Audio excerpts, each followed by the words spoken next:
privacy for the weak. True balance is the thing that we all seek. International DeFi Day. The freedom to transact is the only way. Code is law and we are free.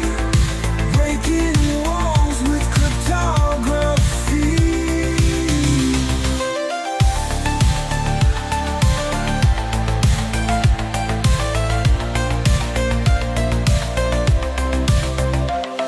From Bitcoin seeds to Ethereum's light, the standard eye is shining twice as bright. Yield keeps rolling in each day, while zero interest loans lead the way. International DeFi Day. The freedom to transact is the only way. Code is law and we are free. Breaking walls with cryptography.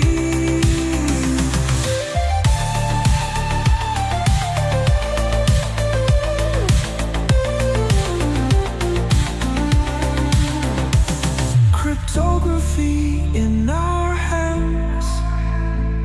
Power returning to the lands. No more gatekeepers holding sway.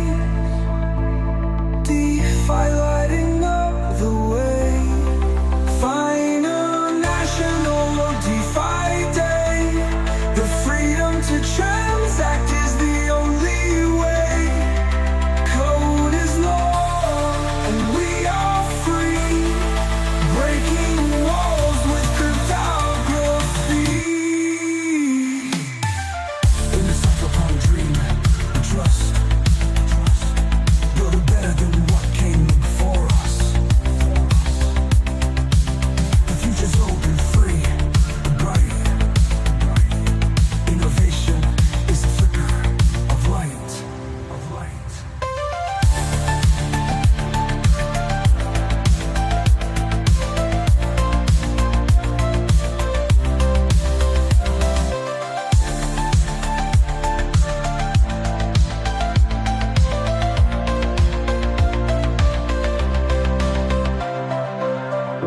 In the cypherpunk dream we trust.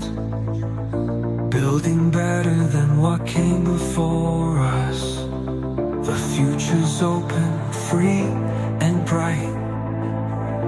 Innovation is a flicker of light.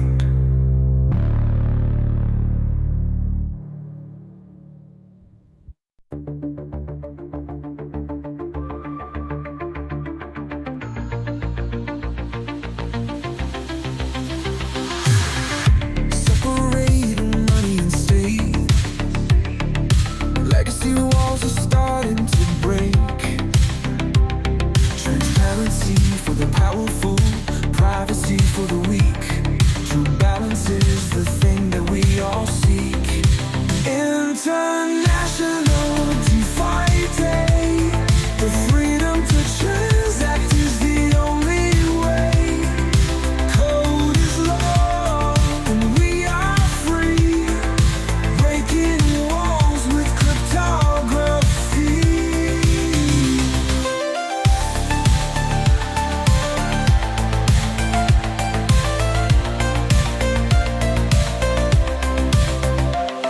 From Bitcoin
building better than what came before us. The future's open, free, and bright. Innovation is a flicker of light.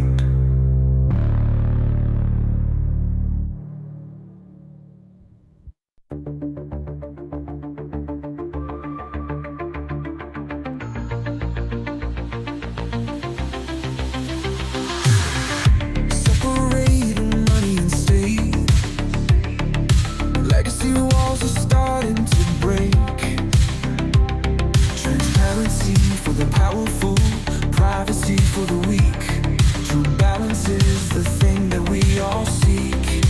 International DeFi Day, the freedom to transact is the only way. Code is law and we are free, breaking walls with cryptography.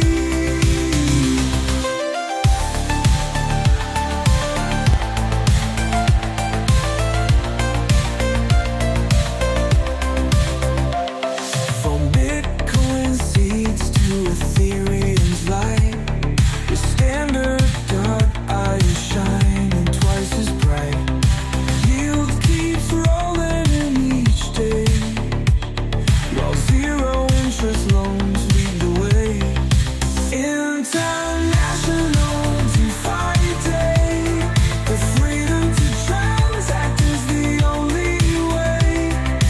Code is law and we are free, breaking walls with cryptography.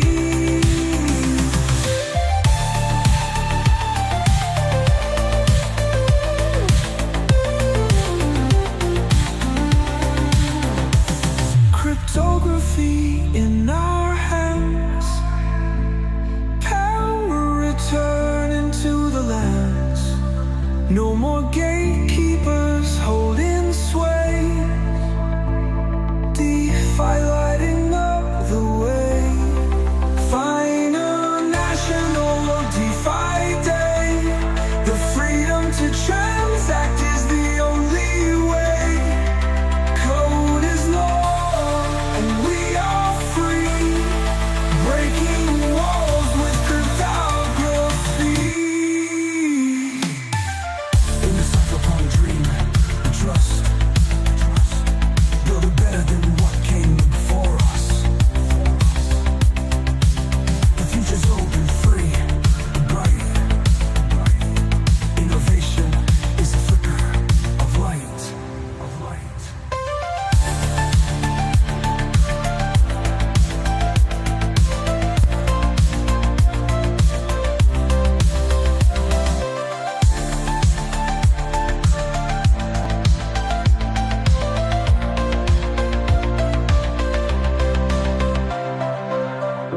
In the cypherpunk. All right. Can everybody hear me? Are we live? Can we hear? Crypto Blood, are you there? I'm here. All right. Happy International DeFi Day, my man. I don't know whether I should be happy or sad about musicians. I know, Because, right? Wow. I know. It's with AI, huh? Yeah. I knocked it together in one day. I just thought, man, we need some countdown music. You know, the thing is, my whole family are musicians, and are basically they use it as well and get inspired, and then they write down some of them and mix and match, and you know, all these tools have been there for years. But hey, thanks a lot, Crypto Blood. If people don't know you, please introduce yourself to the audience. I know that everyone already should know you because you're really a massive OG in the space. Like yourself. Yeah. I hear a little echo, so I don't know. All right. We could Oh dear. maybe fix that. But yes, ladies and gents, my name is Jerry Rucker, also known as Crypto Blood. Been in this space for 11 years now, and it's been a wild ride. I'm just excited to be here. I'm excited to see the evolution of blockchain, and now Web3 AI world we're in. It's very exciting. It's very exciting. That should be a little bit better. Is that echo still there? Testing. No. Okay. Oh, Oh, right. yeah, it is actually. It's still Oh, there. shit. Still there. Shish kebab. Still there. Kind of hard for me to talk because I hear myself. You hear yourself back. Is anyone else in the Yeah. chat hearing double? Yeah, they're hearing it. They're hearing it as well. Hot diggity. Well, that's frustrating. Let's see here. If when things. Your audio must be doing a feedback into your mic or your speakers. Yeah. Is that Testing. now? Okay. No echo now. Go now. Echo now. Echo now. All right, 1 second.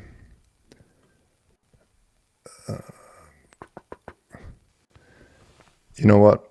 Well, while we figure this out, guys, hit that like button, share this stream, and we are. What about if I just use the Things Mac started. mic instead of this? Is that still happening? Testing. I still hear it. Still hear it. See, I have my earpiece in. Yeah. So I don't think it could be on my end. Oh man, how frustrating! I'm gonna restart my broadcaster. We'll see.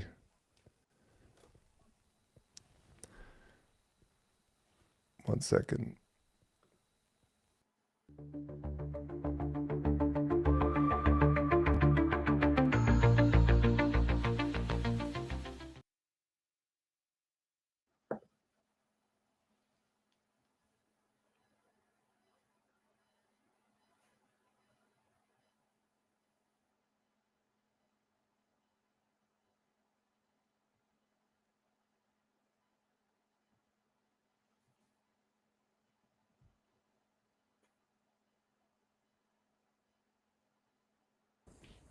All right.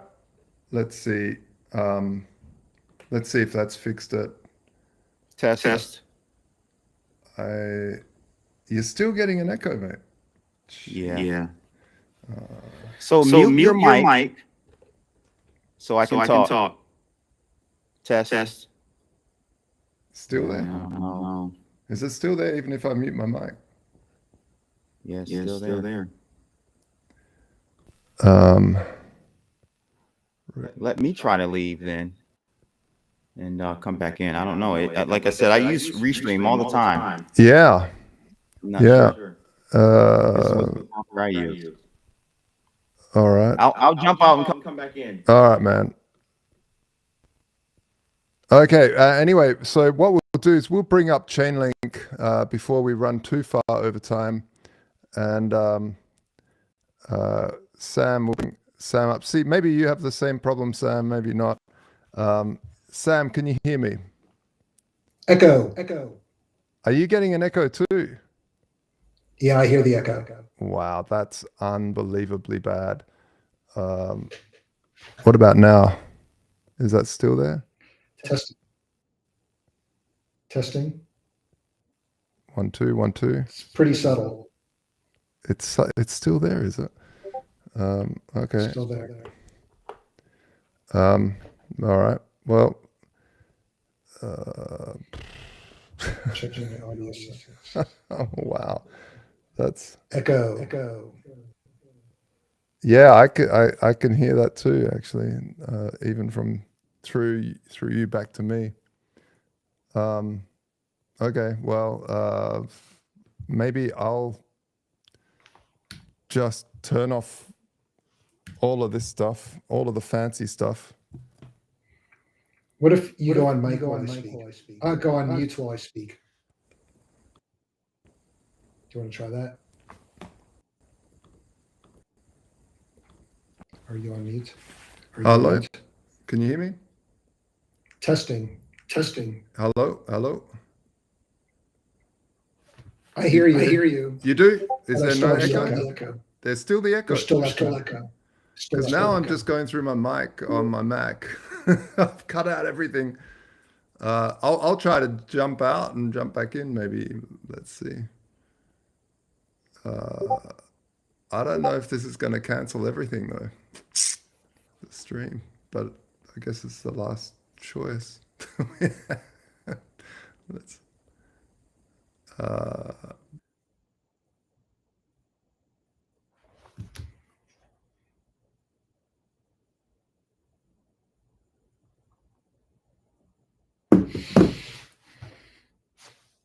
Hey guys. Oh, there's no echo now. Looks like it was Josh.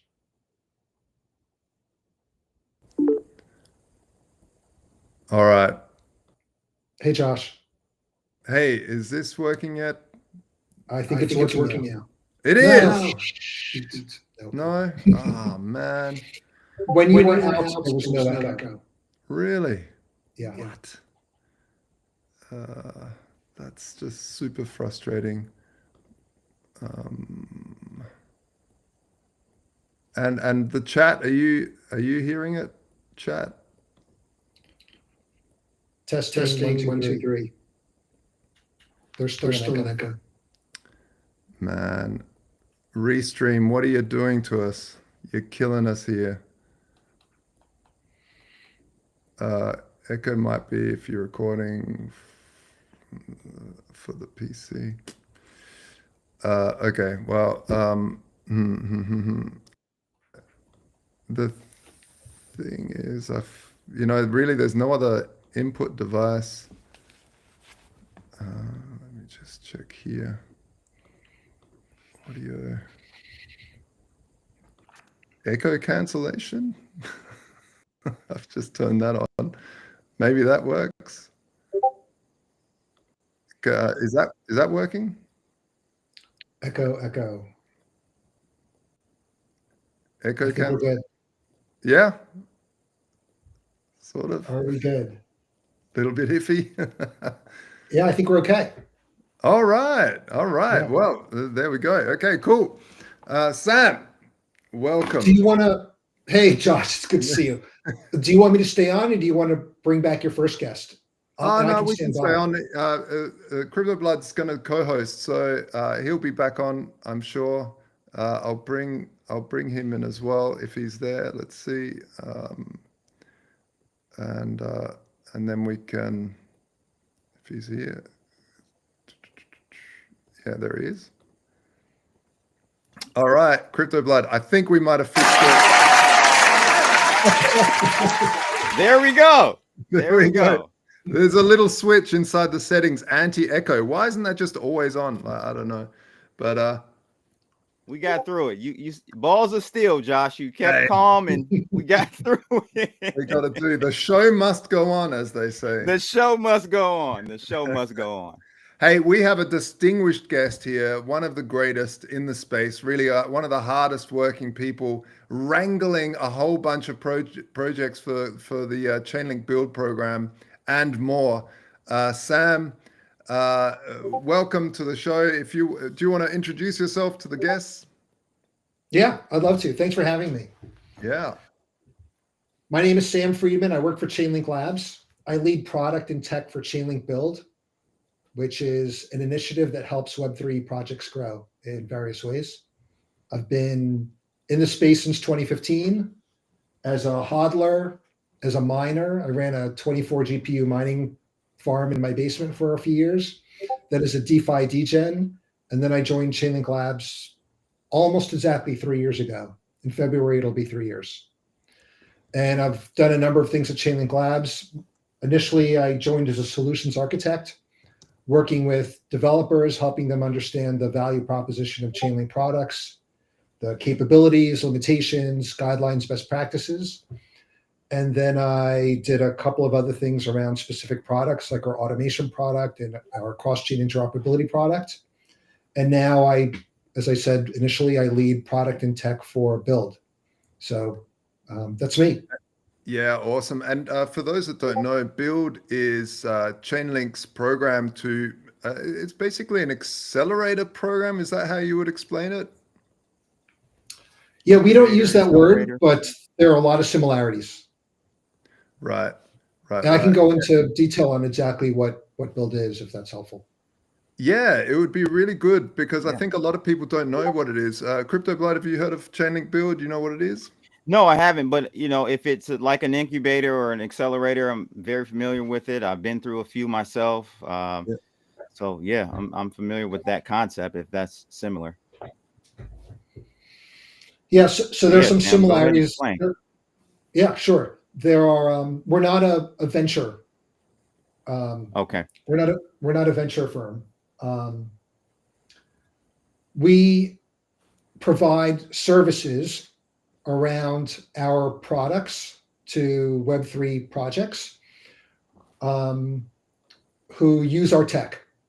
And the premise is, or our vision is, that if there's a project that uses Chainlink technology or Chainlink product in some fundamental way, maybe to unlock a compelling use case or to solve an important problem like a value securing use case, then we want to showcase those projects to our community being Web3 native projects, as well as banking and capital markets users that are adopting our tech like CCIP, and to the ecosystem at large. And if we can showcase these projects as good examples of Web3 startups solving important problems, then they should gain adoption. And that adoption might be developers if they see themselves as a platform. It might be end users. It might be token holders or stakers, active community members.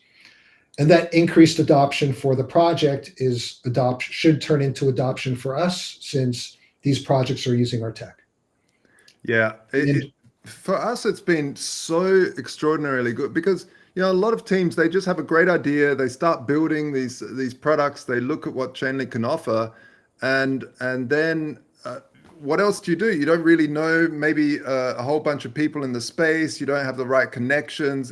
And becoming part of the Chainlink Build team program really allowed us to instantly have access to a lot more network and understand the tools better behind Chainlink, because the stuff that you guys offer now in terms of tool sets and infrastructure is quite vast, and you don't know what you don't know. And so some of the best things that has come out of our relationship is at TheStandard is, hey, we want to do this wacky idea. And Sam, you're like, hey, have you thought about Chainlink functions? And I'm like, oh, wow, look into that. That's perfect. Exactly what we need for this thing that we want to do. So Sam, out of curiosity, is there a reason why you guys went with that approach instead of, an incubator or an accelerator type program? What was the premise behind going that approach versus actually giving these startups some capital to kind of develop? A good question. So the program has evolved. Initially, there were some investments many years ago. Okay. Then we did something like a token swap. But what we're doing now seems to be the most successful. We've found projects that are on the same trajectory, have the same goals as us. We can align through technology. We can align our communities and achieve the same goals, which is solve real world problems with these centralized systems. Yeah, awesome. What have you got planned for 2025 that people can get excited about over at Chainlink, as well as through the Build program? Yeah, there's a lot. So product-wise, CCIP has been very strategic for us and a big focus for us. So for those initially launched with cross-chain stuff where people, it's really a protocol level cross-chain interoperability thing, which is fantastic. Exactly. Cross-chain interoperability protocol. It enables an account on one chain to send a message to an account on another chain. Those messages can include tokens or data, or both tokens and data for programmable token transfer. And the accounts can be EOAs or smart contracts, and the chains can be L1s, L2s, public chains, private chains. Yeah, awesome. So how many blockchains are you guys connected to? It depends on how you count. So if you just look at mainnets on our docs, on our documents page, I think we have somewhere around 34 that have been announced in our documentation. And there are many more under development or in various stages of integration, maybe even integrated and not announced. So Josh, you asked about what to expect in 2025. Yeah. A lot more chains, L1s, L2s, app chains, bank chains, public chains, all of the above. Nice. Various stages. Load up on chains. Load up on chains. Yeah. And how are you seeing that like, how are you deciding which ones are worthy of that move? Is that purely a volume thing, or is that tech stack, or L2s mainly, not L1s? Yeah, there are a couple paths to a CCIP integration, and this is probably true for any of our products. We don't own or operate the infrastructure, the Chainlink infrastructure. Yeah. Or at least the organization I'm employed by, Chainlink Labs. We write the software for the Chainlink Foundation. Yep. But the Chainlink tech runs on systems that are independently owned and operated. So we have a community of node operators. These node operators need to be profitable. So we pick chains where there's enough demand for our products that it makes sense for the node operators to run services. That's one way. And that would explain chains like Ethereum. But there are other chains that are in an early stage and they're bootstrapping, and they may want Chainlink services on their chain to attract developers. Maybe they want DeFi protocols to launch on their chain, and the DeFi protocols need Chainlink data streams or data feeds or automation or functions or CCIP. So they will enter into a scale deal with Chainlink Labs, and they will cover the costs of deploying Chainlink products on their chain so that they can attract users. I'm assuming that Ethereum is number one. Could you explain to us who number 2 and 3 would be with your organization as far as volume? One? Well, not all of our products are integrated on every chain. Right. So it depends on which product we're looking at. I got you. For CCIP, I think every chain we integrate is initially connected to Ethereum mainnet. So for CCIP, Ethereum might be the most commonly connected chain, but not necessarily the most volume, because we've seen L2 growth the last few years. Right. And it depends on the use case too. So again, there are like 34 announced CCIP integrations right now. More chains if you group all our products together. So we're everywhere. Just trying to get some alpha for the viewers here, see what they can front run and get in, see what the trend is basically as far as who you guys are, dealing with and who you see the most volume coming from. Yeah, I guess if you were to pick a category of chain that's most common recently, that might be some of the Bitcoin L2 chains, like B Square. Oh, interesting. Layer. Okay. Yeah. 10x. Oh, nice. Oh, that's really interesting. Oh, you heard it here first, folks. This is the Nancy Pelosi drop right there. It's all in our docs. It's not really alpha, but it might be in our docs only as of the last 24 hours or so. So that's funny. Almost alpha. Yeah. Excellent. That's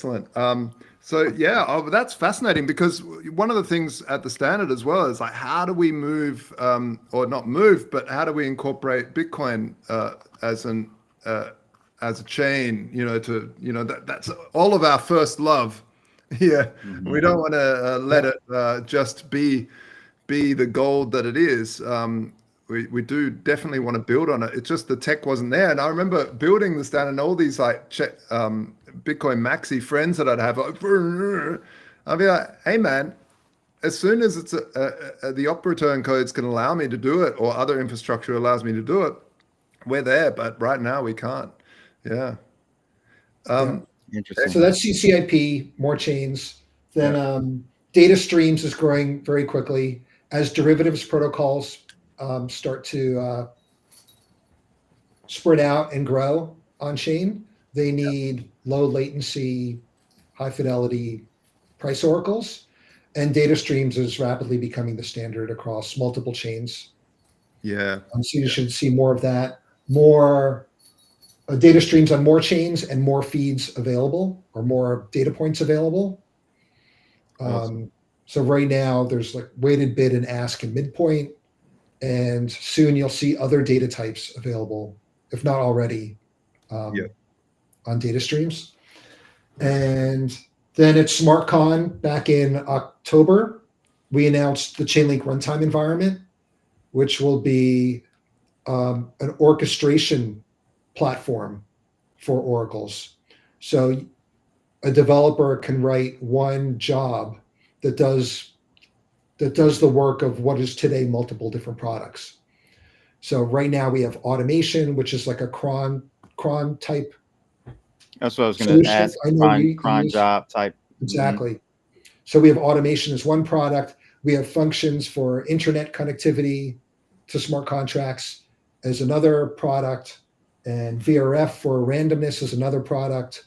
And with the Chainlink runtime environment, instead of a developer having to use 3 discrete products, they can write one job that uses capabilities from what is today multiple products. So I think So the randomness part is great for GameFi and gaming then, right? I mean, for other applications and but I'm just thinking off. Randomness is a fun one. Yeah. Gaming is a big use case. NFTs, NFT rarity, fair NFTs. launches is another use case. Mhm. There are also use cases in DeFi or governance, where you don't want to overwhelm your community with voting. Maybe you want to randomly select subsets of voters with the same results. Yeah. Or if Makes you're sense. making adjudications, judgments, then maybe you want to randomly select jurors or other participants. Amazing. And So VRF is pretty interesting. do you see that in terms of randomness, can you look back and see that it was provably fair? Or how does that? Yeah. So using cryptography, we can prove that the random number was generated from the request, seeded by the request. So it wasn't cherry picked or generated under some other premise or reused. The request for randomness, we can prove that the request for randomness was used to generate the number.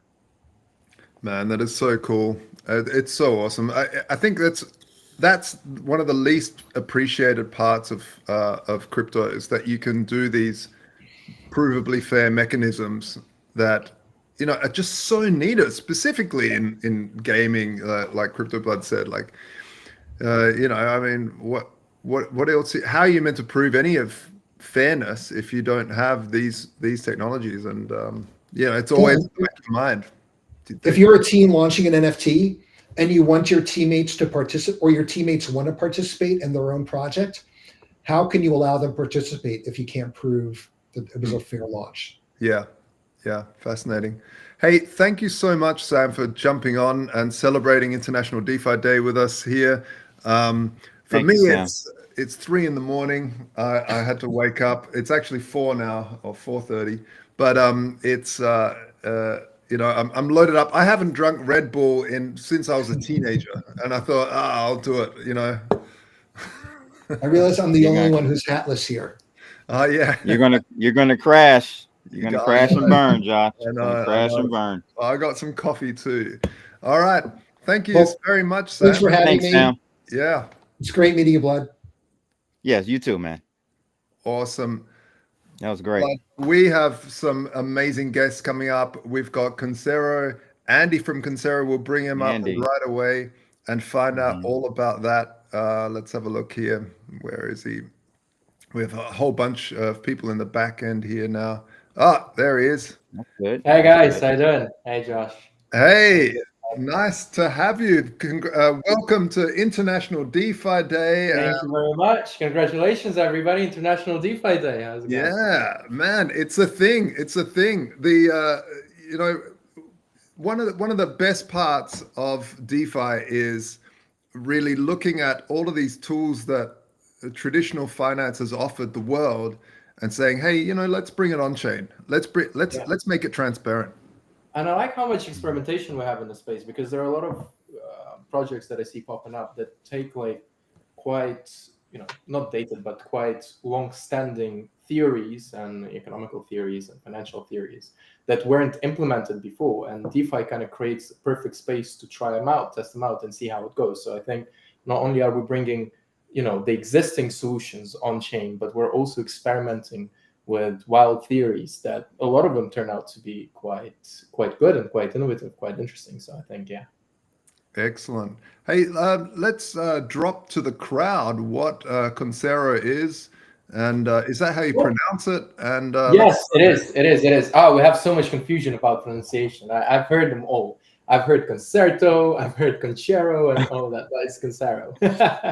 Conchita. So basically, we're a fellow Chainlink build member, just like TheStandard, and Sam, a very good friend of ours, has been of great help to us, and the overall Chainlink ecosystem has been as well. But what our team is doing is we're trying to tackle the problem of interoperability, right? So our whole approach and our whole thesis is that from a user point of view, users don't really care about the process of the transaction. They really care about the outcome of the transaction.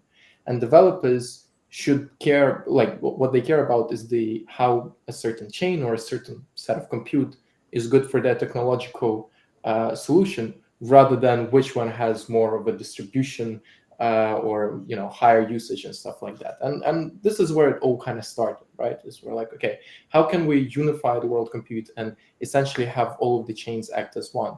And so in order to do that, the first step is to allow those chains to, first of all, communicate between each other in a decentralized, trustless manner. Second of all, we have to make it super scalable, because as we see, the environment in which we're in, the status quo has changed from, say, the last cycle. The amount of L2s and L1s that are popping up is going up and up and up and up, right? But some, and if not most, interoperability solutions just cannot scale that much because they weren't initially designed for it, right? And at the moment, there are essentially two approaches to securing these cross-chain transactions. It's a cryptographic security model and it's an economic security model. Each has its upsides and downsides, and not to get into too much detail, but cryptographic security is very secure, but it struggles with scaling, because to add a new chain, you need to convince a bunch of your node operators to start indexing the chain. For that, they need to, increase their hardware and stuff like that. So it's quite a long and, an expensive process. But the economic security, although it is much more scalable, at the same time, it requires a lot of delegated stake.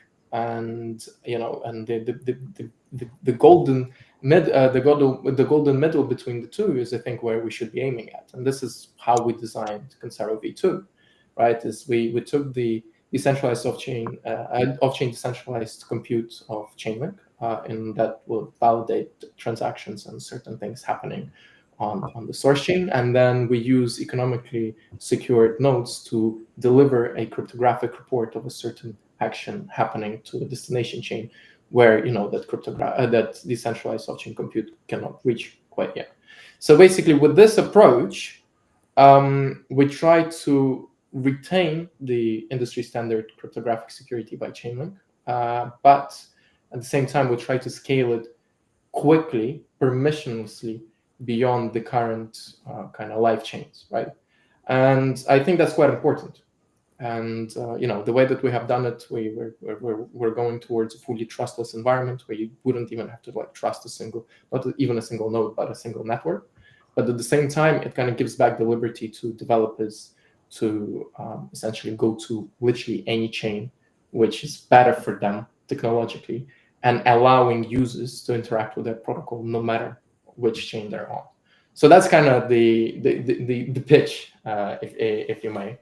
But yeah, if you have questions or anything, let me know. I'd love to answer them. Yeah, Andy, nice to meet you. Thanks for joining today. How long have you guys been live, and what's your active monthly user? So we've been with Concero V1, which is essentially two sets of Chainlink functions. It was like our MVP. We have been live since September. The application of it was Lanka is actually our user-facing application that does bridging. It utilizes Chainlink CCAP to settle transactions, and our this is my co-founder Oliver, and our and Chainlink functions in order to fast track those transactions. Concero V2 is going into testnet. Hopefully, not hopefully, but it's going into testnet next week. Oleg is currently actively testing it and stuff like that. So we're very close to it. We've actually spoken about it at SmartCon as well this year, but we're very lucky for Chainlink to invite us. But yeah, with regards to daily active users, we're currently on the app averaging about 1,500 daily active users, closing in at about 4,000 transactions a day. With V2, we hope that will grow.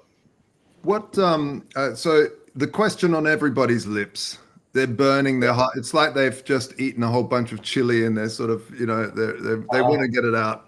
How do they take part in what you're doing in terms of maybe holding a token or following or helping out, or, you know, look, we don't have a token, right? We're very far away from that, but our community is quite good. I think since we started about 2 years ago, like what we focused on initially, how we actually arrived at this solution and at tackling this problem is, for the first, I would say, about 6 to 9 months of us existing, all we did is we used third-party SDKs to put together quick MVPs and push it to users to start understanding what the user requirements are, right? We have a database of over 100,000 feedback forms that have been filled out over the years. Wow. And we've been and we've been very close to the user every step of the way. This is why we built Lanka in-house, because Lanka is our user-facing stuff, and we need to be as close to the user to understand their requirements. Because if we understand those requirements and we create a solution that kind of tackles those problems, then because all of us are trying to cater to the same user, then any protocol that would want to cater to that user would go with us, because we know what the user wants. We solve that problem, and because of that, our community has been growing quite strongly, and we have quite an engaged community on Twitter, Discord, everywhere. They participate in our rewards portal. So if you want, just follow us, get into the Discord. We have a lot of activities there, a lot of fun stuff. We'll be asking you a lot of questions. But and in terms of tokens, you asked, Josh, I think, Concero ecosystem rewards is pretty much the closest that we have in terms of tokens. So people can participate in the rewards program. We will also roll out the testing side of things. So like when users are helping us test stuff, they will get rewarded with the ecosystem rewards.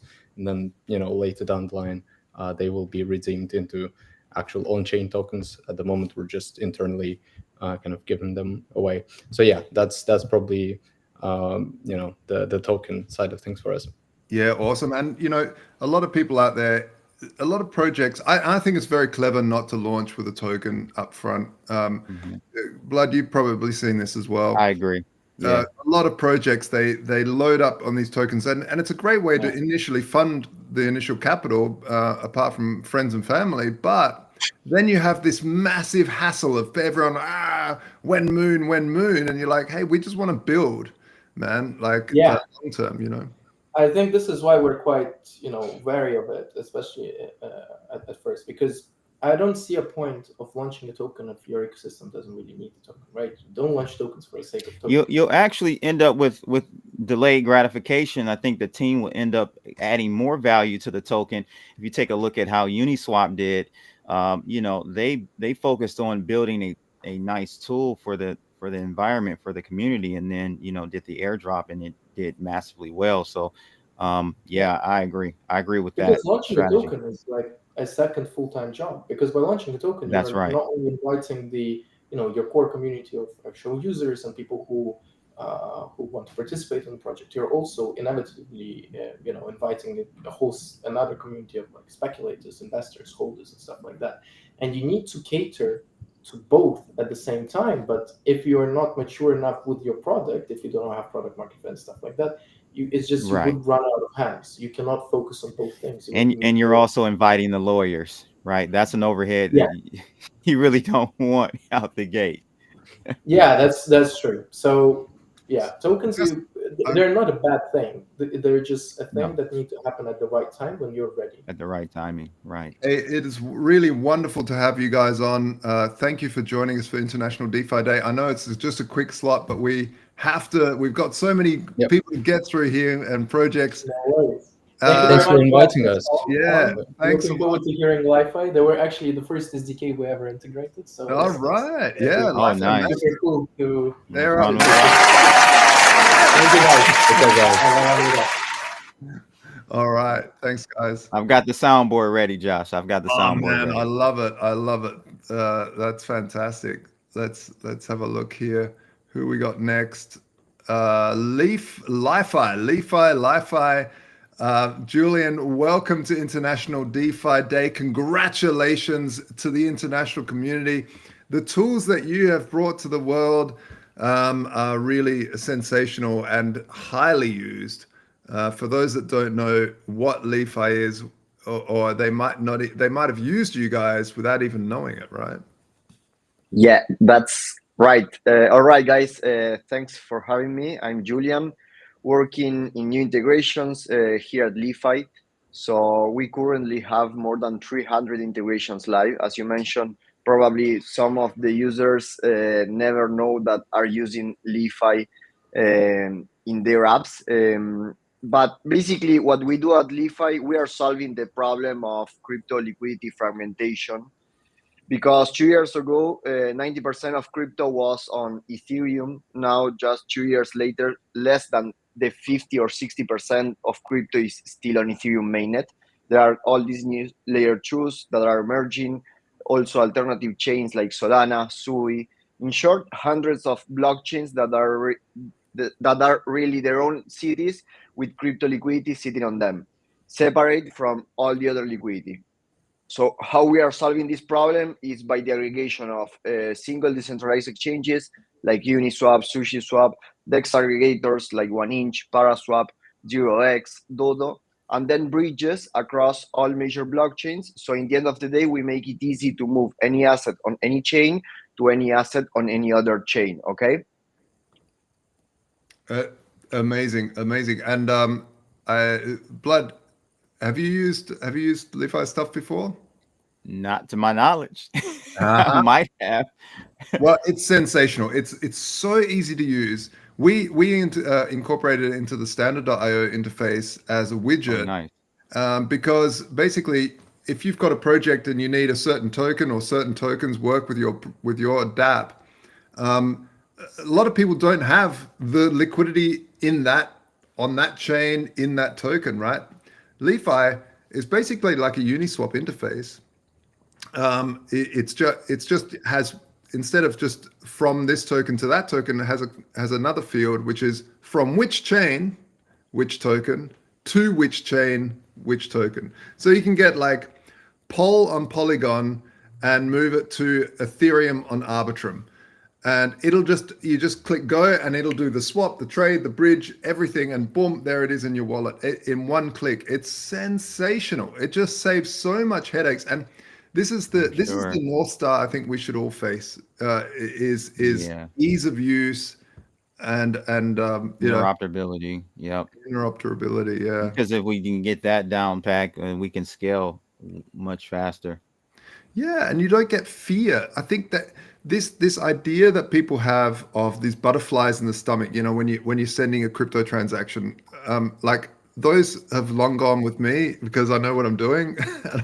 But they're still they're a little bit, I guess, sometimes. But especially newbies, they're like, "Oh, Joe, I don't know." They're always calling me. Can you just walk me through this transaction? Just hit send. You've done everything right.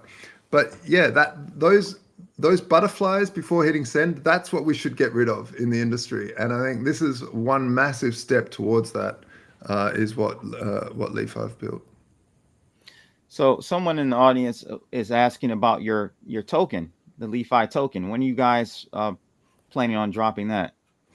Yeah, we don't have any plan yet to drop a token, to be honest. There's, as I think it was Andy mentioning before, that when there's no need to drop a token, I mean, why would we launch a token?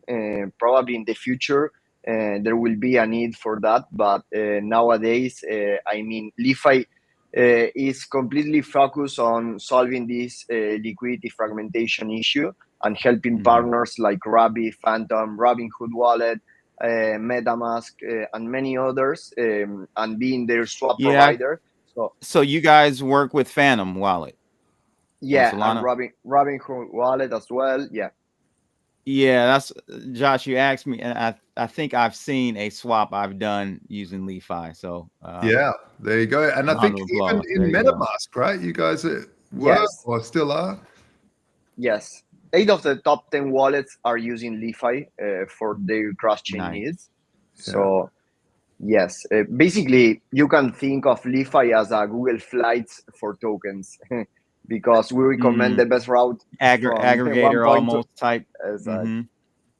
Exactly.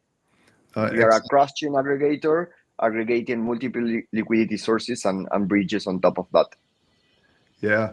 And look, for those people that think, I really want to have be part of that or own some of that token and they don't have a token yet. Look, I would just say go and use these things, because a lot of the time that projects don't have a token, they look at the users that have been there, and when they do release one, there might be something there. I'm not saying there is or whatever, but this is how you support projects in the spaces. Use their products, go and use them. And give them feedback. Hey, we didn't like this, or we loved that, or hey, I've got a new your logo sucks. Here's a new logo because I'm a graphic designer, or whatever. Add to the community is how we should all interact. Yeah. Yeah, I see one from Faye. I think Faye in the Garden said, "Yeah, I did a swap recently on Crow DeFi wallet, and it used LeFi and gave me the best price by a significant amount." So. Yeah, the crypto.com wallet. The crypto.com DeFi wallet. So that's great, man. Exactly. Great. Yeah, good stuff. Yes. Yeah, and I think there are many things that we are working on, and 2025 is going to be a great year for interoperability, token standard, intent-based bridges, and well, we are completely focused on this. Also, if you guys want to know more about the interoperability industry, I recommend you to follow the LeFi social medias, because our research team is great. To be honest, they have released very good reports in the last couple of months. So I would recommend you to take a look at them if you are interested in knowing more about interoperability industry. So how does your team? I know we got to run, Josh, but out of curiosity, how does your team actually make revenue from this? Is it part of the spread, or are you just focused on scaling right now and figuring out how to make some revenue later, monetize it later? Exactly. We are scaling right now and trying to improve the volume every month. And then, yes, this is a problem for the future. Typical Crypto Valley. The Silicon Valley. Yes. Yes, exactly. And then figure it out afterwards. Revenue later. Yes, I mean, the idea is to achieve the massive adoption, and we are the underlying infrastructure for all these applications, all these wallets. So that's basically the idea. And I think there is a lot of upside yet to be covered. So I think there will be enough time to make money later. Well, thank you so much, Julian. What are you doing for the rest of International DeFi Day? Are you blowing up balloons and celebrating how you? For sure. Good to hear. Good to hear. All right, guys. It's been a pleasure. Thanks a lot. Thanks, Julian. Bye-bye. Hey, Blood, I tell you, we have some guests coming up. It's fantastic. Next up, we have Quant AMM. Automated market maker, I'm sure. Quant All AM. right, I'm excited. I hear anytime I hear Quant, I'm excited. You're in. Hello. You're all. I'm in. Balls deep. All right.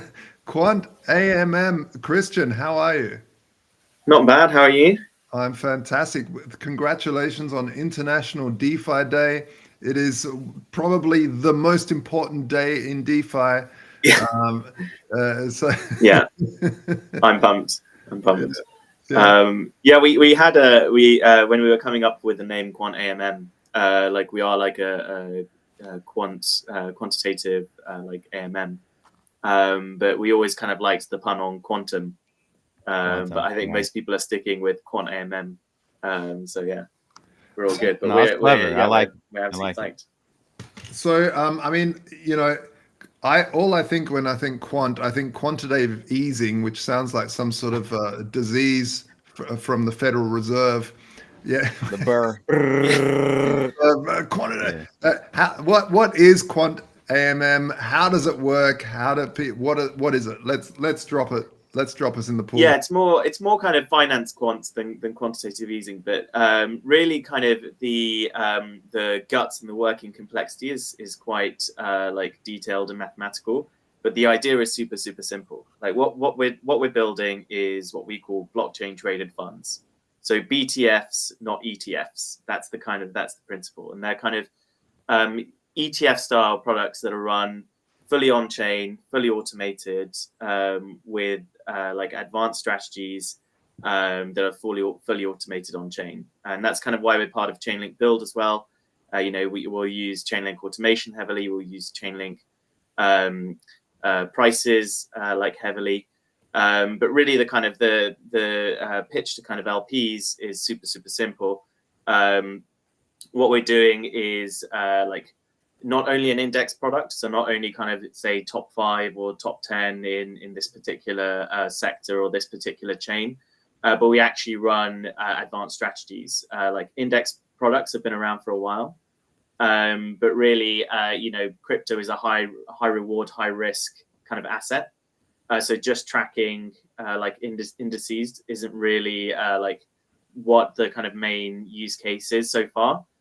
So what we do is we take advanced TradFi strategies, put them on chain, run them in a kind of BTF, and that's the product. And we're a Balancer V3 launch partner as well, so we run kind of on top of Balancer. And really where the AMM side comes into it is like if you imagine like a Uniswap pool that's like 50-50 weights in terms of like ETH, USDC or something. We change those weights with market prices. So if ETH is going up in price, you don't want to be 50% in ETH, you want to be 100% or 99% in ETH. So we change with the market. So every day, every hour, we're changing our holdings so that not only are you making money by like earning swap fees, but you're also earning money by the capital appreciation of the actual holdings of the pool. So like ETH is going up in price, you go 99% of your holdings in ETH. When ETH starts to go down in price, you kind of de-risk into USDC. So you've just made a killing by the price action of ETH itself, as well as earning all those kind of sweet trading fees. I mean, it sounds amazing, but I have so many questions. You know, obviously nothing's perfect, and there's always impermanent loss somewhere. Sometimes you can't be 100% right the whole time. I mean, you know, sometimes there's just a massive drop instantly, and such. And I guess this is where Chainlink comes in as well, because it's so quick to, especially with automations, you can be quite reactive while still being decentralized, because decentralization unfortunately brings in a little bit of clunkiness, and sometimes it's a bit slower to react rather than, you know. Yeah, we've my co-founder Matthew, he's the kind of the PhD mathematician guy, and we've done like a lot of maths to be able to make this run like super fast on chain. But like in reality, if you look at some of the index products that are out there at the moment, some of these strategy vaults, they'll rebalance every like couple of weeks or every month. And in crypto world, like a quarter is actually like a lifetime. 2-3 months is a lifetime. So if you're kind of looking at the market every hour, every day, as you said, it's like it's an opinion. These TradFi strategies, that, you know, things like momentum or channel following, you know, they are opinionated strategies. So it is capital at risk.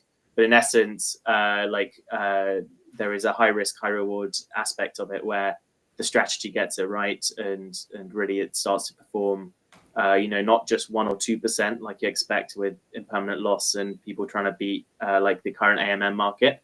You're talking like 100, 200% kind of returns on the market, and that's really kind of where the value comes into it. Right. Wow.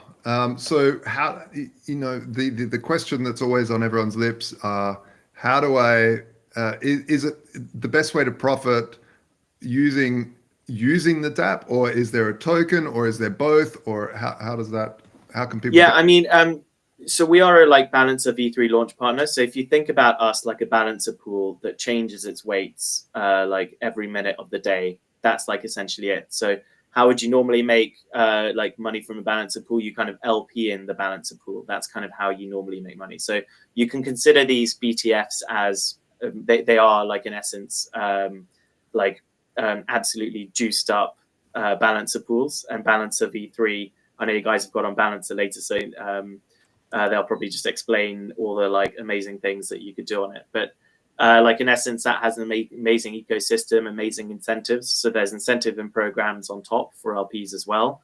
But in essence, you just LP into the pool. You earn fees from people trading inside of the pool, but you also earn from the kind of that kind of sweet price action.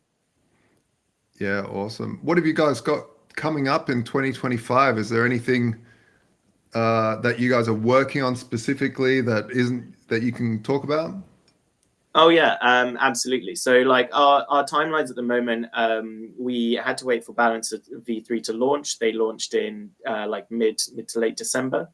So now we're lining things up, and we've got a simulator that we've kind of built in collaboration with CowSwap and Gyroscope and Balancer that kind of simulates these pools. So another thing about like some of the strategy vaults is that the manager, you don't know what they're going to do next, but these you can actually like simulate, say, hey, if I put my money in this pool like 6 months ago or 2 months ago, like what would it have looked like? How much money could I have made or like lost? And that's something really powerful for people to kind of see. So the simulator actually it's another DeFi Day exclusive, but we're going to be dropping that tomorrow. So as soon as we're expecting the kind of the Cow team and the Gyroscope team to verify and approve today. So that's probably going to drop tomorrow. So that's going to be very exciting. And that's just going to be a web app hosted that you can go to.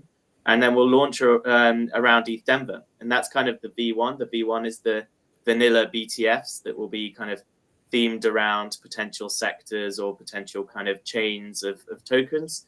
And then the V2, we've also partnered with like Ezekiel. They're a real like iceberg of a protocol that does ZK proofs. And for your average kind of retail user, you want to know the strategy. You want to kind of know what you're getting yourself into. But say if you're an institution and you're coming along, you want to create like your own BTF, or you're a family office and you want to kind of hide your strategy away, how could you do that? You kind of run it off chain and then you publish a ZK proof saying, hey, I am running like the same strategy. I'm not just going to like ape into my friend's like meme coin tomorrow. I'm running a verified strategy, but I'm not going to tell you what it is. So Ezekiel, they're running 300K proofs a day. They're an absolute beast on kind of Halo 2 and ZK. And like, if you're in the ZK world, you know a lot about them. But like, in essence, ZK strategies are what's coming next in 2025 after the launch towards the end of Feb, early March this year. So watch out for the early launch, then watch out for ZK. And yeah, we will be launching a token as well. But like all the teams have currently said, we're not going to tie the protocol launch to the token launch. Fair enough. So Christian, just really quickly, out of curiosity, man, like how do you, I guess I should ask it this way. Is there a threshold or a maximum for your funds, for your strategies? In typical quant world, hedge fund world, there's usually a max, right, of investment capital, because you can ultimately end up moving the markets and the strategy not working because you have too much capital making those exactly. So we don't really deal with the low cap market coins. So we deal with kind of middle to high market cap coins. So like unless we start ending up having, you know, like individual pools with high hundreds of millions, it won't be like an issue in terms of like the tail wagging the dog on like affecting the price. If we tried doing one of these strats with some kind of new meme coins that were out there that had really, really low market caps, yeah, that's definitely a problem. But it also goes two ways. Like there's no maximum, but also because of how we've done the maths and how we've built the protocol, because the running costs are so low, if you wanted to spin up your own kind of strat on like an L2, if we're talking like in the like 20 to 50K range in terms of like the amount of money you're going to put into the strat, that's absolutely fine too. So you don't need a pool with like millions of like TVL in it for all these things to be running. You can also run like really low, like spun up, almost tailored strat pools with only like 10, 20, 30K of like money in it. So that's kind of very exciting as well. Awesome. Awesome. We're unfortunately going to have to leave it there. If people want to find out more about Quant AMM, I'm guessing they throw up Google and throw that in there. Absolutely. And check out the Twitter for tomorrow's simulator release. Oh, yeah. Nice. Yeah. By the way, before we go, what chains mainly?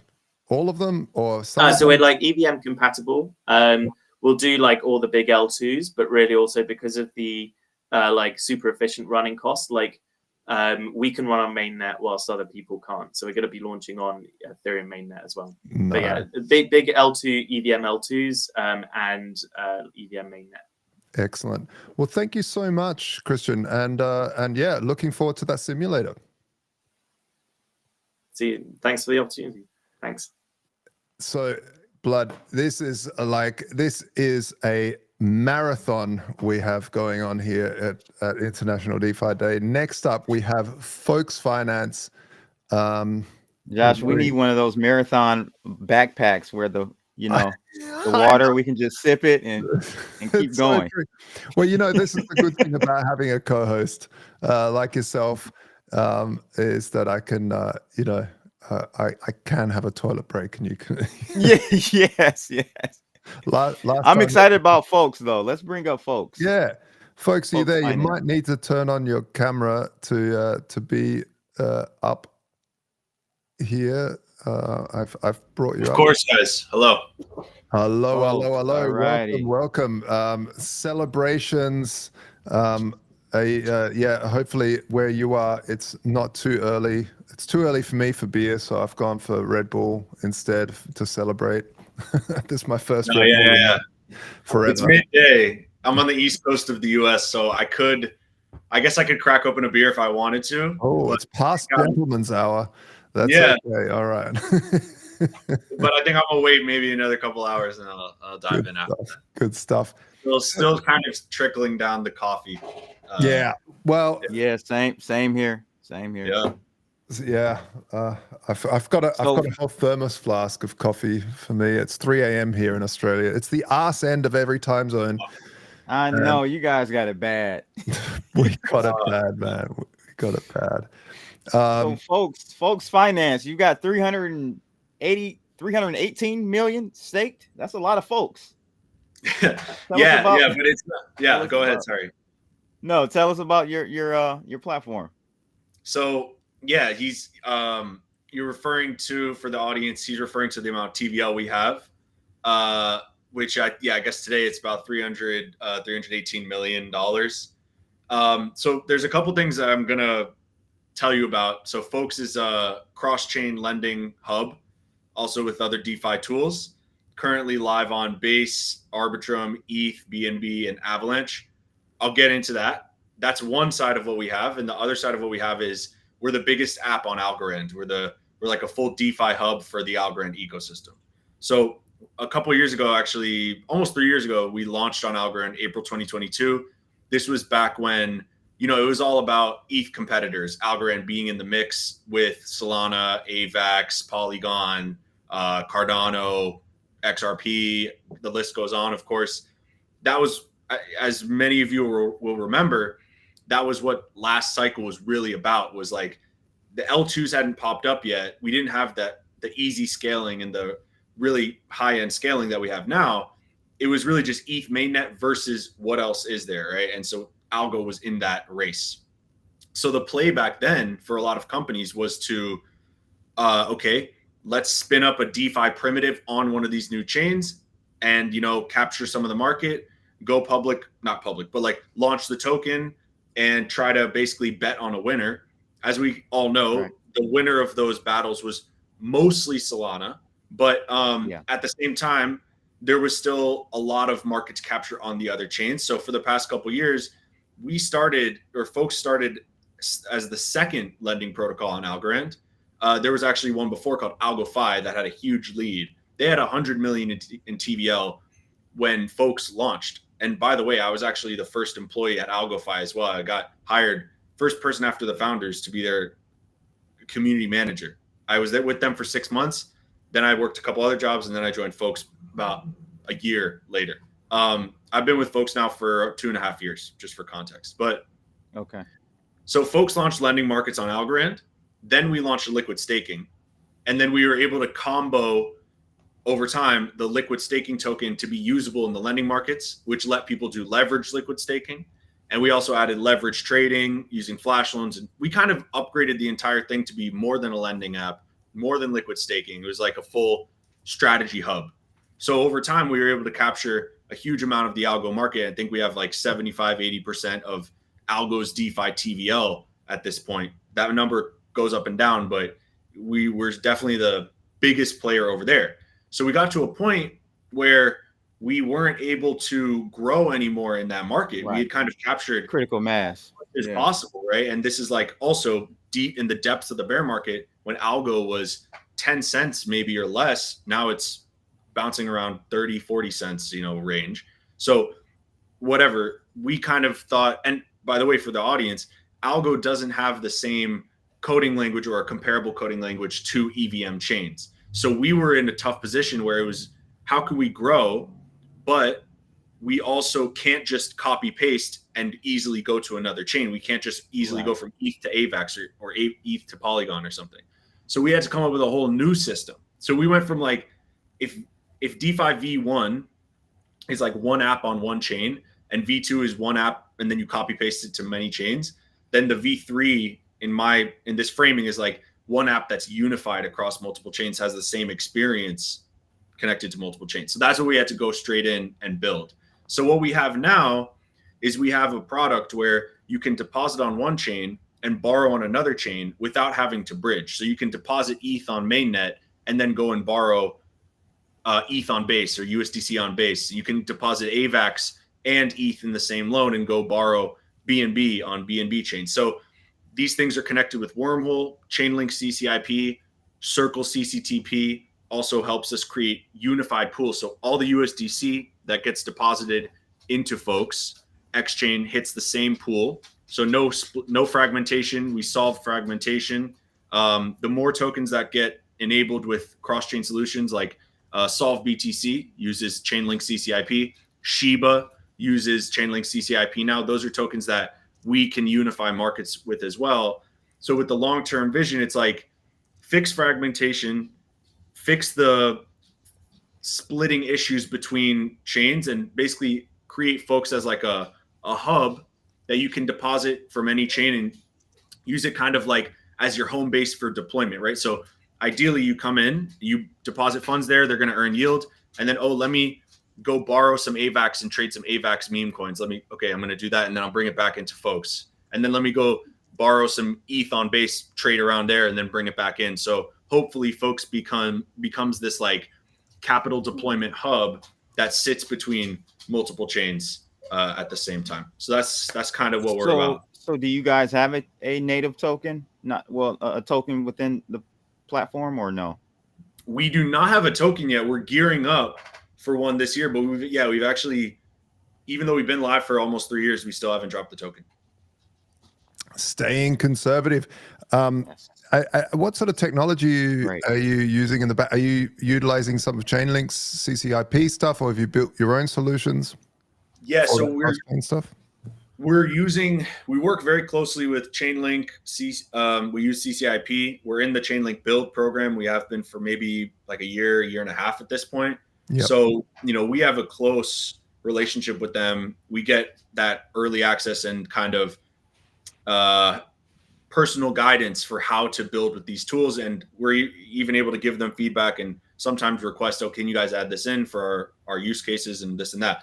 We're one of the biggest users of CCIP technology in the market right now. Actually, last week, I think like for 4 out of 5 days, Folks was the app that was creating the most CCIP transactions per day. So I think all of the CCIP apps, we're the most cutting edge and like pushing the boundary for I don't want to say we're the most cutting edge. It's kind of that's a matter of opinion, but we are definitely one of the few apps that's really pushing the boundaries for cross-chain and really like built a cross-chain first protocol. But we use CCIP to send messages chain to chain. So we also use Wormhole, and I'll kind of briefly explain that for most of the assets on Folks, they stay on their native chains, except for the assets that are pure cross-chain assets like USDC using CCTP, right? So with CCTP from Circle, you can have USDC on one chain and USDC on another chain, and it's not a wrap version, right? It's the same type of USDC. It's all one thing.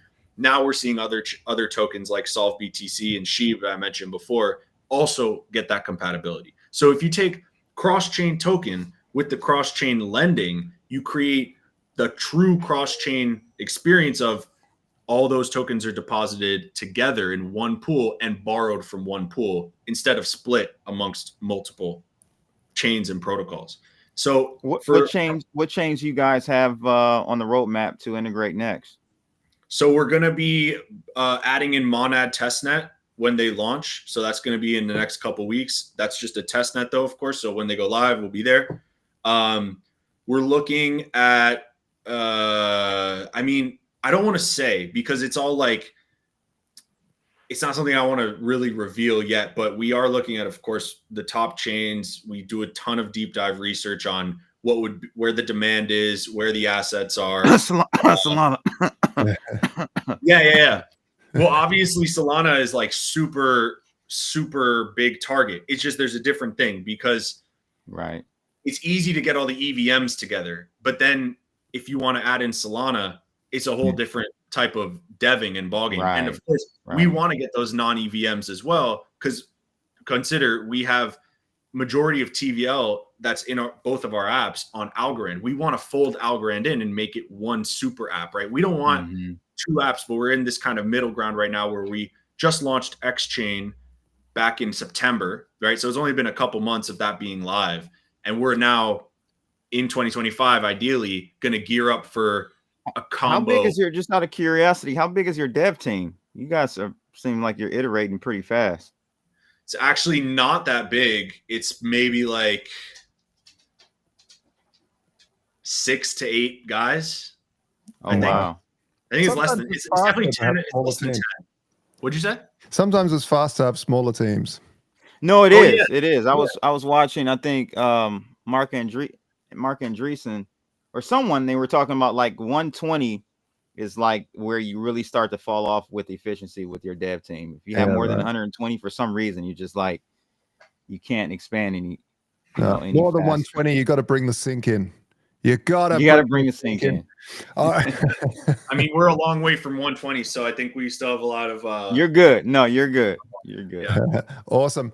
Thank you so much, Ivo. If people want to out there want to find more about Folks Finance, where do they go? Check us out on on Twitter at Folks Finance. You'll be able to find the rest of our socials from there. And you can follow me on Twitter at IBUProd, IBUPROD. Obviously, I talk about Folks a lot.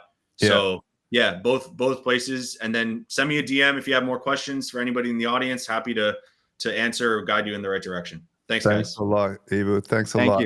Thank you. All right. There we have International DeFi Day is rolling on. Blood. The guests. These are some great projects. I'm loving what I'm hearing so far. None of them, and there's no shade to anyone that's coming up next to follow these guys that do have a token. But so far, projects are committed. They're really got their heads down and they're building. Josh, they're building. Well, next up we have a really good project. We use them pretty much all the time. It's Cypher and Codehawks. Mark from Cypher and Codehawks. You'll have to stick your video on to join us. Here we are. Hello, Mark, Joshua. you know, Mark is one of these guys, just to let everyone know, that really is such a breadth and depth of knowledge in this space. He's going to need double the time slot then, Josh. I know, and tell we're you already what, running behind. You got to give him like double. this. I've not had an intro like that before, Josh, so I really appreciate it. Thank you. Yeah, great to be here, guys. Really excited. Yeah. So why don't you quickly give everyone the drop on what Cyphren does and CodeHawks? Yeah, of course. So yeah, I'll give you kind of like a bit of context into my background. So previously, maybe you can see by the hoodie, I was at Chainlink Labs for a couple of years. So I was the business lead there for proof of reserve and real world assets before joining like a couple of former colleagues at Cyphren. So I'm now the CSO at Cyphren. So in terms of what we do, we're a security company. We focus on private audits, and we have a contest audit platform as well called CodeHawks. On top of that too, we are actually the biggest Web3 developer education platform as well with Cyphren Updraft. So to give kind of everyone a bit of context there, we've got about 220,000 active users on Cyphren Updraft at the moment, something we're really, really proud of. And yeah, we've only launched that in the past year. So it's gone from strength to strength. We're seeing about 170% month-on-month growth with that platform. So yeah, like the big goal for us, I think we started out as a security company, right? And slowly realized that actually education was just as important as for security.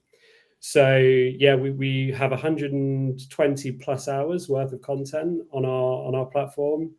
And we've just released our certifications. So that basically means once you've taken our courses, you can now get fully certified in the discipline to be a smart contract developer. And you can use that out in the wide world, as it were, to get a job in Web3. So yeah, super excited about our education alongside our security.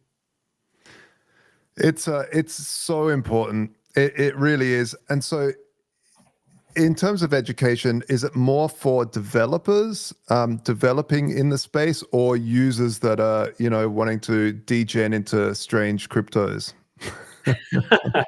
That's a great question. So it's more for developers looking to get in the space, right? But we don't want to gatekeep. So I think when it first started out, so just as well for everybody's consideration, this is led by our CEO, Patrick Collins. So you may have seen like his YouTube videos before.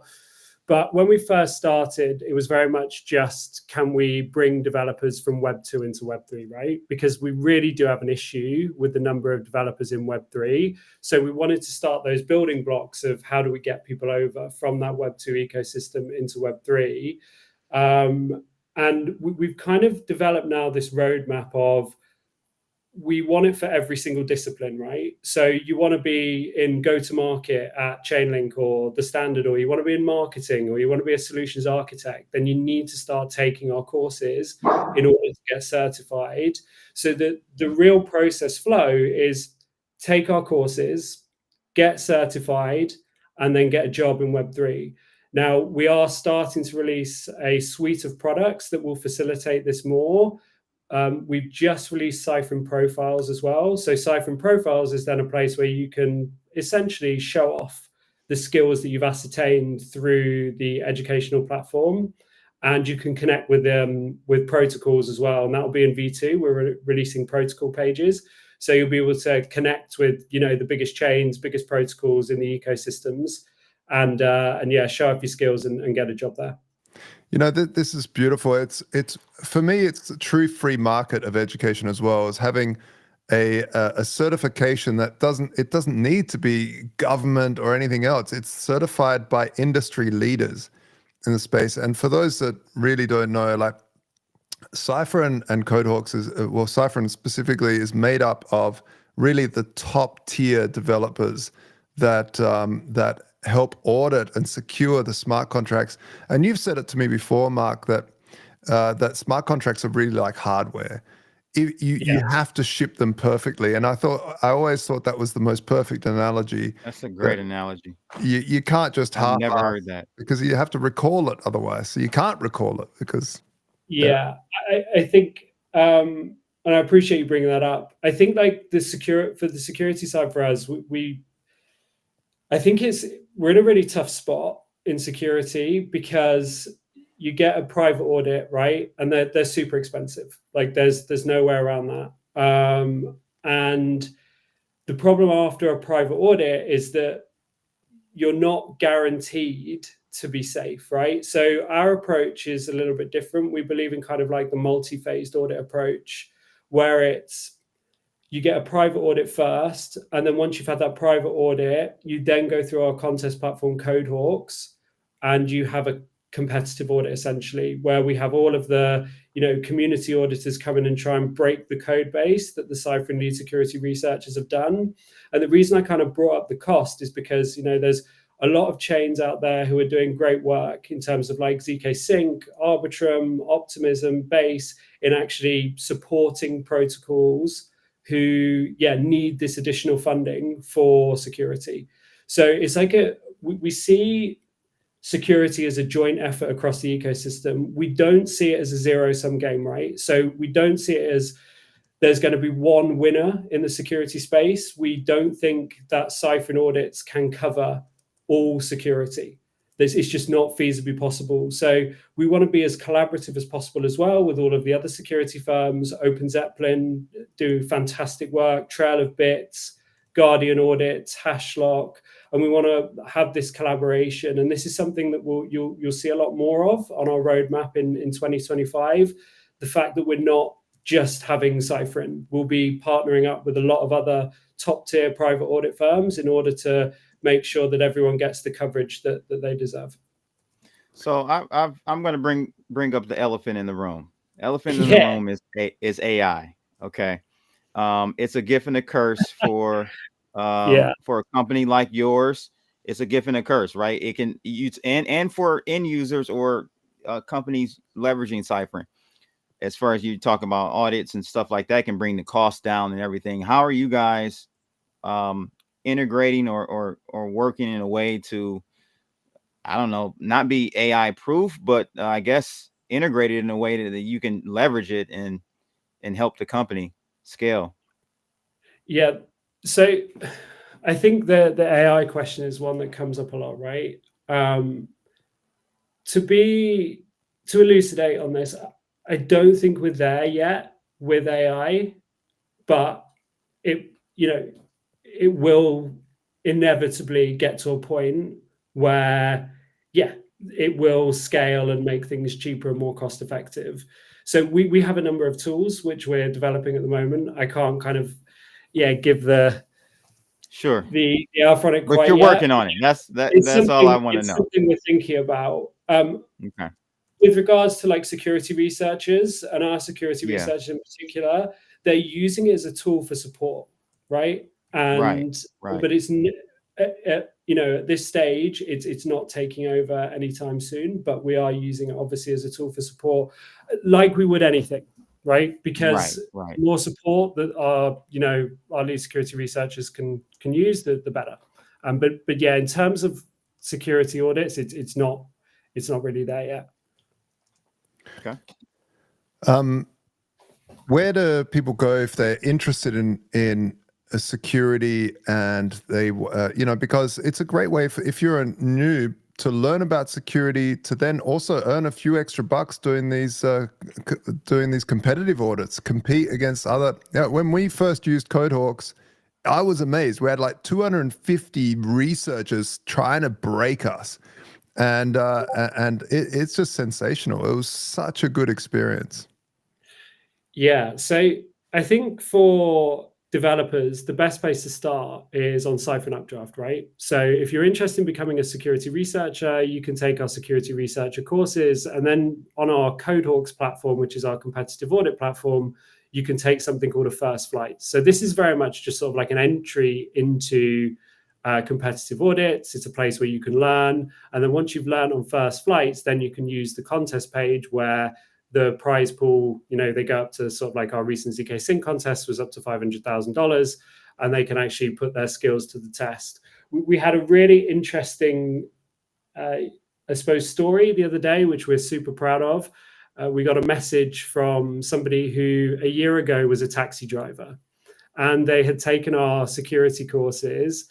They done it all. They'd gone through, they'd taken our first flights, and then they ended up coming, I believe, second in an audit contest. Actually wasn't on our platform, was on another audit platform. So shout out to the other audit platform. And they came second in that contest, and they won X number of thousands of dollars. And then they've competed on ours recently and done the same. So that's for us, that is the perfect story of somebody, just deciding they're going to go all in and learn and become a security researcher. So the resources I would suggest checking out is Siphon Updraft, learn as much as you can, and then use all of the other competitive audit platforms to hone your skills and go and win some money and make the ecosystem a safer place. And that's our overall goal. Awesome, Mark. Thank you very much for joining International DeFi Day. Thank you for having me. A cork, blow up a balloon, whatever you do to celebrate. Thank you so much. Thank you, guys. Yeah, it's been an absolute pleasure. And I also want a final thing to say, obviously, Josh, we love the work that TheStandard is doing, and we're a huge advocate for TheStandard. So, and the Chainlink build program in general. So, have a lovely day, everyone, and thank you very much for having me. Thanks, Mark. Awesome. Thank you. Well, there he goes. What a man. What a guy. Up next, we have GMX, one of the big titans in the space. Yeah. We're going to bring him up here. It just has to, unfortunately, the thing is, because he doesn't want to, there's no video on this, and somehow it doesn't come up. Maybe I've got another. Do you know if Crypto Blood, if people can come up without video? Not that I know of. Yeah. No. It's so bad. Restream. I don't think so. Yeah. Jonas, if you or GMX, if you stick a little sticker over your camera or something like that, and then turn it on, then you can pop up. Otherwise, I don't think I can bring you up. Unfortunately, I've turned you on. So as soon as you turn your camera, it'll pop up on screen here. But so what do you think about so far, Josh? Man, companies that have come up. You know, the projects that are launching, what I'm finding interesting is that they don't launch tokens straight up. They wait for users to actually. It shows me they're serious about their product and service. Mm-hmm. All right. Well, before because we've got a time to chat more about that later, but right now we've got Jonesy from GMX. Welcome to International DeFi Day. Jonesy, how are you going?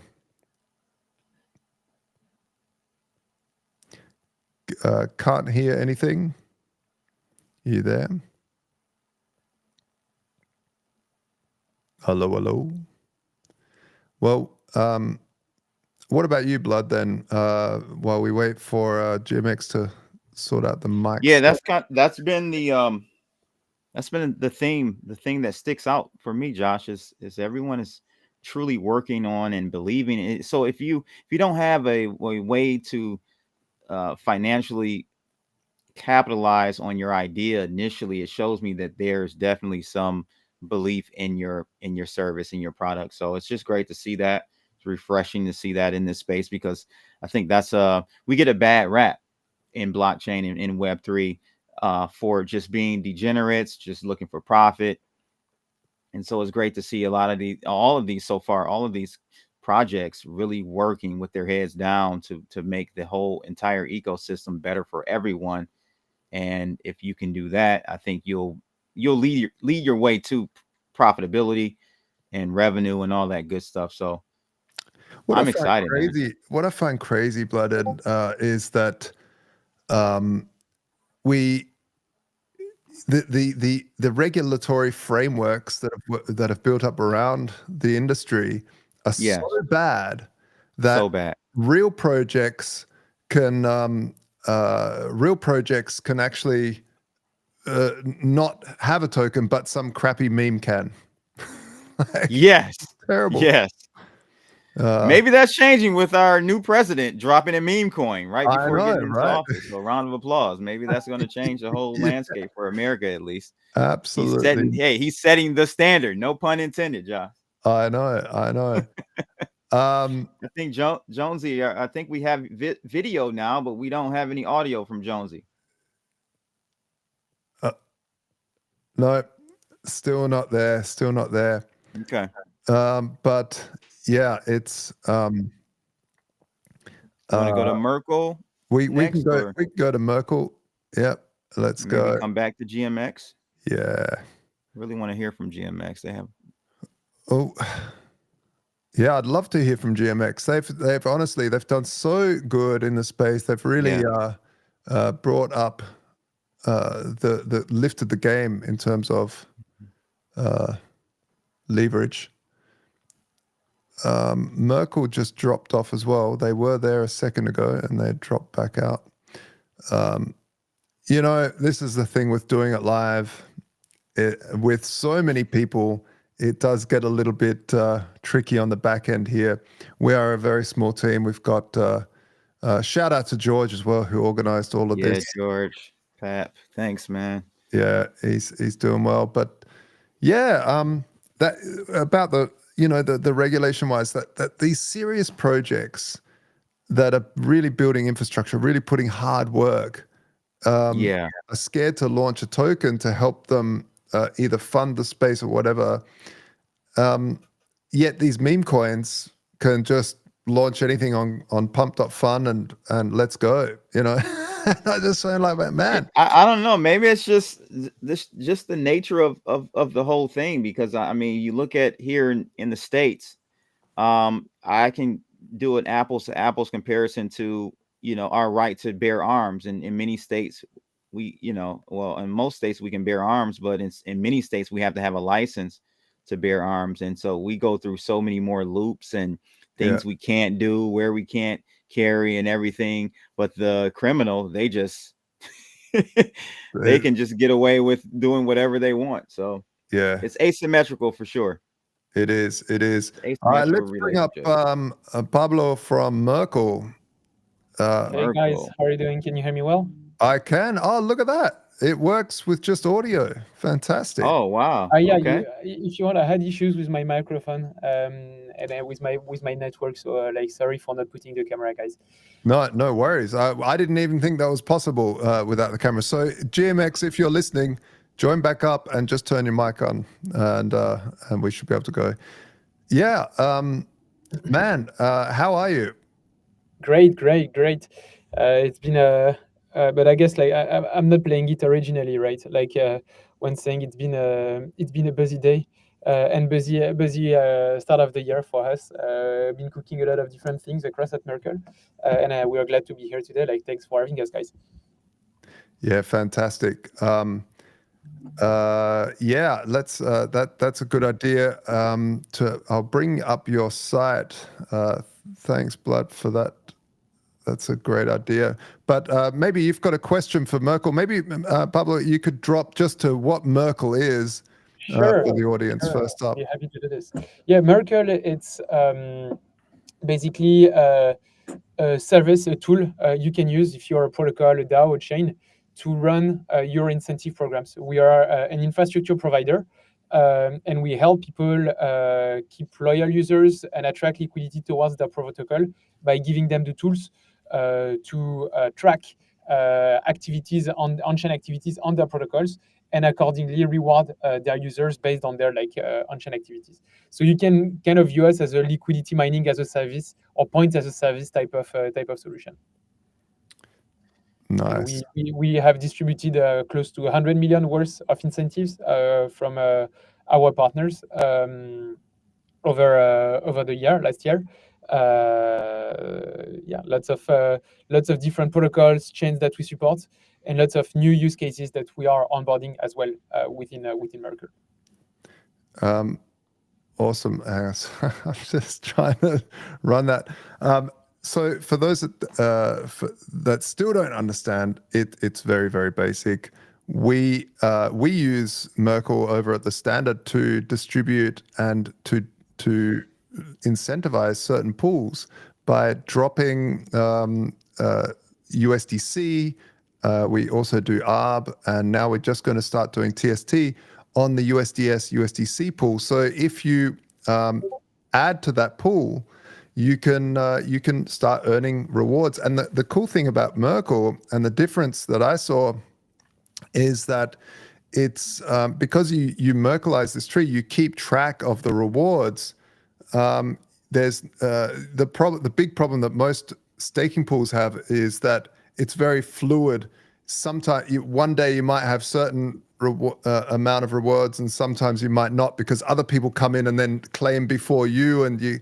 Whereas Merkle, because you don't lose your rewards. You cannot lose your rewards, and the cool thing is that it's non-custodial. Like I think we should decorrelate, and people in DeFi should decorrelate what is core to the protocol and what is important but not core.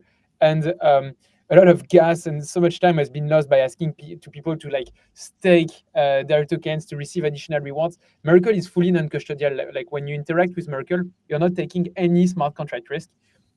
You are just like living your life as if Merkle didn't exist. And like providing liquidity wherever, and Merkle monitors, Merkle views everything, and will reward you. And if there is there cannot be an issue of someone claiming before you, like making you depriving you from the rewards you have earned. This cannot happen with Merkle. Yeah, it's awesome. So you can go to Merkle.Angle Money. It's it was put together by the team behind Angle Money. That is also a really fantastic project. Launched the A Euro and the AUSD, if I'm not. Yeah, Euro A and USDA. Yeah, USDA and Euro A, and so when you guys launched this, was it for yourself, or did you see a gap in the market there? No, it was for ourselves. Like it's purely like serendipitous type of system we developed.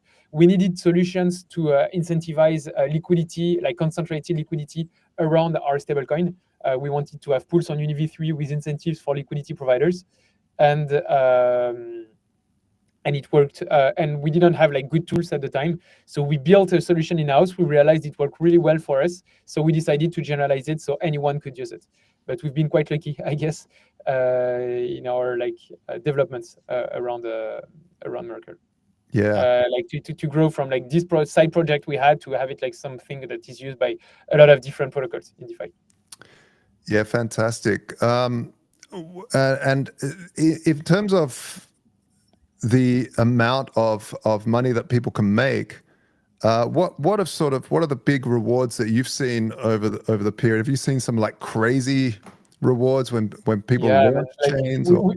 We've distributed approximately more than $100 million worth of incentives. So this is $100 million in rewards sent to LPs to addresses, and there are addresses which made literally millions by being smart on Merkle and farming there. I mean, these were people who already had a lot of capital they could use. But there are addresses which made a lot with this. And I'm always impressed to see like the amount of smart capital in DeFi, like people seeing whenever there is an incentive, then boom, taking advantage of this. Like money flows and people understand how it goes. So whenever there is money to be made somewhere, like people would flow in. I'm not saying that markets are like super like perfectly efficient in DeFi. There are still a ton of inefficiencies, and that's why we do have like hedge funds, market makers and stuff. But when it comes to farming rewards, could be made more efficient, but there are still some people who bring a lot of efficiency and who farm when it's farmable. Yeah, nice. So good. Blood. Oh no, I don't have any questions. That's excellent, man. Yeah, it really is. And what's good about it is that it helps people earn money because they're adding liquidity to the space. And liquidity, specifically with all these different chains, it starts to get really thin. Like, where is the liquidity? Which chain? Yeah, that's the problem. You start getting more and more of these chains, and of course, imagine if there was just one chain, if it was just all on Ethereum, well, there'd be so much liquidity because it would be right there. But now we have hundreds of different chains, and so it starts to get spread really thin. So Merkle really allows you to say, hey, come here, because this is where the major rewards are. Yeah, and our goal, like, it's cool for users, but I think it's mostly cool for teams which are running incentive campaigns. When you're a project, a protocol, you're launching your like DeFi system, it's like not core. It's important. It's important to be able to reward your users, have loyalty mechanisms, but it's not core. And usually in the Web2 world, this ends up being delegated because like teams prefer to focus on what's their unique differentiator element. They prefer to focus on their core product. And Merkle is about this. Like it's about freeing some development time for protocols to focus on what they do best, like building their unfair unique advantage. They do this while we handle the rest. Like we take care. Like they don't need to build a front end. They don't need to like compute APRs, TVLs, like all this complex stuff. I mean, not complex, but it depends on the various levels of complexity here. But they don't need to invest time doing so because Merkle can handle this. And so I believe like we can provide quite some we can enable you to save quite a lot of dev time, so you can focus on building a unique advantage.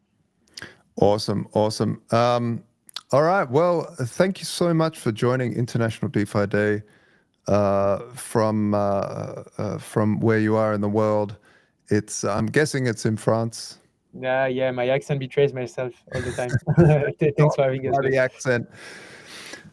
Yeah, wonderful. Thank you for joining. Yeah. Thank you guys. Bye-bye. There we have it. There's so many cool things. Which project perks your ears there, Blood? I'm hearing a lot about HydraNet. A lot of people excited about that app. Yeah. So yeah, I think that's coming up on the list. I'm looking forward to hearing from those guys. It is absolutely. All right, we've got Jonesy from GMX. Can you say something? Let's see if it works. Say hi.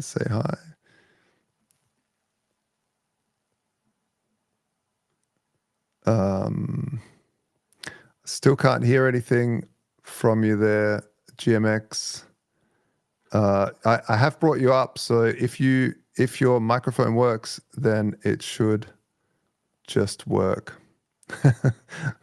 In the chat, well, it's one of these things, isn't it? Technical issues with third-party apps like Restream. It is unfortunate. But hey guys, my last attempt. Are you hearing me now? There he is. You made there it. we go.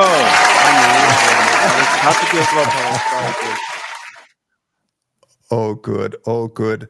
Man, happy International DeFi Day to you. How do you say the name? Jonesy? Just Jonesy works. Jonesy. Sounds good to me. It's very Australian. Jonesy. Yeah, it's a bit easier to pronounce that way. Excellent. Hey, obviously most people should know GMX by now. If you don't, get out from under that rock.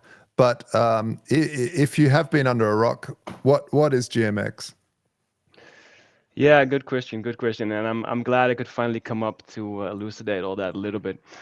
So I'm Jonesy, comms coordinator for GMX.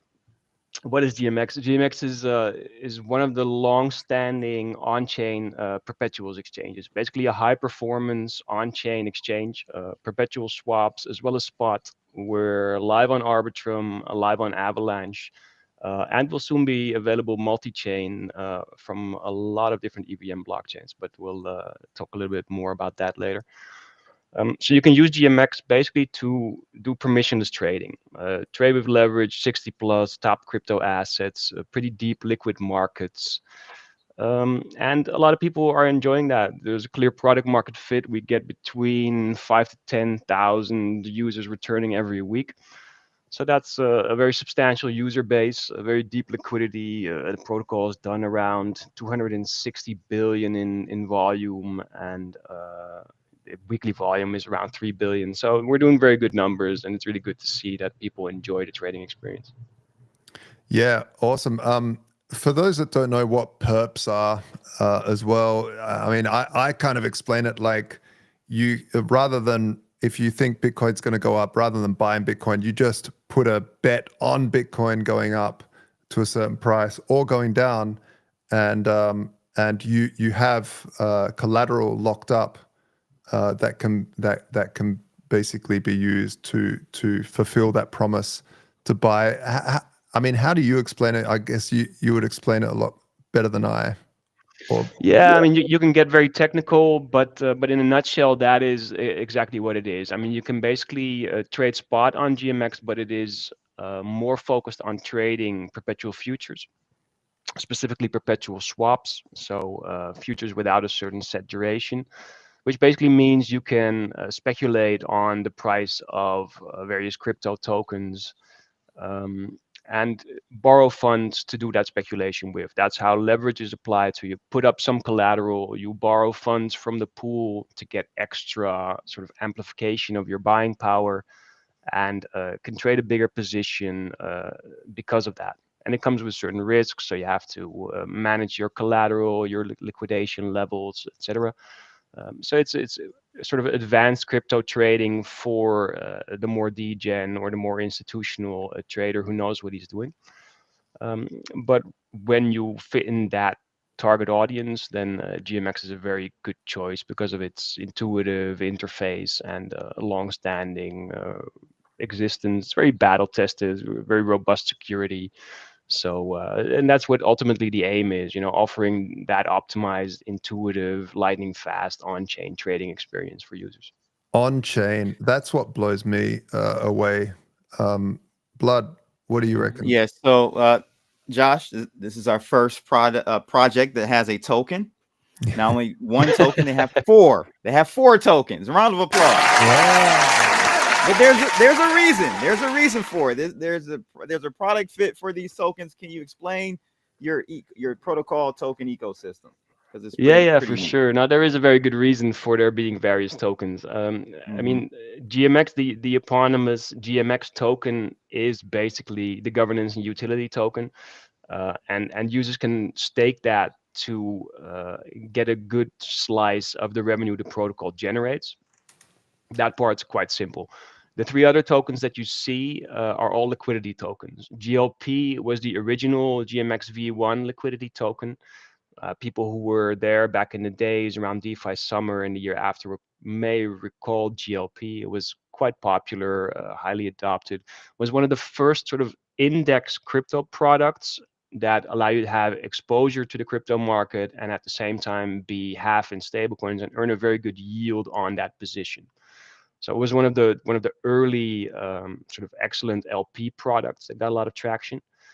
But GLP came with a few downsides as well, and the GM and the GLV tokens from GMX V2 tried to remedy those downsides, try to further improve upon the liquidity experience, make it easier to list additional markets on GMX. So whereas GLP could only support 5 markets, now with the GM pools, which are isolated pools, we have somewhere upwards of 60 different markets that you can trade, and most of those are very deep liquidity. And GLV is sort of the optimized version of GLP. GLV, again, is like a sort of crypto index token, basically a vault that contains various GM tokens. So it contains various of these GMX liquidity tokens. And what makes it special is that it automatically allocates the liquidity in that vault to the highest performant GM markets. So whichever market on the exchange gets a lot of utilization, gets a lot of demand from traders, GLV will dynamically route liquidity there to make sure that traders have access to the liquidity that they want. Nice. Look at that Trump at the top there, Josh. Trump a lot of demand for it. Listed just a little over a week ago, along with Melania, and certainly got a lot of traction. Yeah, did a lot of good volume, and people love to trade the latest meme coins, of course. Absolutely. This is very neat. Yeah, I when I first saw GMX, I just couldn't believe that we can now do such fast on-chain trading. For me, it's such a mind-blowing thing to see that we don't just have to do these sort of real-time trading experiences on a centralized server. Amazing. No, I think that's absolutely right. I mean, the DEX space has come a long, long way, and people sometimes underestimate that. But DeFi has come such a long way. A lot of the things that set centralized exchanges apart from DEXs just a year or two ago now no longer exist. You know, you have that same deep liquidity on the centralized exchanges. Just an hour ago, there was somebody putting on a 50 million USD ETH short on GMX. We're talking massive positions, very deep liquidity. Execution speeds have tremendously increased, whether it's Arbitrum's own execution speed, which is under a second, the fees, which are around 10 cents or less, the execution speed of GMX itself, where we've put a lot of effort into optimizing the DApp, have come down tremendously. So everything feels more seamless, more streamlined, it's fluent, and it's getting ever closer to that centralized exchange trading experience. Of course, that's what we're trying to agree. Yeah, what are the stats on your market saturation, or you know, like how are you guys growing as far as the trend of taking more volume, more trading volume, I should say, away from centralized exchanges? Is that in an upward trajectory, or I'm assuming it is, but like what is the pace of growth from year to year? Long term, that trend is generally positive. We do see the DeFi space take ever more share from the centralized exchange space, which is of course a slow year-long process. And when GMX launched 3 years ago, it was one of the pioneers, one of the front runners. Because of its success, it spawned a tremendous amount of imitators, competitors, cheap forks, as well as other DEXs that did a good job trying to innovate. Over the last years, we've seen a bunch of those. Hyperliquid has gotten a lot of traction lately.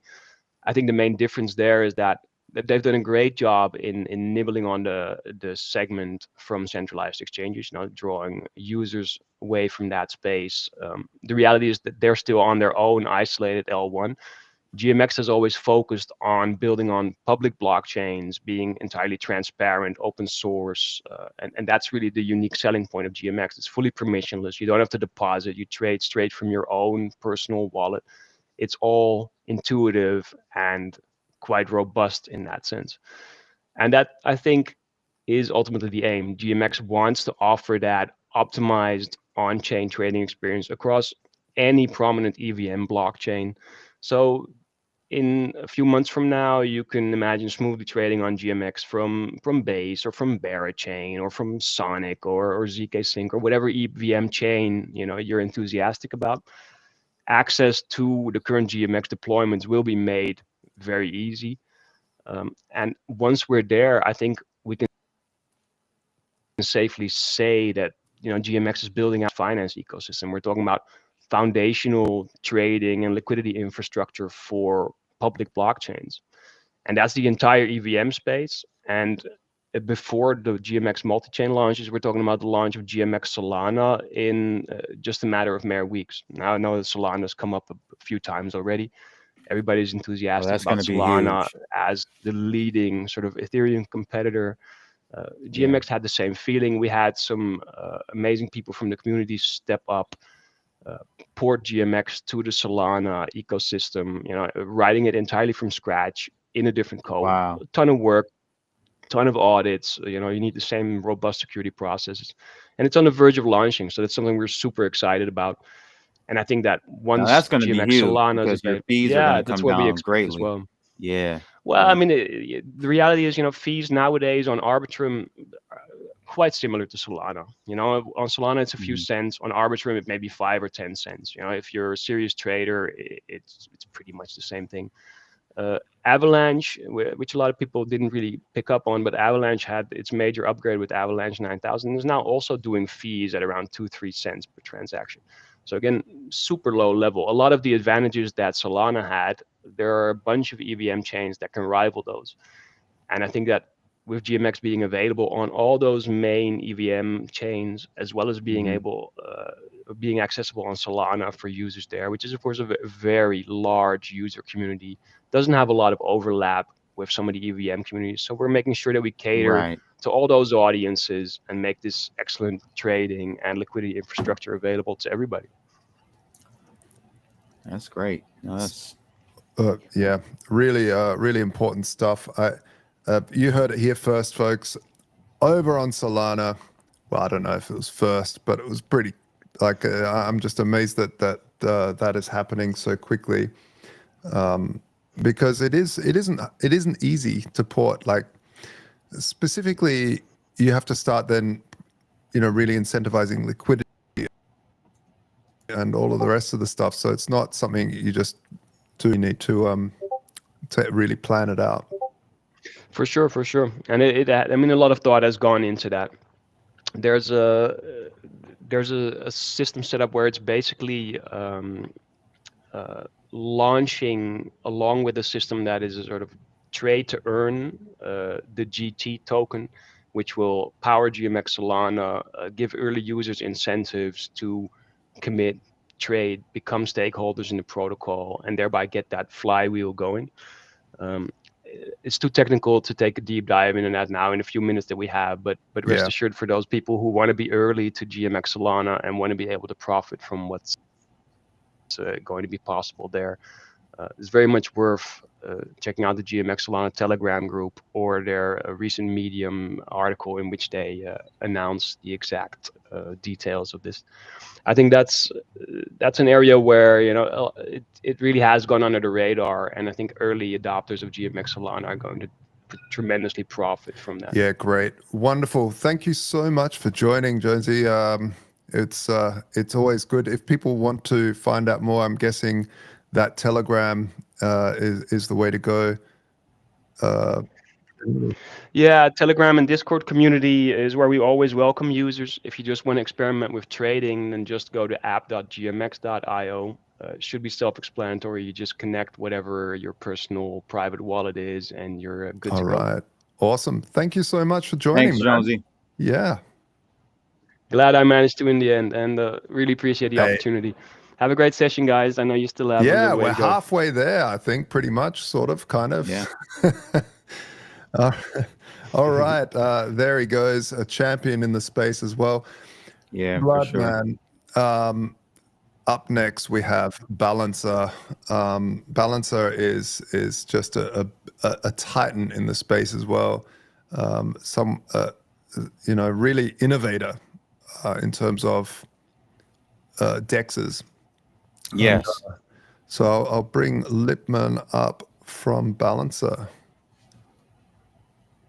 Lipman, are you there? What's up, guys? What's up? How you doing? Can you hear me? Yeah. Sure can.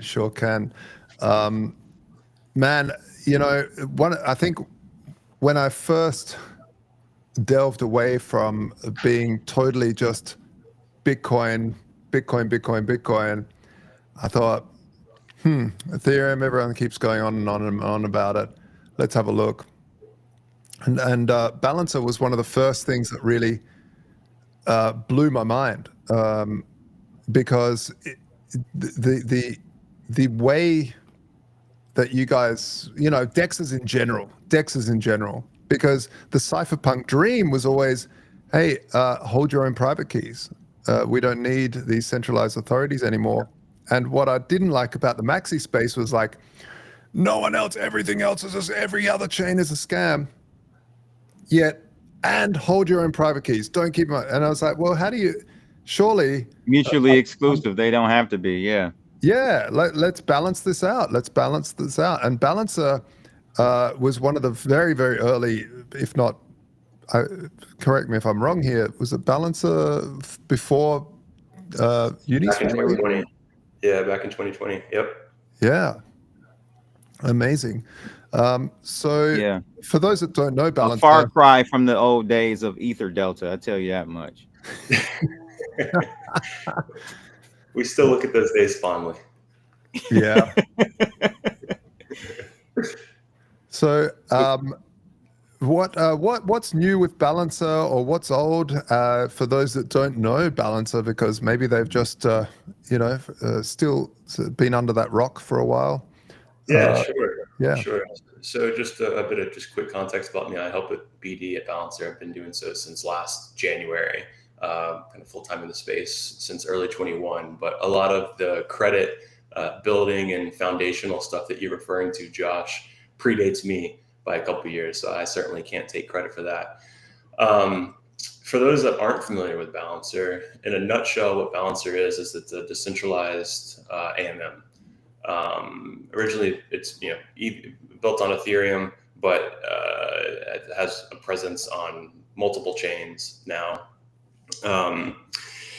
What it's most known for, and as we talked about earlier, right, it launched in kind of DeFi summer 2020, but it's known for its weighted pools, and so that enables liquidity in token pairs where you can have, say, 80% of one token and 20% of another. It was also one of the first AMMs that enabled kind of multiple tokens within a pool. I think the initial version, like V1, had up to 8 tokens, if I'm not mistaken. Maybe even more than that. Maybe it's 16 actually. But us, along with Curve, are known for our stable swaps. So those are pools that contain tokens that are meant to trade more one-to-one with each other. And as of today, we have about a little over a billion of TVL, are integrated with like all of the major aggregators, of course. Typically on any given day have over $100 million of volume coming through our pools. And as Josh alluded to, have become one of the kind of foundational layers of DeFi with a bunch of different integrations. And one of the things that's maybe most interesting about Balancer as well is it really is kind of that infrastructure layer for AMMs and other builders. And so I know you guys had Quant AMM on earlier, but they're a great example of another team that's actually building on top of Balancer. Because the benefit that you have is you don't have to, I'm sure the Quant AMM guys talked about this. I had a conflict, so wasn't able to be here for their presentation, but they don't have to start from scratch, right? They don't have to build their own AMM logic. They don't have to think about kind of, integrations with different aggregate, all the different things you have to do if you're just going to go build out your own decks. They don't have to do that. They can think about the innovative, new features that they want to build on top. And so there's a bunch of different examples like Gyroscope and others of teams that are built on top of Balancer. Do you want me to jump into some of the stuff that's new? Man, I know that's what everyone wants, the new stuff. We want the new stuff. Yeah. Well, so I actually have this. I can talk through it, but I have a slide or two if you want me to screen share. Let's see. Sure. Here. How do I do that? Let's go here. Yeah. So. 1 second, I'll just get you up. Let me know when you're. Yeah, you do that. I can give a voiceover here as you're getting it up on the screen. So Balancer V3 launched in December, mid-December, right before the holidays. A lot of really interesting things coming with V3. Since I only have 10 minutes in this slot, what I thought I could do is just emphasize one of the key features that we launched with. And maybe explain kind of what it is and how it works to the audience here. But what V3 includes is what we call boosted pools. And boosted pools is another way of saying the ability for liquidity inside of Balancer pools to be redeposited into lending markets. So Aave or Morpho, for example. We have other integrations coming with Euler and Gearbox and several other lending markets too. But out of the box right now, we have Aave and Morpho. And so basically what this screen shows, guys, is an example of kind of how this user flow would work. And so you as a user, you'd come in and let's just take an Aave boosted pool as an example. And let's say that it's the USDC, USDT pool on Balancer, okay? So you come in and you LP USDC and USDT. Of course, you're earning swap fees like you would on any volume to that pool. So that's normal, no difference there. What is different is that USDC and USDT is then being sent or deposited to Aave. And you as an LP in the Balancer pool are getting the benefit of a USDC and a USDT yield. So before, you were LPing USDC, USDT, you're getting no yield, right? Because those are not yield-bearing stablecoins. Now, however, with a boosted pool, I haven't looked today, but let's call each one of those getting somewhere between 8 to 12% supply yield on Aave. So your position inside of that Balancer boosted pool is getting swap fees and call it 10% yield. So it's a really interesting kind of integrational layer between, say, a DEX like Balancer, and we're the only ones that has this capability, as well as potential partner protocols who say are trying to build out liquidity for lending on different lending markets.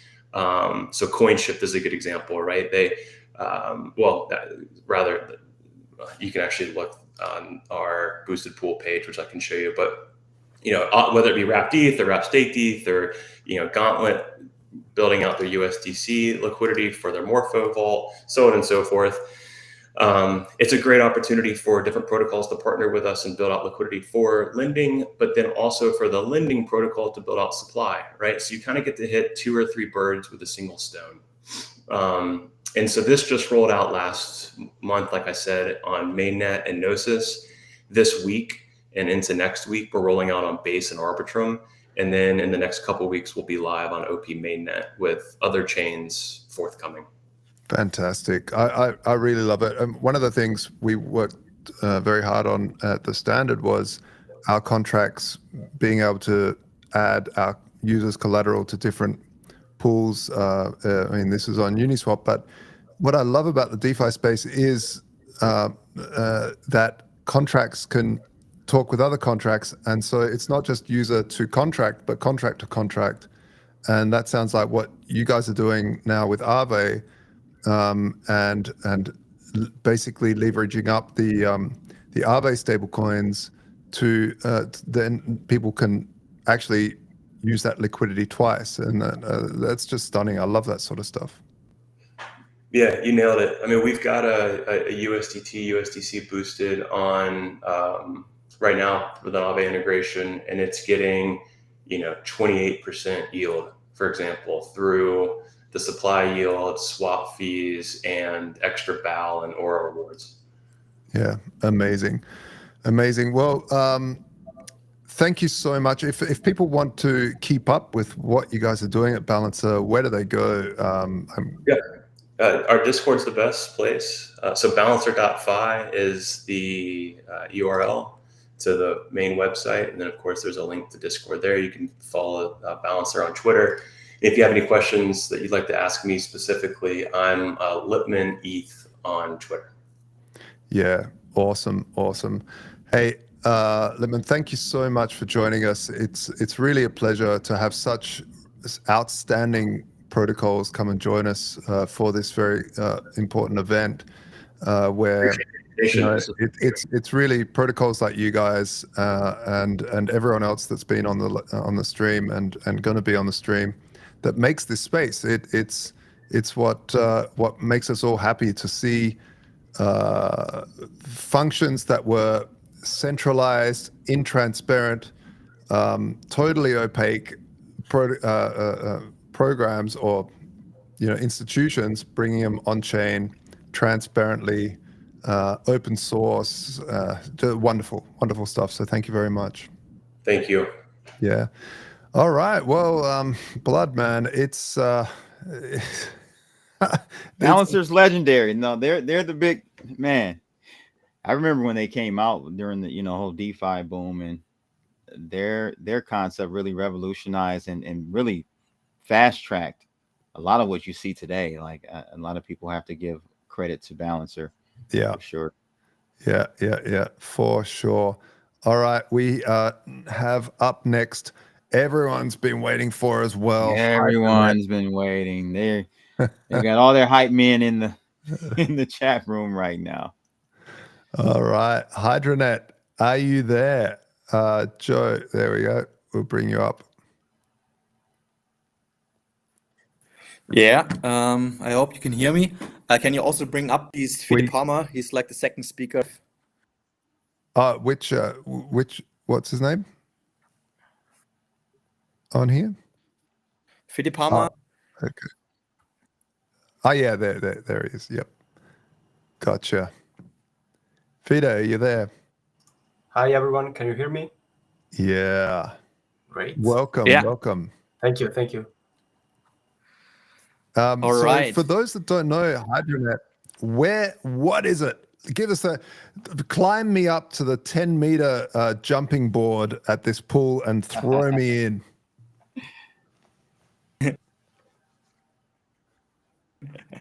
Yeah, I'll do our best in the next 10 minutes.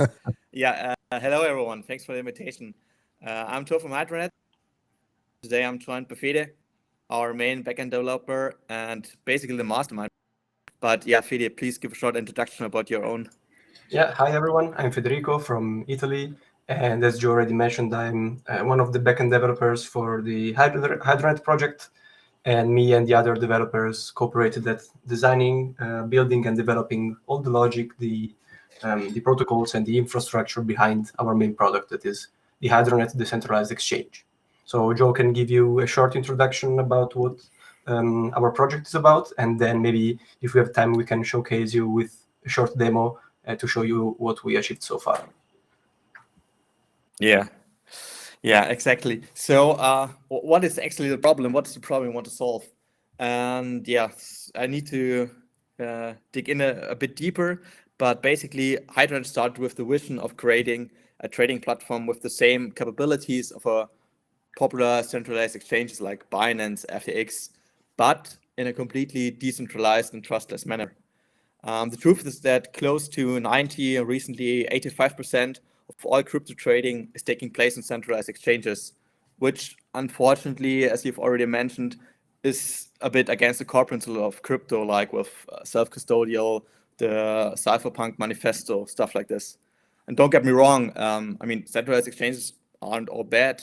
The later trade without network or gas fees, instant trade confirmation, that's of course quite convenient. Also, you don't run the risk of being front run by bots scanning the mempool, or you don't have to wait many minutes, you just find out it actually was failing.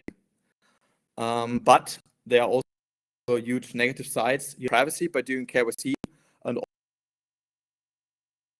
of course also you have to give up your custody. I guess the biggest reason shakeout was the FTX scandal, which basically was exchange hacks, which are like happening on a monthly or yearly basis. We have learned that this can end really badly. So this had us thinking, can we inherit decentralized exchange capabilities in the decentralized world while trading nothing but native assets like Bitcoin, Ethereum, Solana, Arbitrum, Chainlink, and so on? The answer is yes, we can. So yeah, what's Hydronet basically doing? Hydronet is building the world's chain DEX. We are bringing speed, the cost efficiency, and the user experience of centralized exchanges to the decentralized and state channel technology. You may know this term from the Lightning Network for Bitcoin, which is like the only more or less existing scaling solution. Also developed our in-house solution, the so-called Ethereum protocol for EVM and other chains on both fronts. Maybe there's now a bit many tech terms like off-chain isn't that like spread in the DeFi space, I guess. So to bring it down, so what does it mean for the end user? For the users, trading off-chain means gas-free trading, so no blockchain fees when trading off-chain. You have instant confirmations of the trades, because when state channels are set up, the trades will be finalized. And also you can have order book trading, just like as you would have on a centralized exchange. You can set limit orders, you can set market orders, you can set buy and sell ranges of certain prices, like you just know might from Binance or FTX or Maxi, whatever. And also the nice thing we're using, which is the atomic swaps, that you don't need to trust your counterparty or any other intermediary for the trade to go through. Either the trade is successful or not, and then just keep the part of the trade you wanted to do. And I guess one of the biggest unique selling points is the cross-chain swaps. You can do Bitcoin to Ethereum to Arbitrum and more. And our DEX doesn't really care about blockchain borders, and especially Bitcoin, which is the biggest asset we have in crypto. It's quite isolated so far from all the other nice things are going on in the DeFi space with Ethereum and also, of course, Arbitrum and Solana. So I guess, in my opinion, our opinion is really important. And last but not least, given that we are off-chain, you also have kind of a MVV protection, because no sandwich attacks or front running are possible, because the trades are not executed on-chain, they're executed off-chain. So they are not placed in any mempool waiting for blockchain confirmation. And I guess maybe this sounds a lot of tech stuff, and you maybe don't know what this actually look like. So we hope it works. I don't want to jinx it, but Fede is hopefully able to give you a live demo.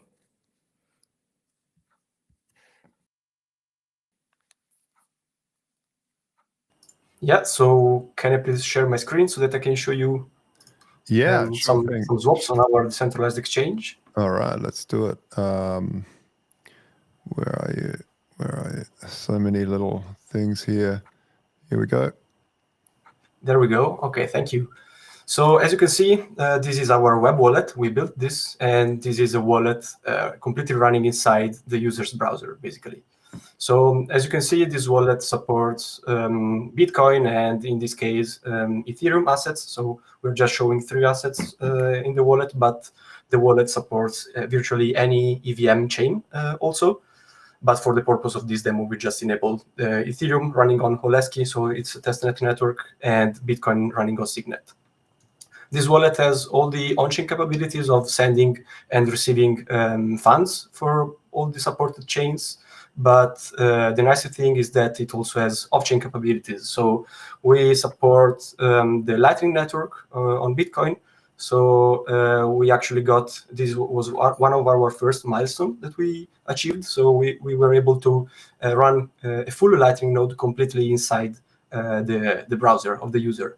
So without having the user to run any server or any Raspberry Pis or desktop PC running a Lightning node, we were able to just run the Lightning node completely inside the browser of the user.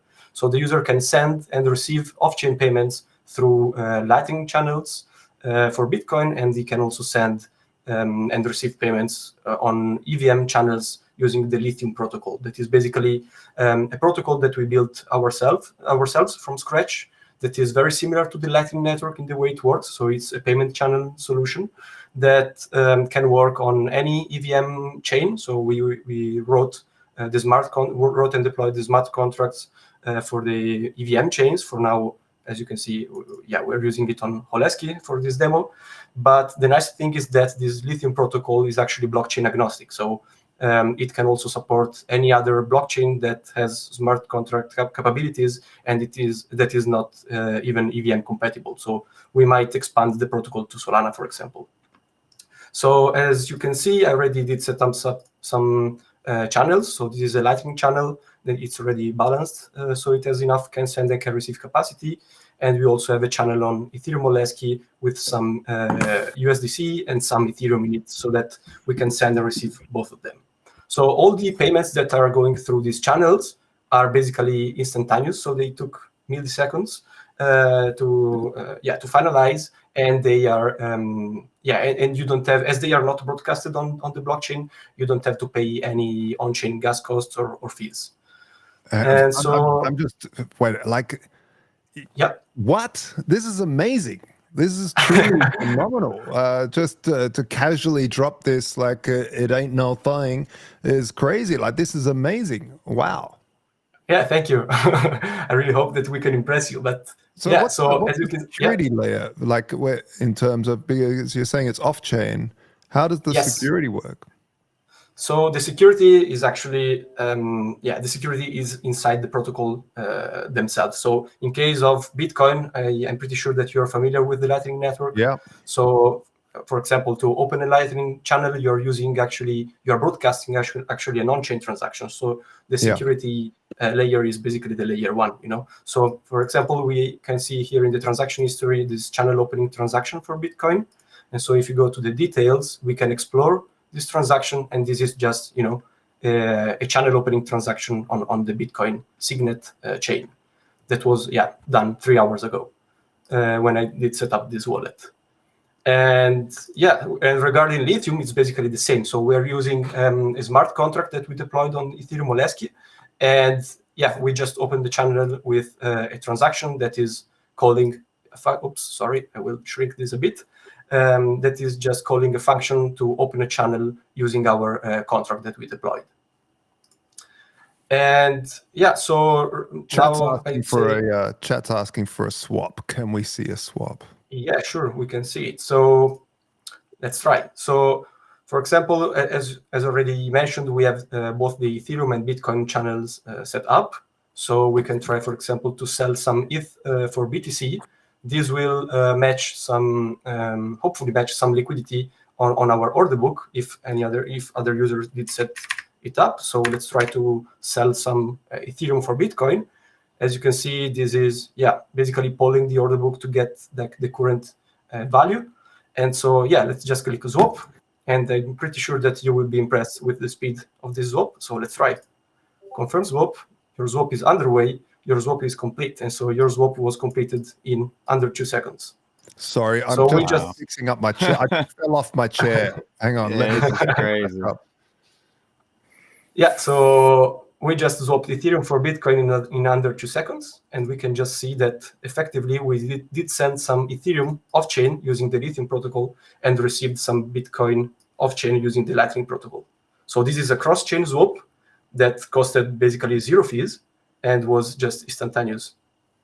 That's amazing. Done there's a question in the chat room about who covers the fees. Like how?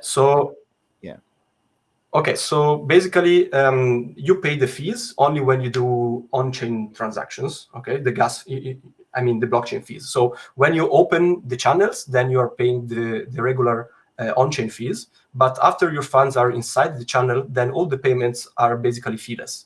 You just pay like the smaller routing fee in case the payment has to go through multiple nodes in the path of the Lightning network or of the Lithium network. But that is just basically Satoshis in case of Bitcoin and small units in case of the Lithium protocol.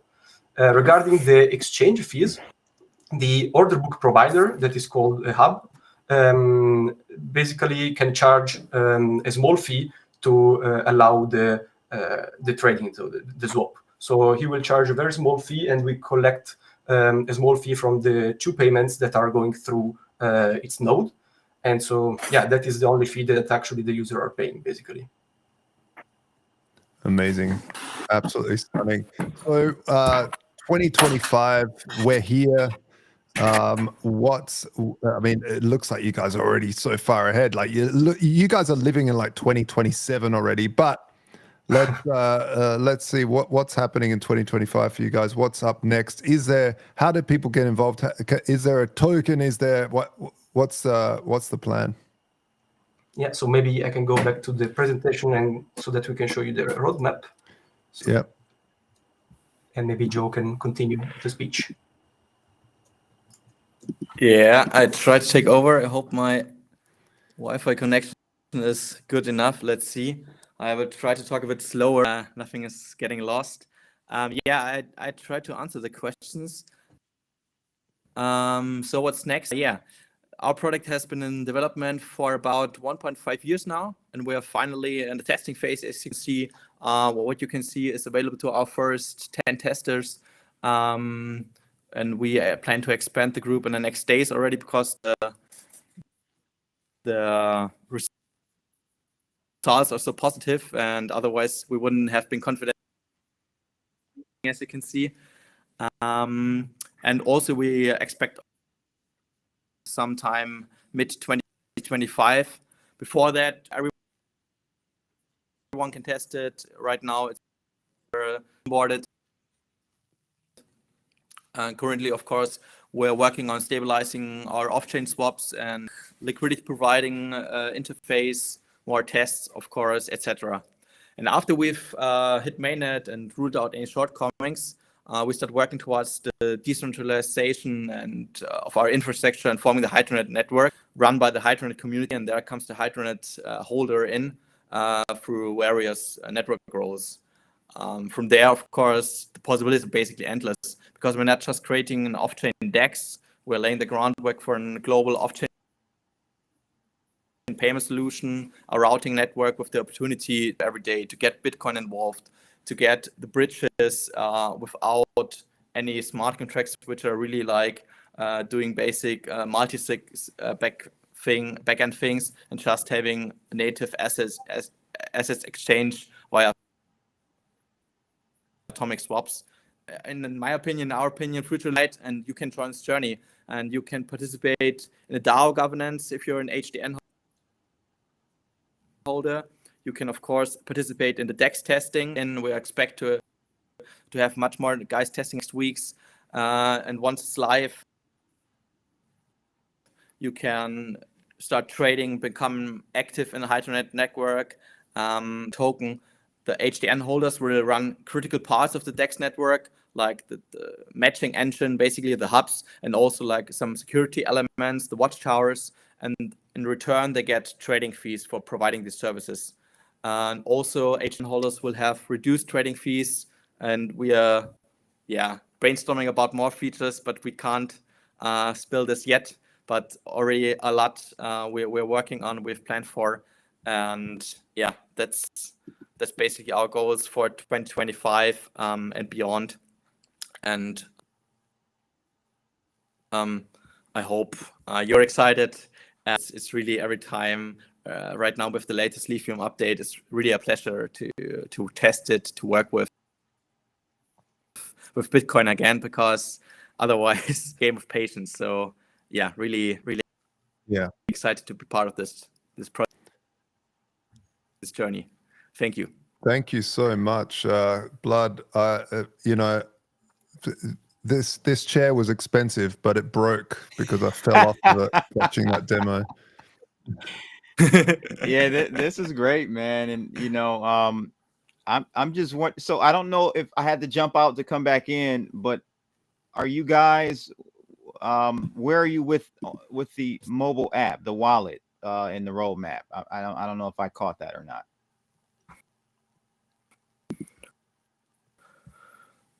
So it's available on mobile right now. We're also working in a way that in the future we can have it rolled out as like an application you can download quite easily. But there's nothing we work right now with big focus. We just have it in mind. But you can still, like on my iPhone, I can already wake up and do a Bitcoin for Ethereum swap in my bed if I'm up to. So already live and going. Took us some time, but we're there. We're getting there. Awesome. Great. So where do people go to join the alpha wait list? Yeah, I guess, Fide, if you can pull up the next slide, just reach out with the links, I guess, still up. We did the waitlist thing, especially in December, and now just rolling it out. But you can join us on Discord, of course. We are the most active there, I guess. Always on Twitter, but also, of course, on Telegram, Instagram, you name it. There's always at least one or two guys around for the team to help you out with questions to get you in. Yeah. And I'd like to take this chance to thank you, everyone, for inviting you, especially, of course, and also for everyone from the community who joined and who was taking the time and listened to us. Thank you. Awesome. Thank you very much. I also want to take a moment to just thank all of our viewers across all the different channels. There are thousands of you across all the different channels on Twitter, on X. Sorry, don't want to dead shame here. On X and everywhere else. It's phenomenal, and thank you so much for all the new subscribers around the place. It's amazing. It's amazing. I couldn't be happier with this outcome. Yeah, this is great. Rocky start, but you know, persistence. Work through it. Gotta go. I know. Rocky start as always. So up next we have by the way, hit like, share, subscribe, all that stuff. You know, I gotta say that. I know I hate hearing it, but gonna say it. I'm gonna say Got to it. remind people. Gotta remind people, it's free. We're sponsored by one sponsor, and that's the like button. There you go. All right, so yeah, up next we have Parafi. We were looking for Parafi if he joined in the green room here. I can't see Danny, him. I see Danny. Oh yeah, there he is. Yeah, right. Danny, Parafi, how are you? I'm doing great. How about you guys? Good. Sorry, I couldn't see you there. I wasn't looking at the second name in your thing there. I was just looking at Danny. All good. Yeah. Man, tell us, give us the drop down on Parafi. Yes, definitely. First of all, thanks for having us. So Parify, we actually started building around 2022, and we had an alpha around end of 2023 till Q1 of 2024. Then in 2024, around Q3, we had a beta testnet, and currently we are preparing for our mainnet launch. So Parify is a derivative protocol. What we are trying to do is to enhance user experience and also capital efficiency to make sure that users can trade very seamlessly and easily on our protocol. What we are aiming for is also to make sure that the accessibility, it's very, very easy to access the protocol. So we are heavily focusing on account abstraction, which means, for example, we make the possibility for users that are from Web2 easy to access the protocol with their Gmail account, for example, or even log in with other email addresses as well. On top of that, what we also noticed during our research is that unfortunately in DeFi, as we all love it, there's a huge liquidity fragmentation.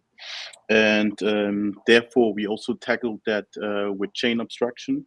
So whenever on any chain that we are deployed on, make sure that other EVM chains users can directly use their funds and to trade perpetuals on our protocol.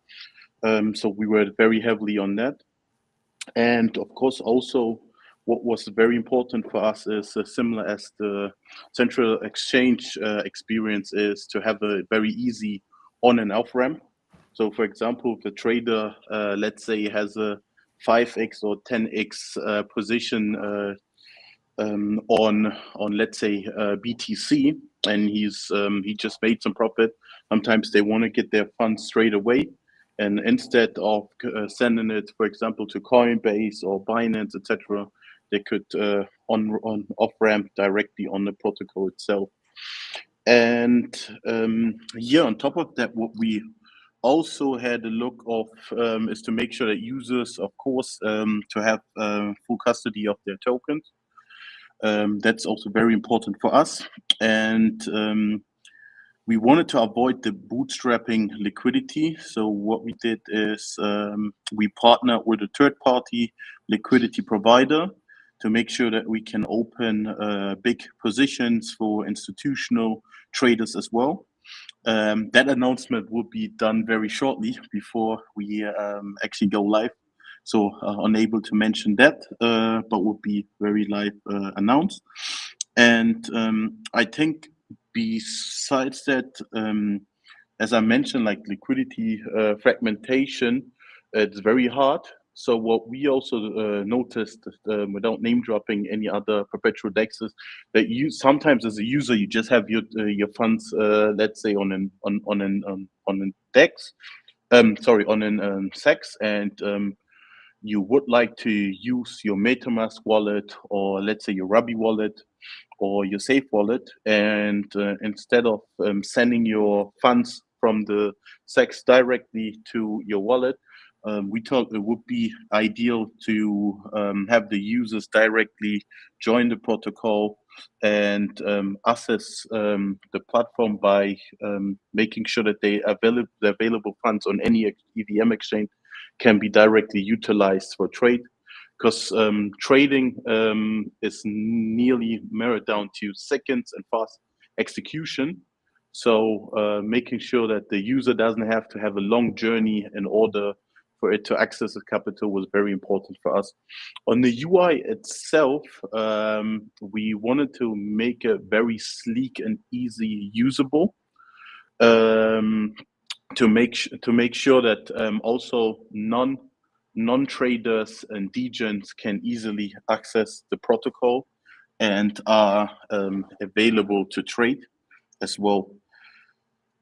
Yeah, I think that's basically it in terms of the stats that we gathered around our alpha testnet. Is that we were able to get around like 6,700 wallets during that time period of Q3 of 2023 and Q1 2024. We had a trading volume around 480 million.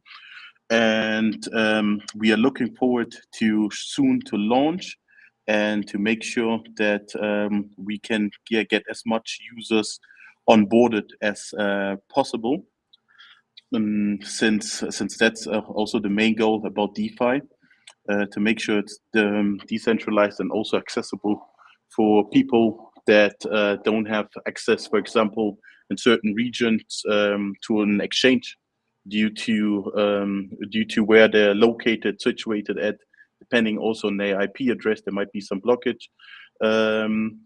So that's the main goal behind it, and also to make sure that people have a experience as an on a centralized exchange.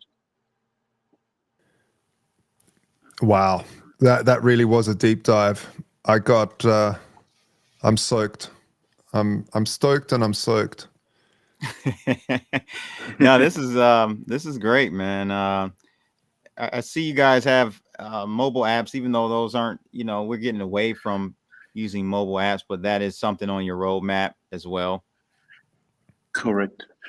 Yes, definitely. So what we have planned is after we launch on mainnet, that the following quarters that we focus on also on a mobile application. The reason being is that most traders nowadays, besides trading on the laptop, that they also check their positions, especially if you have leverage and also collateral on board, that you also check your trades during let's say whilst you are in the subway, whilst you are in the Uber, to make sure that you don't get liquidated or to cash in as much gains as possible.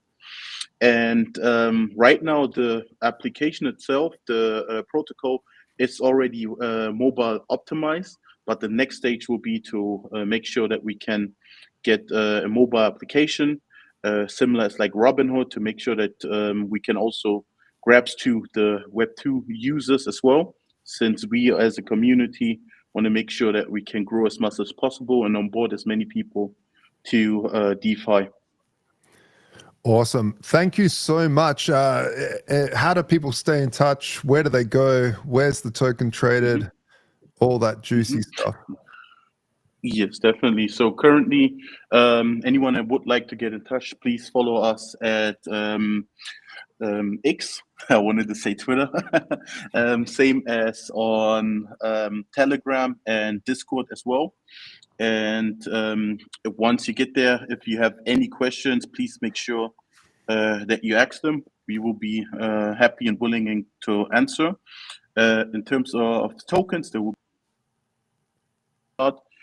currently, I would like for users to, and also people that are interested, to focus on the product launch that is soon to happen. And on X, it's OX at Parify. And yeah, I think that's basically it. There aren't any further questions from you guys' end.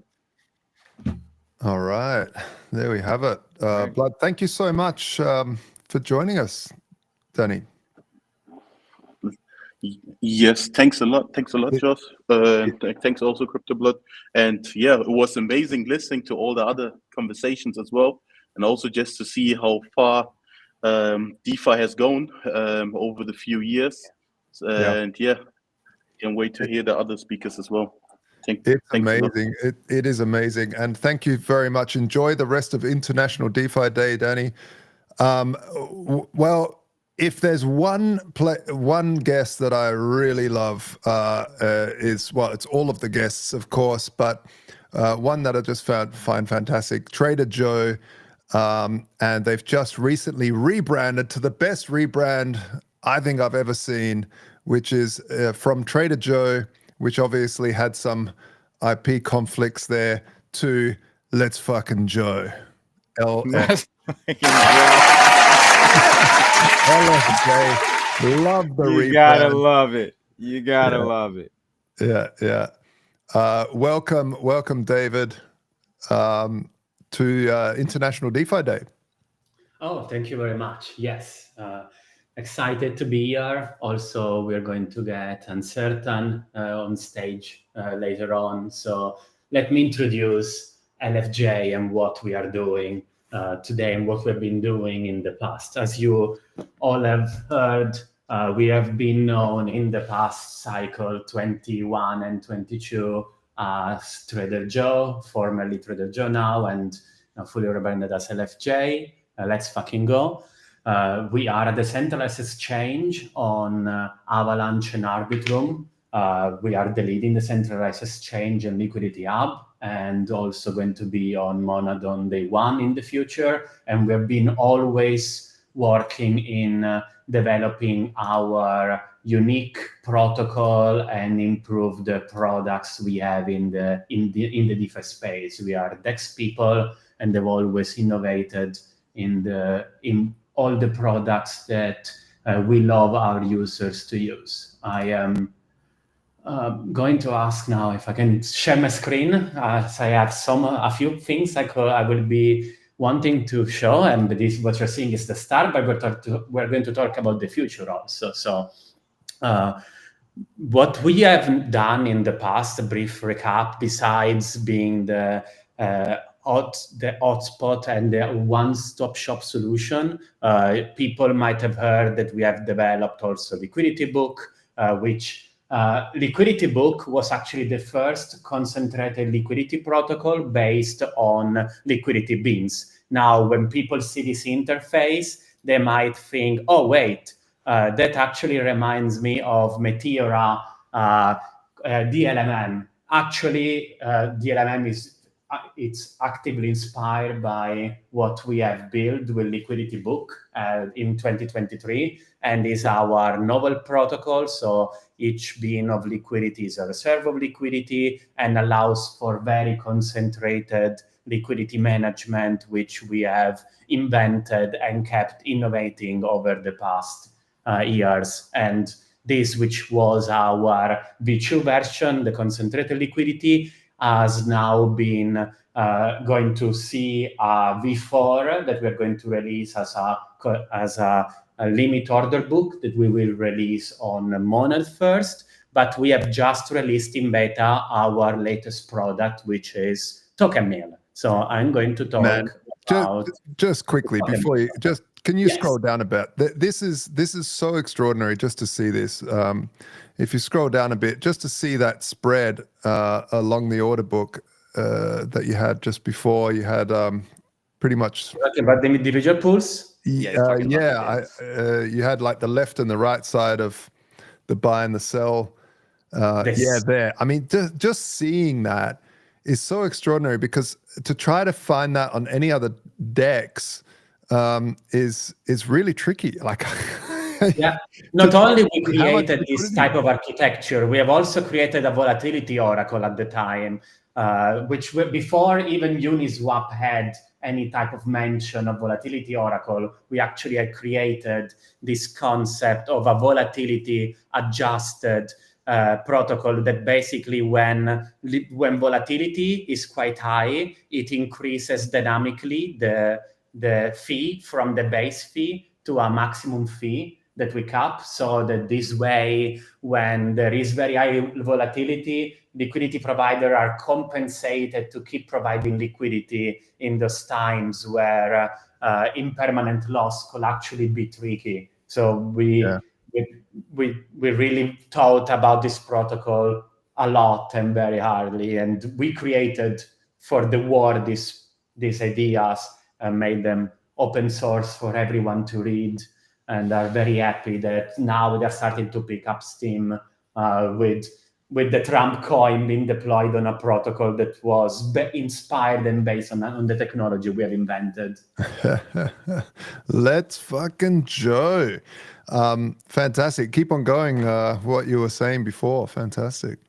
Yes. So just checking that we can now move forward. If I know that there were some nice messages, but let's talk about what we have been building right now as our V3. Everyone started talking in the past year about token launches, and we wanted to make sure that we could build something unique also for the space, which is called Token Mill, which is our own flavor of Launchpad. We had started working on Token Mill way before Pump Fund was actually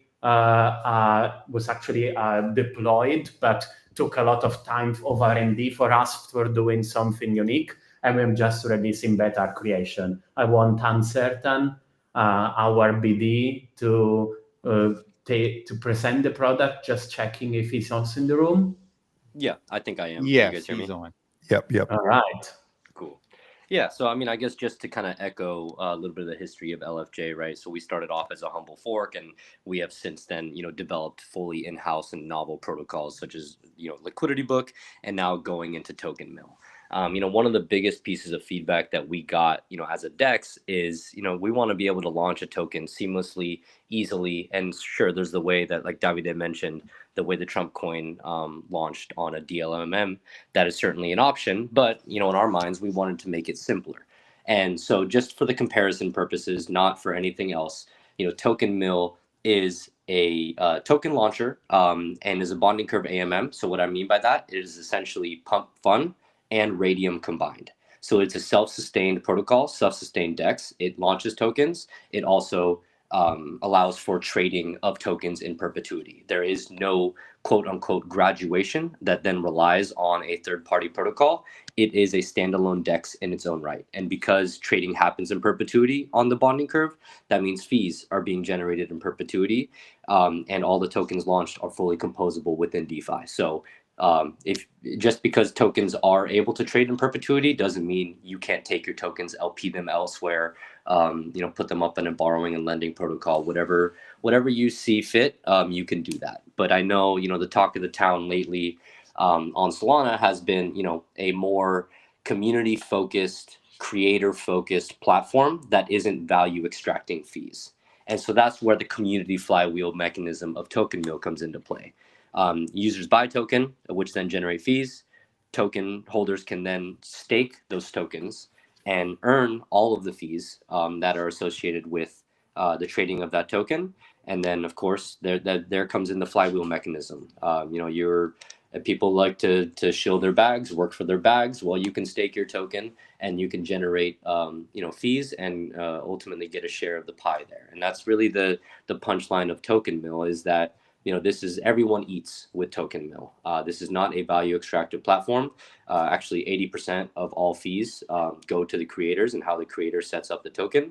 And then there's also a referral fee mechanism built into the protocol where you get a 50% fee share of the protocol fee as well. So anyways, why Token Mill? So stake and earn, kind of touched on that one. That one's kind of self-explanatory. The really unique things that Token Mill offers is that there's no need to manage liquidity ever. There's no need for an LP.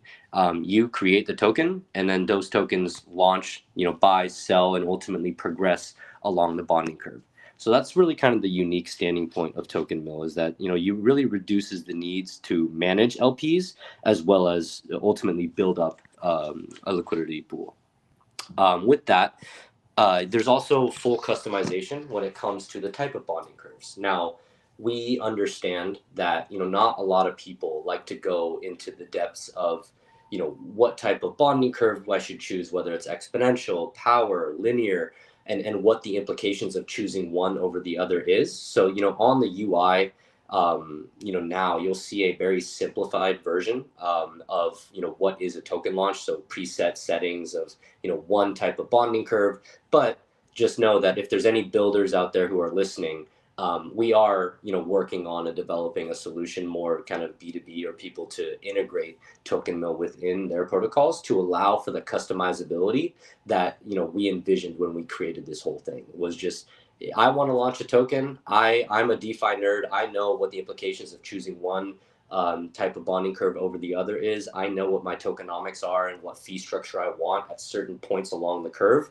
That full customizability is an absolute possibility with Token Mill. And that's why, we're so bullish on the product, and that there's truly nothing out there like it today, both for several reasons. One is the true customizability when it comes to creators and launching their tokens, but then all the community flywheel mechanisms that I mentioned earlier, right? So with staking, with the referral programs, and then also one thing that's on the slide here that I forgot to mention was there's a token locker. So there's vesting. So really, this is a one-stop shop from create to trade to vest to stake to just a full life cycle product and a standalone product that can be, used with and enhanced with on other platforms, on DEXs, whatever it may be. But it's a platform built for creators and with creators in the community top of mind.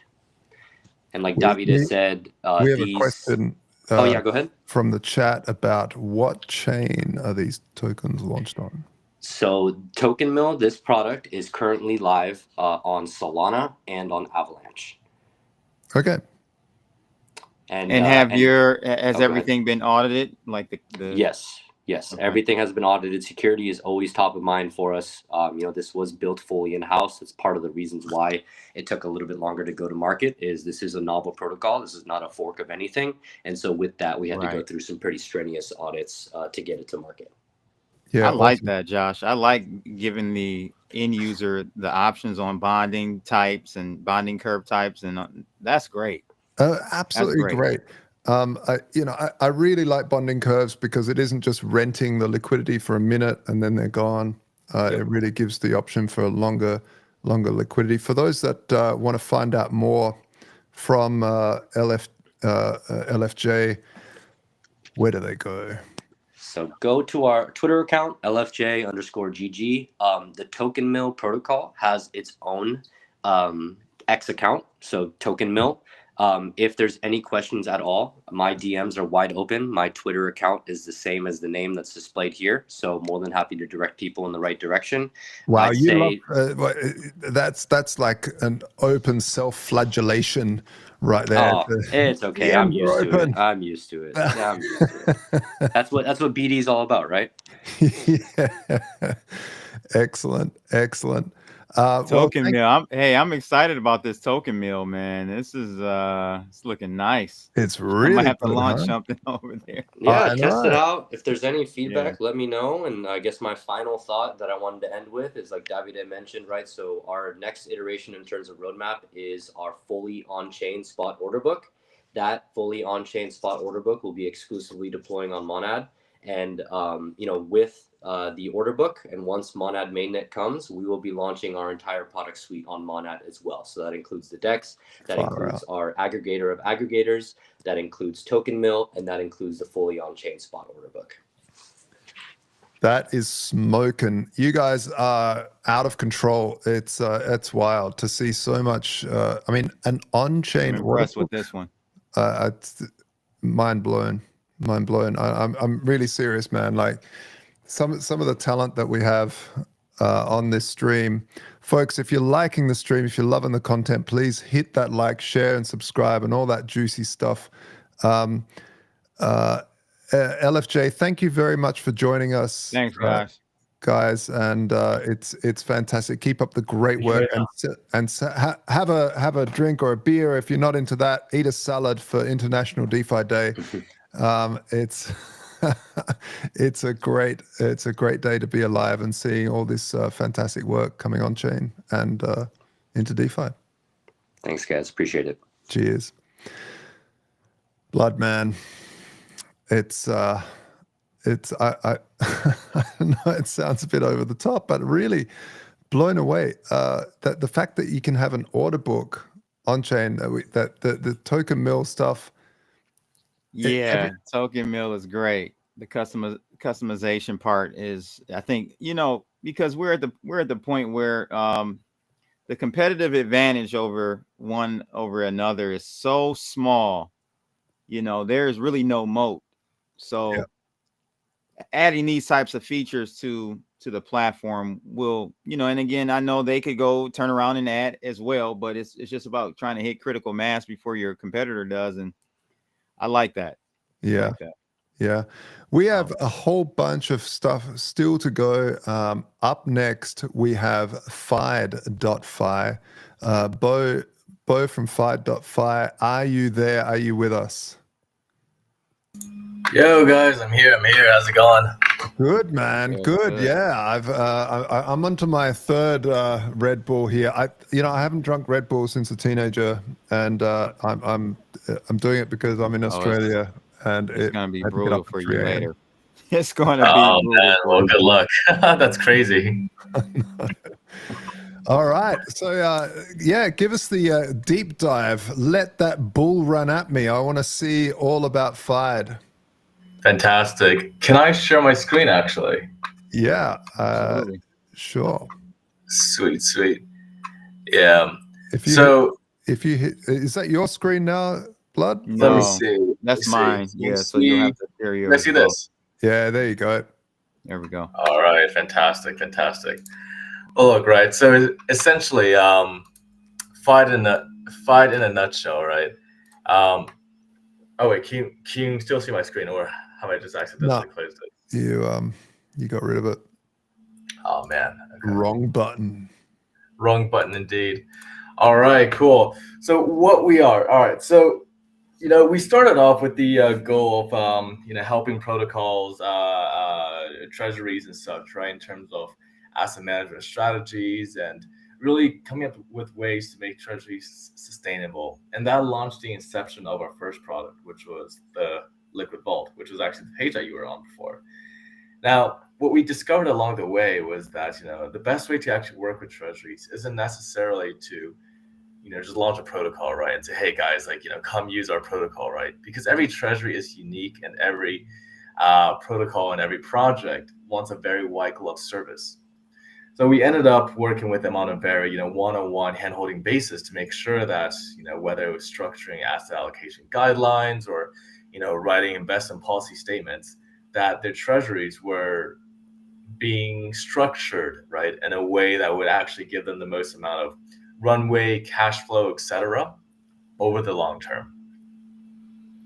Now, as we continue to do that, we ended up working with a lot of DeFi protocols, right? A lot of protocols in general on these things, guys like Merit Circle, guys like XDeFi, guys like Virtuals, right? So on and so forth. And what we actually realized was that there was a much more kind of pressing and in-demand skill set that we had, which was simulation frameworks. Now, if you think about right how a DeFi protocol gets made, right? If you go into the sausage making machine, there are a lot of components to it that today are very much, let's go with 2% or 10% liquidation thresholds because that sounds like a good number to use, right?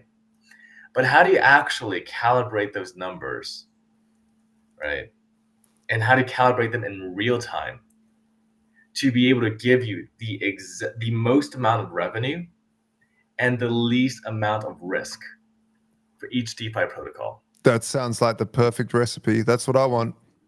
Exactly, right?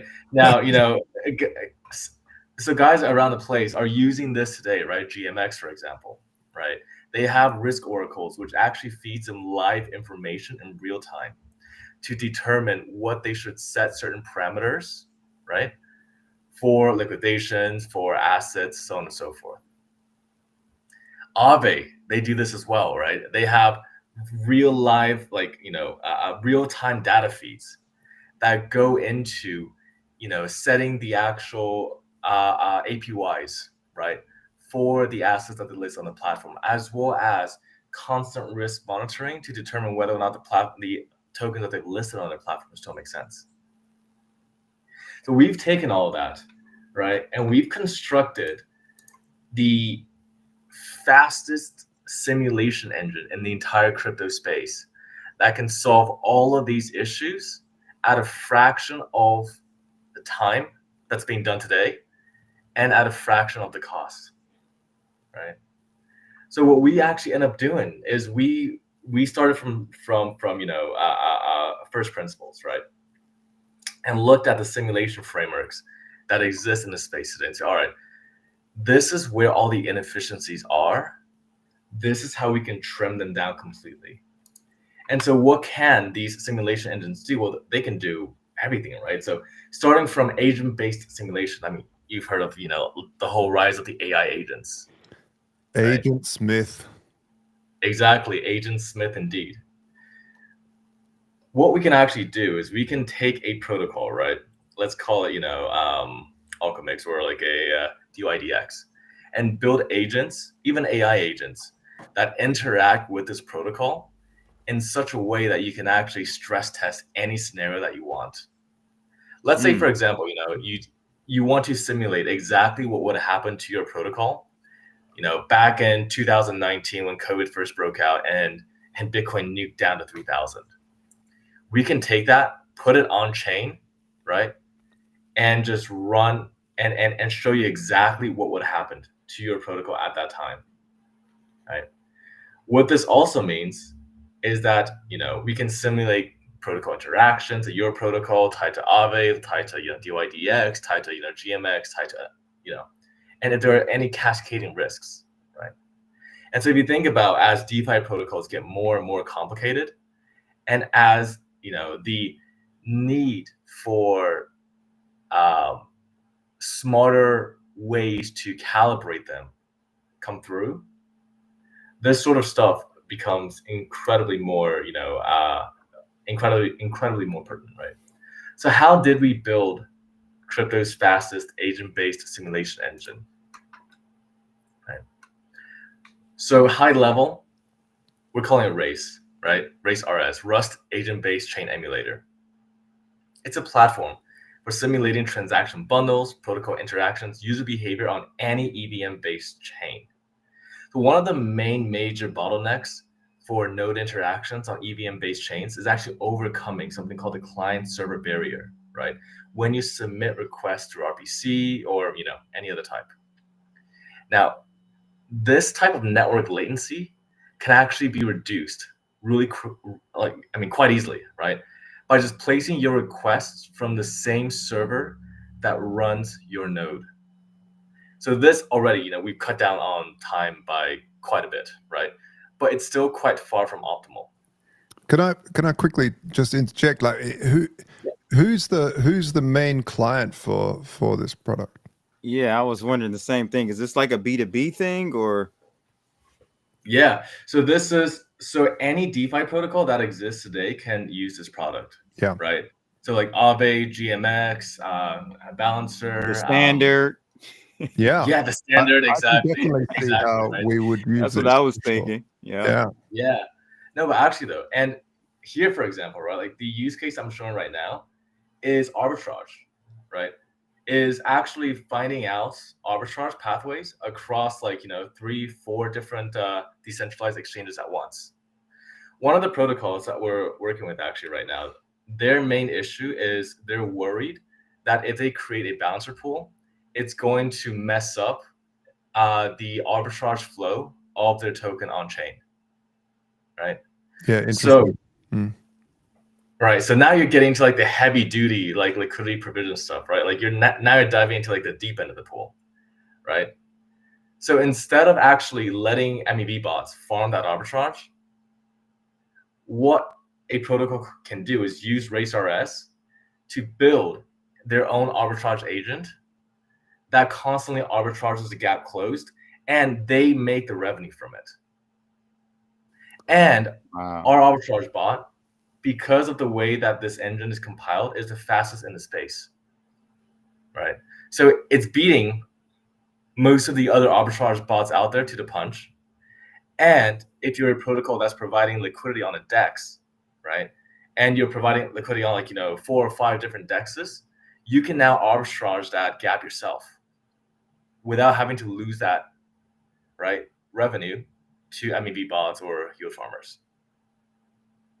Yeah, that's great. And amazing. for those that are still, are just brand new to DeFi, arbitrage basically when there's 2 different prices on different exchanges, and you need to, hey, there's something cheaper over there, the more expensive over here. I can buy it cheap and sell it over there expensive, and make that difference. And that is the base layer of how the price stays the same on every exchange. Exactly, right. And to give you some context around the speeds, right? So providers today, right, like Alchemy, Infura, etc., right? When you run like a node call and then like you assemble a few contracts, right? A process that takes them, and these are the leading providers today, right? A process that takes them 1.3 seconds takes us 15 milliseconds. Nice. Wow. That is 100x faster speeds than what you're seeing in the space today. So if you're simulating any sort of thing in real time, if your protocol is getting attacked, right? If you want to arbitrage like pathways for your DEX liquidity, right? And you want to adjust things in real time, this is the fastest way in the crypto space today to do it. Excellent. What about for the end user? I know you guys are more B2B sort of solution. Exactly. But for the end user, is there something that's exciting for them if they're listening to this thinking, wow, this is really cool? How do I get involved? Is there some way I can invest in what you're doing, or join the team, or is it, No, of course, man, of course. And I'm super glad that you asked, right? Because right now, where we're at is, obviously we're working with clients one-on-one, right? We just worked with a perp DEX. Right now, we're working with like a top, like an L1 that's in the top 30 by market cap, right? So right now, we're working with like folks one-on-one, right? Mm-hmm. Where we're going to be later this year is we're actually going to take this and we're going to open source it. We're going to open this up to anyone and everyone. So what that means is that if you're like a retail user, for example, right, you can buy the FI token, you can come onto this platform and you can burn it for quote unquote like a simulation space, right? Now there will be a few different presets, right, of our bots, of systematic trading strategies, right, that you can deploy right out the gate.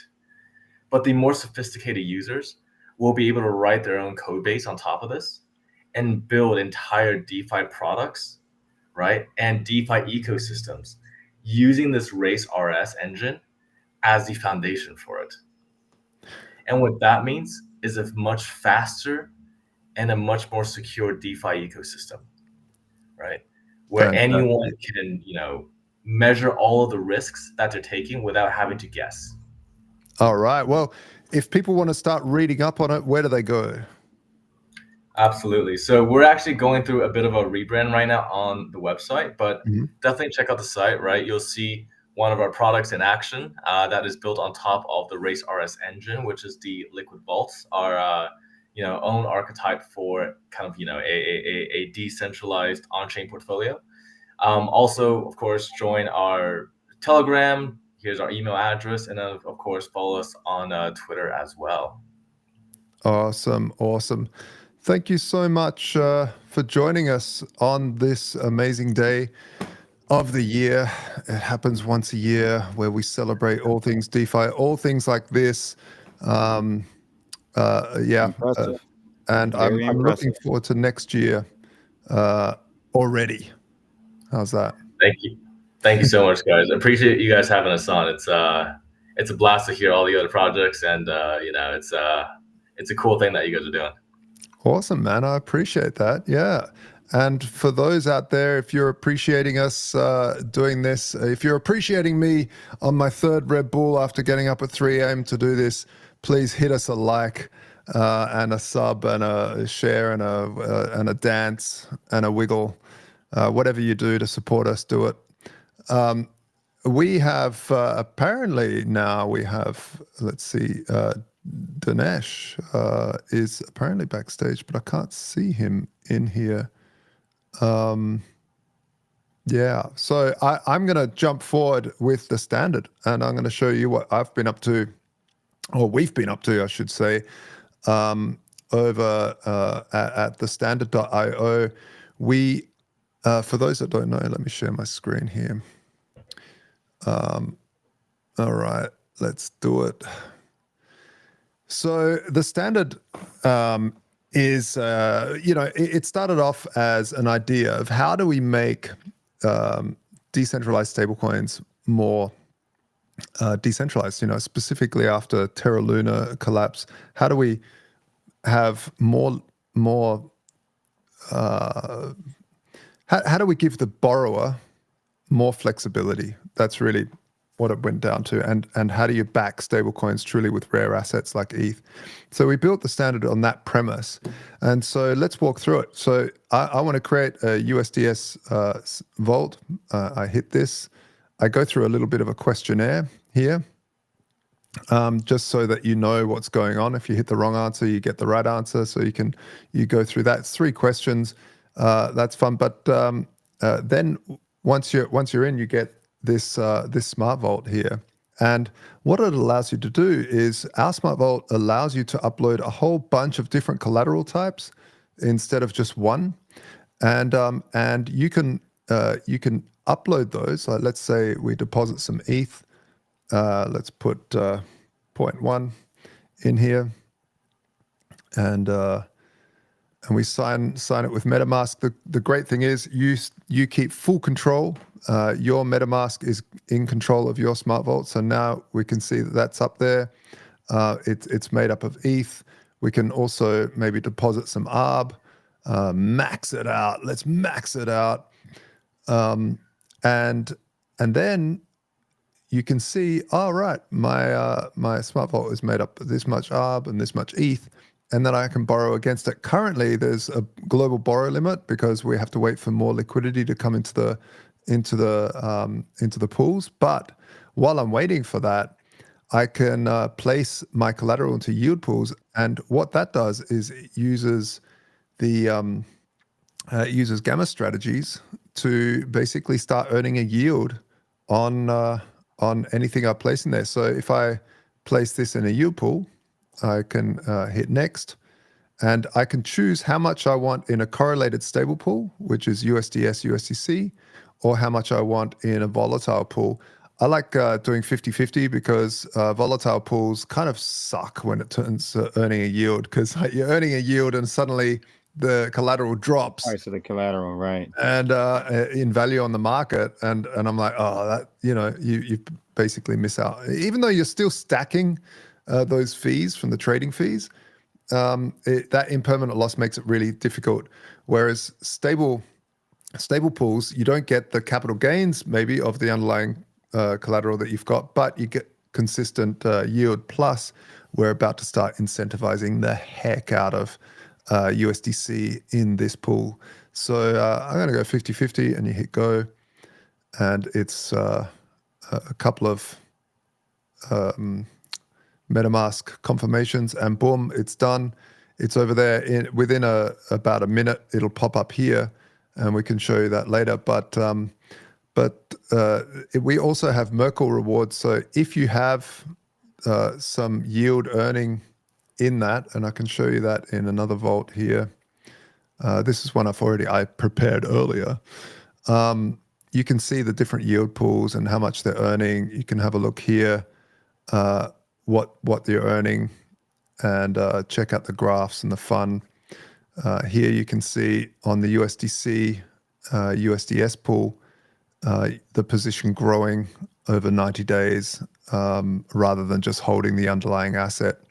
So it's really awesome. I'm super proud of the team. And the cool thing is, when you borrow, let's say there's $1 to borrow there, so I can chuck that in just to show you. So I borrow a little bit, a buck, borrow a buck. The thing is, as soon as borrowing liquidity comes up, it's gone. Like people, it's so popular, this product, because you're borrowing at 0% interest. There's no interest. So obviously, as soon as there's 50 grand up to be borrowed, it's gone within minutes. So people have to really keep a eagle eye, or stay in the community, and the community lets each other know straight away as soon as there's liquidity up to be borrowed. But yeah, what I was going to say is, even though I've borrowed against this, I can still swap my collateral around. So if let's say, let's go back to the other vault here. Let's say I have some ARB, and I'm thinking, I wouldn't mind some wrapped Bitcoin, because I think Michael Saylor is going to buy a heap next week. And I borrowed against it, so I can't withdraw it, but I can swap it. So I can just go over here and say, you know what, I'm going to put all of that, or half of it. Let's put half of that ARB into wrapped Bitcoin, and boom, our smart contract then talks to Uniswap, does the trade, and comes back. So no custodianship, nobody controls your private keys except for you, and you've got control. So now we've done that swap, and now I'm holding some wrapped Bitcoin. And the other cool thing about the standard, and what we really focused on, is I can send this NFT here is basically your key to your smart vault. So the NFT, you can sell this smart vault with this much collateral, this much debt in there, and whoever buys this NFT then controls this smart vault. So you can send a whole bunch of assets. Let's say there's heaps of assets in here, and in the yield pool, you can actually send all of that in one transaction to somebody else with an NFT. That's great. Yeah, it's really cool. In fact, there was a use case a little while ago now, but I thought maybe one of my seed phrases might have been compromised. It was pretty unlikely it was, but because I thought it might have been, I thought I would have to just, on that seed phrase, I had a bunch of different yield positions and this and that and the other. And it took me ages with every other protocol to move. I had to close the positions down. I lost some money closing positions and all this. With the standard, I didn't have to close anything. I didn't have to pay off any debts. I just basically took this NFT and hit this button here and said, send it to this new address. And it took everything in one package and sent it to the new address. And I thought, is there any other platform that's doing this? I don't think so. Not that I have not heard. Yeah, I've never. That's an awesome concept there, man. That needs to be definitely branded and pushed to the forefront. That's awesome. It's wild, right? And I've always said there's way more use cases for NFTs than just pictures of monkeys. You know, yeah, PFPs, yeah, it's really cool. So I'm really stoked. We're about to start incentivizing USDS, USDC pools really strongly with TST through Merkle, who we interviewed just before. Mm-hmm. Here, we can claim 0.13 ARB, and every day there's more to be claimed, and there's about to be a bunch of TST that's claimable. And not only that, you can claim the TST and instantly stake it, and you make TST starts attracting all of the fees that are collected across the entire network. So when people do a trade, like the little trade that I just did before, that swap, it uses Uniswap in the back end, but there's a 1% fee on that. A lot of people say, I'd rather pay the 1% fee than pay off my debt, pull out the collateral, and then do the trade. So people are happy to do that, and that 1% gets dropped onto TST stakers, as well as minting fee for debts and stuff like that. There's a bunch of little fees in here, and they all get dropped on. So if you like to collect passive incomes like that, that's a way to do it. And that's the standard in a nutshell.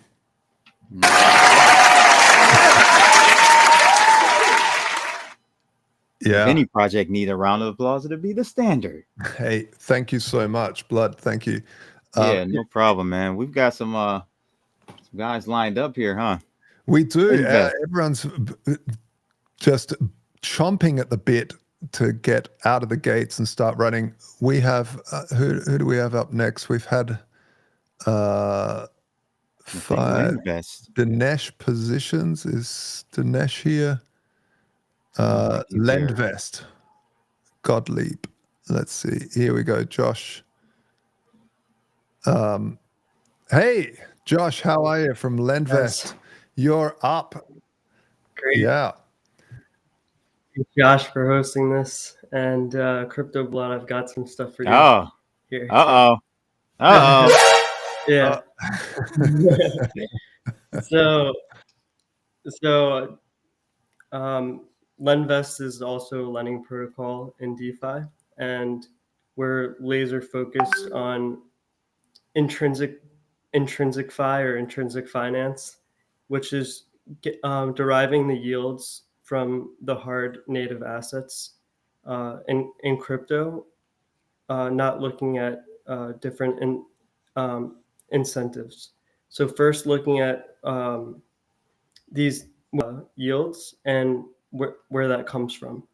So in any context or any market, we're dealing with Aave as the leading DeFi lending platform, and we have to look like what's going on in DeFi, and the number one use case for Ethereum is staking Ethereum, and the number one use case in DeFi lending is leverage staking, which involves lending and borrowing.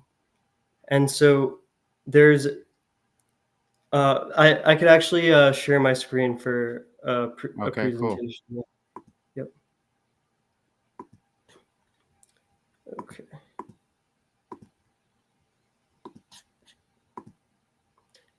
Let me know if it's up here. All right. Okay, great. So we focus on the highest utilization rates to drive yields, and Lendvest has achieved higher lending rates and lower borrowing rates than Aave. The reason why we're able to do this is because Aave has a surplus of depositors or lenders, and that surplus of lenders, there's almost two times more lenders across Aave than borrowers. That creates a $4.2 billion market inefficiency. And Lendvest is able to capture that spread. So we match liquidity 1-to-1, and that keeps the utilization rate very high. And since we're fixed term loans, it's high utilization over time. And the way we solve for the shortage of borrowers on Aave is providing the lowest borrowing rates compared to Aave. Now, Josh just showed 0% borrowing rates, but we're hyper focused on Aave and winning the lending market in the context of Aave. So we matched the risk management of Aave. We started as a credit score dealing with risk management on DeFi lending protocols, and we're matching the asset pairs on Aave.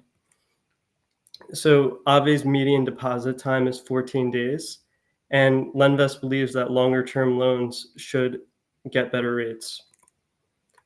So Aave's users value liquidity over better rates, meaning being able to deposit or withdraw whenever they'd like, while Lendvest users value better rates over higher liquidity.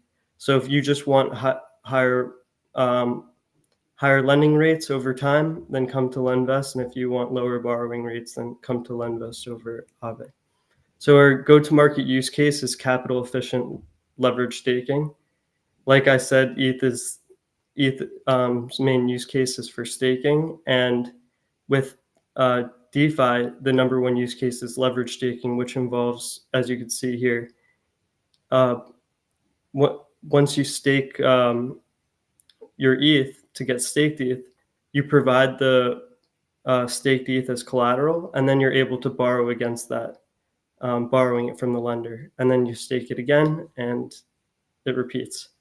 So with each time you cycle with leverage staking, you're repeating that spread, the 0.7 spread with Aave, and it's much tighter with LendVest. So with this spread, there's some financial engineering involved, and we introduced something called a collateral lender. So the collateral lender, their role is to prevent liquidations for the borrower, because the longer the term of the loan, the higher the probability of liquidation. We've all seen it. Over time, the price moves up and down more. It's that simple. So, but you need the high borrow lend utilization to achieve the best rates. So if the position becomes under collateralized, the borrowers are able to withdraw the same amount of collateral that they had, and the collateral lenders get the same amount of collateral. And similar to like DeFi Saver might undo your position, so remove you from the market. Well, this lets you stay in the market, which is a difference, because it sounds like DeFi Saver. But what if the borrower doesn't return the loan? Well, LendVest whitelists certain strategies and automates the repayment with an immutable smart contract. Oh, nice. So we have this 0.7% spread, and from that, since there's excess lenders in the market, intrinsic yield comes from the lenders from this spread. You see, it's 0.553% for the lender, and less than half of that goes to the collateral lender. And currently, there's only 0.1% offered for staked ETH across DeFi lending markets. So what's intrinsic finance? It's anyone could launch a meme coin like we were talking about earlier to provide 200% APR for lending. But will that token be there in the long term? You want APR from hard DeFi native assets.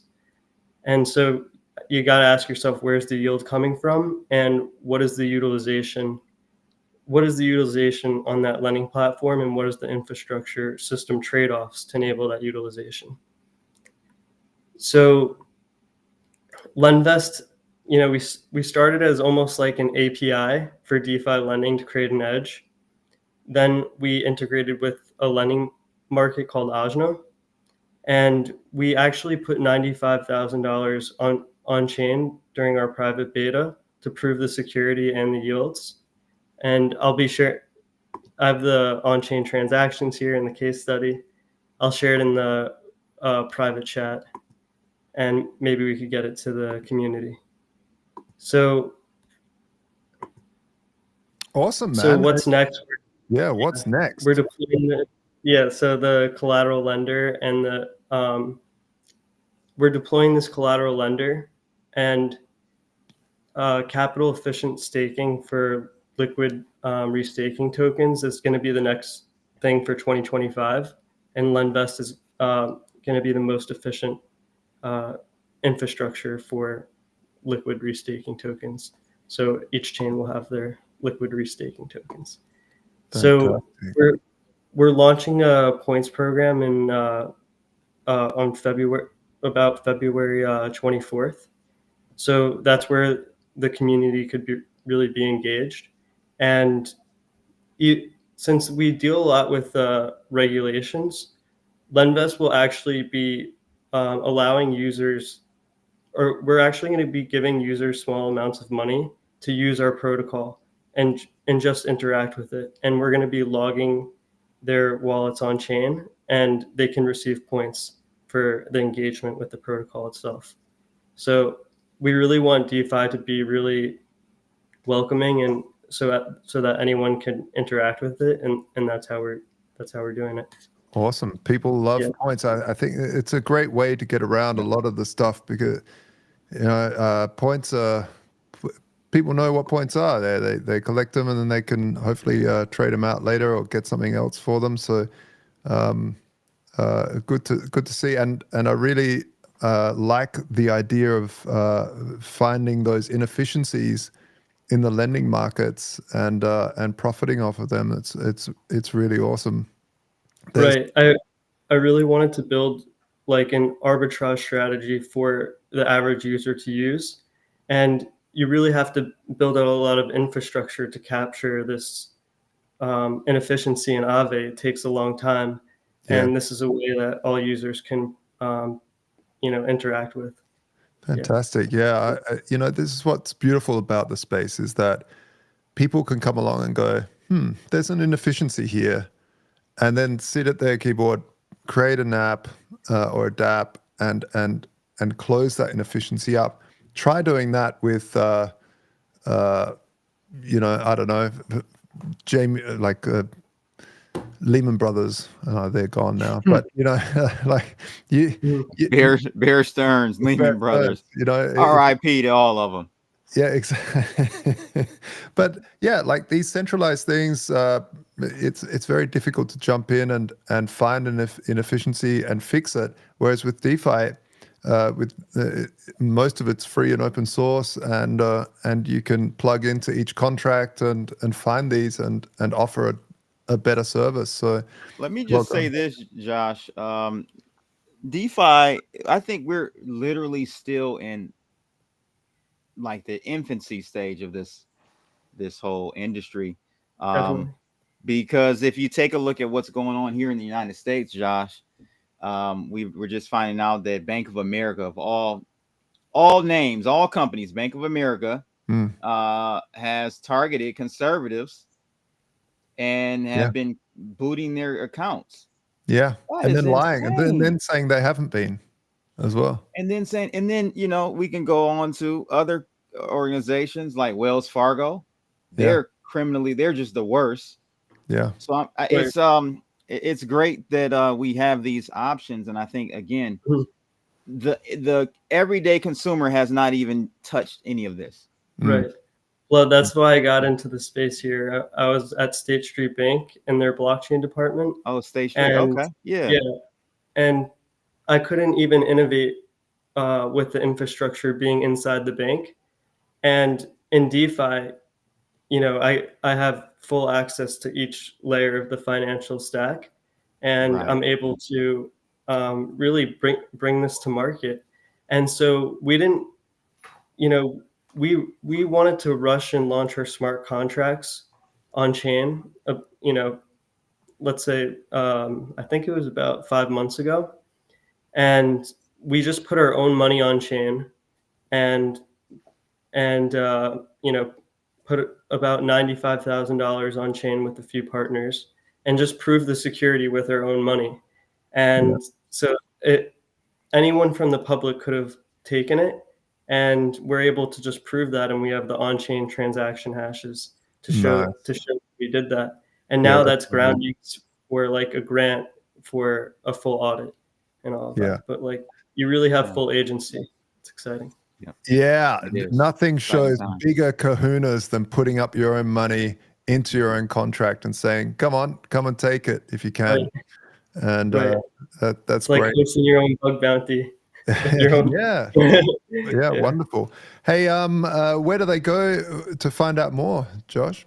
Yeah, so follow us on X, lenvest_IO, and join our Telegram. And the more engagement we have in our Telegram, the sooner we'll launch our points program. That's right on. So get in there, folks. Get engaged, and while you're at it, engage with that thumbs up button, or the like button, or the reshare button, wherever you're watching this stream. If you're watching this on LinkedIn, if you're the one person on LinkedIn that's watching, no, I'm not kidding. There's probably thousands of watching on LinkedIn, and I'm just paying out on LinkedIn because I don't personally use it. I know a lot of people love LinkedIn. Should we use it? Should we start using LinkedIn? I don't know, man. I don't know. First of all, I just can't get with it. But they've changed their model. I heard the last couple of months. They've tweaked some things. So have they? Maybe we need to go over there and check it out. That's every time I go over there, I just get recruiters. It just seems like recruiters marketing to recruiters. It's just awful. I feel like I'm in a Microsoft lobby. Yeah. Every time I go to LinkedIn. Yeah. It's really cool to see my former colleagues on LinkedIn saying, closed pilot. We did this test, and in the meantime, we're launching things on chain, and testing out there. The competition. That's good. Friendly Yeah. competition. That's great. Yeah. That's absolutely great. Yeah. Wonderful. So I really appreciate this, Josh. Thanks for hosting this DeFi day. It's really amazing, and Crypto Blood. It's awesome here. Thanks, man. Thanks a lot, man. Thank you, man. Thank you, Long Josh. live DeFi. Long live DeFi. Much success to you. Appreciate it. Absolutely. So there we have another champion in the space. Blood. Yeah. This is a marathon. I'm you're still looking fresh faced. I'm starting to, Well, it's 4:00 here. What time is it there? It's 7 in the morning. So I've been up 7 since in the 3 morning. in the morning. It's 7 in the morning now, 7:30. Yeah. So getting there. Up next, we have Venki from Metronome. Let's get him up. Menki. Hey, Josh. Crypto Blend. Can you hear me? I can. Hey, Welcome. Venki. Welcome. Congratulations on International DeFi Day. I'm going to go with a glass of water now because I've had too many Red Bulls. Thank you so much for inviting me over here, man. Absolute pleasure. Give us the quick rundown on Metronome. Yeah. So, Venki and I have spent the last few years working in DeFi, building tools to make liquidity incentives more efficient. Oh. I have seen firsthand how projects burn millions on rewards and only to lose liquidity as soon as the incentives run out. So that's why we built Metro. Hope that the liquidity mining gets smarter, more sustainable, and also performance driven. We heard about inefficiencies in lending in LendVest. So we are trying to see if we can address the inefficiencies in the incentive market. Fantastic. Well, there's nothing I love more than removing inefficiencies. Cool. First up, our hot take is the traditional liquidity mining is dead. Projects spend millions on incentives, but the liquidity disappears the moment rewards stop. So we are not building any sustainable ecosystem. We are just fueling an endless cycle of mercenary liquidity. And we are... So in the current model, the liquidity providers jump in, farm rewards, and then they exit. There is no incentive for them to stay. The moment and then they dump APRs, as well. They dump, like when they exit, they just dump all that what you gave away and then crush you. Yeah, and when this dump happens, then your token price goes down, and then to maintain the same APRs, you have to incentivize with more of your tokens. Right? Yeah. So it's like a death downward spiral. spiral that keeps happening. The death spiral. Yeah. Yeah. So most incentives do nothing to actually retain this liquidity. Protocols lack controlled emissions, so they cannot adjust rewards dynamically. And these emissions cannot be stopped once they are live as well. So it doesn't matter whether the liquidity providers actually improve liquidity depth or increase the volume of trading or contribute to protocol stability. They get paid either way. So if there is a pool and you're distributing like $1,000 in rewards and there is only $10 in TVL, this particular liquidity provider will just keep farming. And they are also not incentivized to share about this protocol or this pool because they would want to keep all of this APR for themselves. So that's so true. Yeah. Yeah. So how do we fix this? So this is where Metronome comes in. We have so instead of throwing money at the problem, we are trying to address by introducing KPI-based rewards, where projects can define clear conditions for incentives. So liquidity providers will only get rewarded if the real liquidity goals are met. I will also do a small demo of our protocol shortly. And Metro also builds a range-based incentives, meaning protocols can now have the option to specify exactly where they want the liquidity to be. So they can communicate it clearly to the liquidity providers that this is the range that I want the liquidity to be, instead of spreading the incentives across the entire range. Yeah, let's see it. Yeah. So KPI based solution is on the left. We have the traditional liquidity mining, and on the right we have the Metrom's model. So let's say that the goal is to reach 10 million in TVL for the WETH USDC pair. And for that, there's going to be like 250,000 tokens that will be emitted. But if the pool receives the time weighted average is about 5 million, still all the 250K tokens are rewarded. So that means we are diluting the token supply. We're also wasting half of the rewards. But with Metron, this one is prorated. So only if it reaches only half of the goal, then only half of the rewards are distributed. That's how Metron ensures that you pay for the actual results rather than wasting incentives when your goals are not met. No. So I'll just do a small demo. I just hope it works. Yeah. Demo is always dangerous, always living dangerously. Yeah. So this one, I mean, we are on a few chains here, and we have just launched a month back. So we are still new to this. So let's take Uniswap V3 on Scroll, and let's take USDC WETH. And right now it's about 10 o'clock here in the evening, and let's assume that this campaign goes for about a week. And we are rewarding with $2,000, $2,000 USDC. So this is how a normal campaign looks like. So when this campaign starts, regardless of how much liquidity is there in the pool, this $2,000 goes to all the liquidity providers.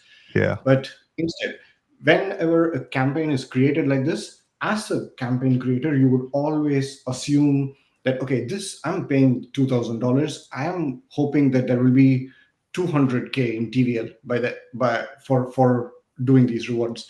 But that doesn't normally happen. Mercenary farmers jump in to capture the high APR, and then as soon as they see this APR dropping, they pull the liquidity and move on.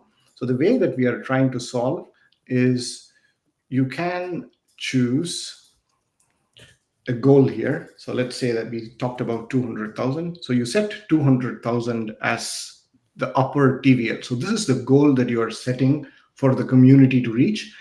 And if there is only $58,000 in the pool, then only the rewards, it's a prorated amount of rewards will be distributed. I'm guessing that this is about 25%, 26%. Only 26% of the rewards will be distributed. And we do calculation block by block. So it's also not possible to game, where we do calculations block by block, and then we distribute after every snapshot. And the snapshot is like once in 4 hours or so. Yeah, sweet. That's really cool. That's really, and for anybody that's running a protocol that's needs to do this, needs to lift liquidity, they'll know how hard it is. So this is great. Yeah. You can also mix and match with certain things. So for instance, you can mix this with a minimum payout, which works like traditional incentives. So if you do 99%, this is how the traditional incentive campaigns work, paying to all liquidity providers. So you can also do like a mix and match, like 50% you pay it out to to all liquidity providers, regardless of the KPI being met. Yeah. And then the other 50% you pay based on how much the KPI is met. You also can define a floor. where this means under 50K, there will be no incentives that are paid out. So it kind of protects. So for some reason, the market tanks, and people dump the tokens, and then the liquidity providers leave, and then that reduces the TVL in the pool, but the incentive just keeps rolling out, right? But then with a floor, you will be able to kind of control the incentives and then not Awesome. pay any new incentives under a certain TVL. Venki, we've got to wrap it up, but quickly, what chains are you available on? We are on Mode, Mantle, Base, Tycho, Sonic, and in the next coming couple of months, we are going to be on all major chains as well. Yeah, I'd love to see it on Arbitrum. There's really cool stuff. I also love to see if you could say if people are using, let's say, Gamma, then the distribution will happen. If not, then it wouldn't. Stuff like that. It'd be really Yeah, good to see as well. ALMs are not supported at this point of time, but it's there in our roadmap, and we would start supporting the ALMs in the coming weeks, actually. Yeah, great, nice. For Blood, have you got any questions? No, this looks nice, and a lot of people don't realize how hard it is for a team to create a user interface that's simple. The simpler it is, the harder it actually is to develop and make it intuitive. So this looks very intuitive. I like the visual chart at the bottom there. Yeah. It looks like they put a lot of thought into the user interface and experience. So kudos to them. Yeah, totally. And a lot of the projects that you're seeing on International DeFi Day is to support crypto projects building in the space. So all of these tools are helpful for actual projects. So if you do know a project, because there's a lot of people up, that's the great thing about crypto. When you're part of a project and you own a token of a project, you're actually part owner of the project. So if you see something like this, it might not affect you directly, because Venki, correct me if I'm wrong here, but you don't have your own token, right, for this? No. Yeah. So but you'll be able to go, hey, I'm part of this other project, and they could really use this. And so this is why International DeFi Day is important to watch and to keep a lookout on, because we cover all of these sorts of things, and I think that liquidity provisioning is very, very important. If you get it wrong, at best you lose, the whole project loses, and at worst, people blame you for rug pulling and all sorts of things, even though you didn't mean to. It just happened because you didn't know what you're doing and you didn't get enough liquidity into the project. Yeah. So, and the way that you set these incentives upfront during the first epochs or something, and if that goes wrong, then you're always playing a catch-up game on bringing the price of the token back up, just to make sure that you're not over incentivizing. So you're absolutely right. Right on. Thank you so much, Venki. And if people want to see you, it's over at metrome.xyz. Yes. So go and check them out. Yeah. Fantastic. Thank you very much for joining us on this wonderful, precious day. Thank you so much. Thanks for having me here. No worries. All right. Man, so many. Almost there, Josh. Almost there. Almost there. It's up next. We have Matthias from Stake.link. Right? Yeah. Welcome. Stake.link. Matthias. Hey guys. Hey, welcome to International DeFi Day. Have you got your balloons and streamers ready? Are you celebrating? Are you still sober? Oh, actually, I'm doing dry January. We went out east for conferences in October and November. It was DEF CON, and what else was there? We went to a Sticky Rewards Summit. I got to see Vitalik talk on the last day. That was super exciting. So plenty of happy hours out there. Dry So I figured it'd be January. a good I'll time to cheers do, my water to dry that. January. That sounds good to me. Well, yeah, guys, I appreciate you having a good day so far. A lot of updates from teams that I've followed for a while, and updates that I haven't seen on my feed. I guess you get so bogged down in your own work, not all the time on social media, and learn about new teams. So yeah, good stuff so far. Tell me about it. I've learned a lot today, and I'm like, oh yeah, I got to get in touch with those guys.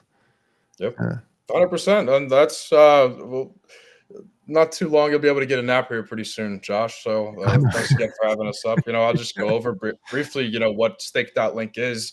It was super exciting to see that the first speaker, a good friend of mine, Sam Friedman.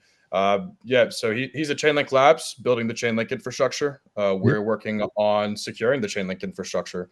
So pretty much the biggest problem we solve right now is access to Link staking and liquidity for anybody who is staking Link. So right now, if you were to stake Link in the global community pool, it's about a 28-day cooldown period that you have to go through. With stake.link, it can be as quick as instantaneous through accessing the ST-Link link pool on Curve Finance. If there's enough liquidity in our holding zone known as the priority pool, this is where Link tokens are deposited and Chainlink automation upkeeps are performed to stake Link into open space. Whenever there is an opening, if there's liquidity in that holding zone, you can withdraw immediately from there. And then we're going live with native Link staking withdrawals here shortly, which will enable anybody to withdraw up to 500,000 Link every 7-day period. So pretty much the problem that we solve, that's it. Access to Link staking and liquid staking for the Chainlink network. We're the only entity that does that. If you scroll back up actually to the node operators just a little bit, yep, right there. Those are the node operators that make up stake.link. And I'm super proud to have some of these entities. Galaxy Digital is a $4-5 billion publicly traded company. Framework Ventures is one of the largest cryptocurrency VCs in the industry. Stakefish, Stakin, 01 Node, Peer 2, they all enable billions of dollars of staked assets through their platforms. Real privileged to have the team that we've got at stake.link. They collectively process about 57 to 58% of all job requests successfully published on chain in the Chainlink network any given day. So, DeFi really is, bolstered and secured by Chainlink. And those are the teams right there that are doing it. Man, amazing stuff. So first question that is on people's lips, where do the rewards come from that are getting rewarded to stakers? Yeah, it's a great question, especially given in 2021, we did not ask where the rewards came from. We did not question where 20% reward rates came from on Terra Luna. So yeah, exactly. Yeah, it's a great question, and it's good to see people doing more due diligence this cycle as opposed to last cycle. What it comes from right now is just inflationary rewards from non-circulating wallets held by Chainlink Labs. So right now at the global community pool, it's about 4.32%. At stake.link, it's about 5.6% the last time I checked. We're able to offer a larger reward rate because there's two pools in Chainlink staking. One's the community pool, and the other is for node operators only. Not all node operators have fulfilled their allotment, so there's still a fixed amount of Link rewards that are sent to any node operators that are staking, so the reward rate is higher there. We offer auto compounding for the Link token. All rewards earned by the Link token, stake through stake.link as well. The base reward rate's higher in the node operator staking pool as well. So completely organic. And, as time goes on, Chainlink continues to see more and more adoption. Real world fees will slowly replace the inflation that we're seeing because there is only a fixed amount of Link. There's a billion Link. You can't ever exceed that. It's hard capped. So, with as much adoption as Link is seeing, GMX was on earlier. They have a 1.2% revenue sharing agreement with Chainlink. Eventually, that'll make its way to the Chainlink ecosystem. Really exciting stuff. Link staking and a real world revenue generation. Absolutely. And also, the plan, I think, is to work with build program tokens as well, to have that as a distribution network or system later on, maybe as well. So I think. One of the key parts of this whole industry is Chainlink. I don't think they get enough credit to really, that people understand how much Chainlink is used as infrastructure to make this whole industry work across all of its IP or technology. It really is vast, and so I can't say enough about it, and so it's for me an absolute no-brainer to use the technology that you've just showcased in terms of staking this stuff, because as they've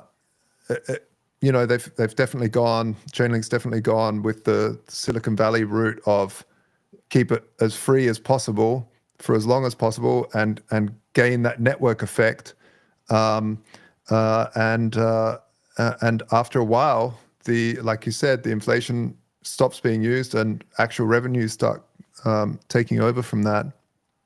And it's not something that, the good thing about Chainlink is there is switching cost. You can't just quickly switch to something else because it is such good technology. There's no one else really doing it as well as Chainlink in all these key parts of the technology stack that's needed in DeFi. So.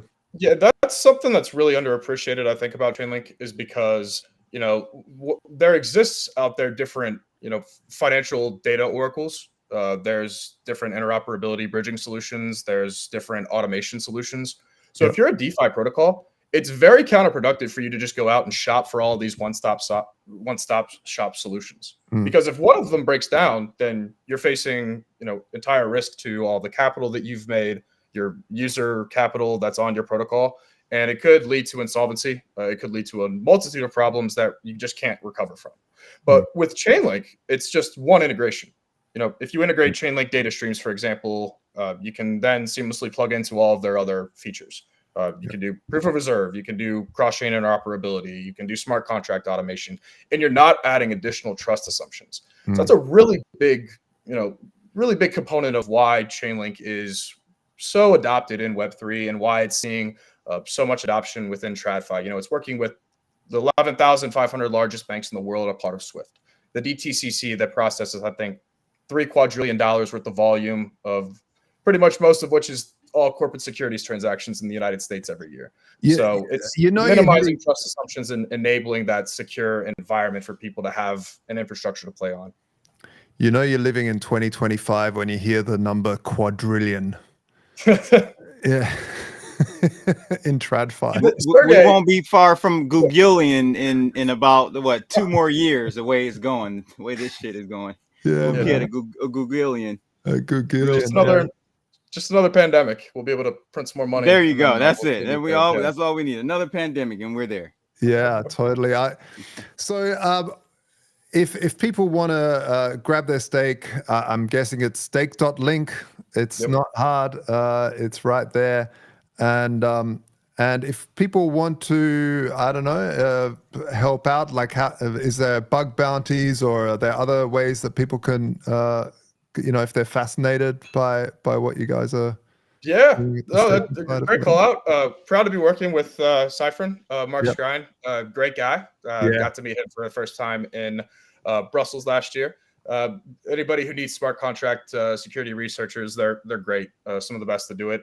Shout out to Patrick Collins too. We will be rolling out a bug bounty platform with ImmuneFi in Q1 of this year. So if you are your own, smart contract researcher, then feel free to pour over our documentation. You'll get paid for it. It'll keep Web3 secure, keep us secure, and enable Chainlink to keep scaling.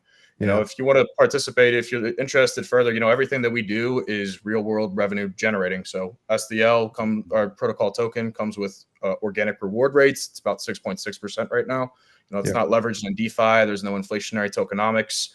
You stake SDL, you get a multitude of different rewards. You can get your link staked, a 5.6% reward rate. We're expanding to other blockchain networks. We're about to be expanding to Metis pretty soon, I believe in the very short-term future. We were approved by Metis DAO to be a LST protocol paired with A41, a very large node operator, sequencer, validator. So that'll be exciting. And we'll be expanding to other blockchain networks as well. It'll really transform the SDL token and from being just the link staking, Chainlink DAO sort of governance token to a basket reward, basket index LST reward bearing token. So really exciting stuff that we're working on these days. Come check out our Telegram. We're active on Discord too. Try to keep everybody as updated as possible on Twitter.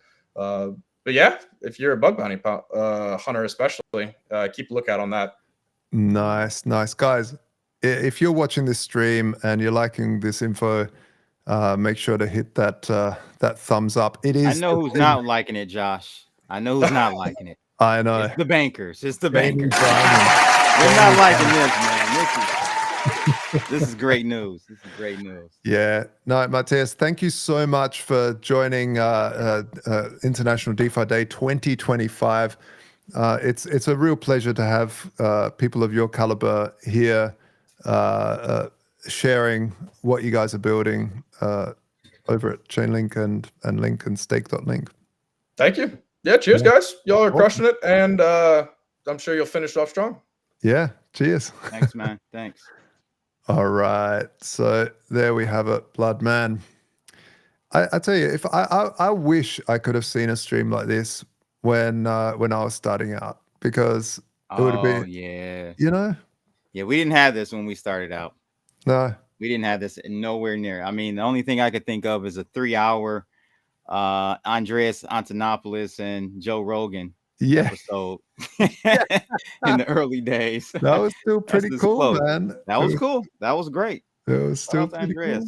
I mean, Joe wasn't as famous as he is now, but no, he was still pretty big. He was still the biggest, I think, back then. Even sure. Cool.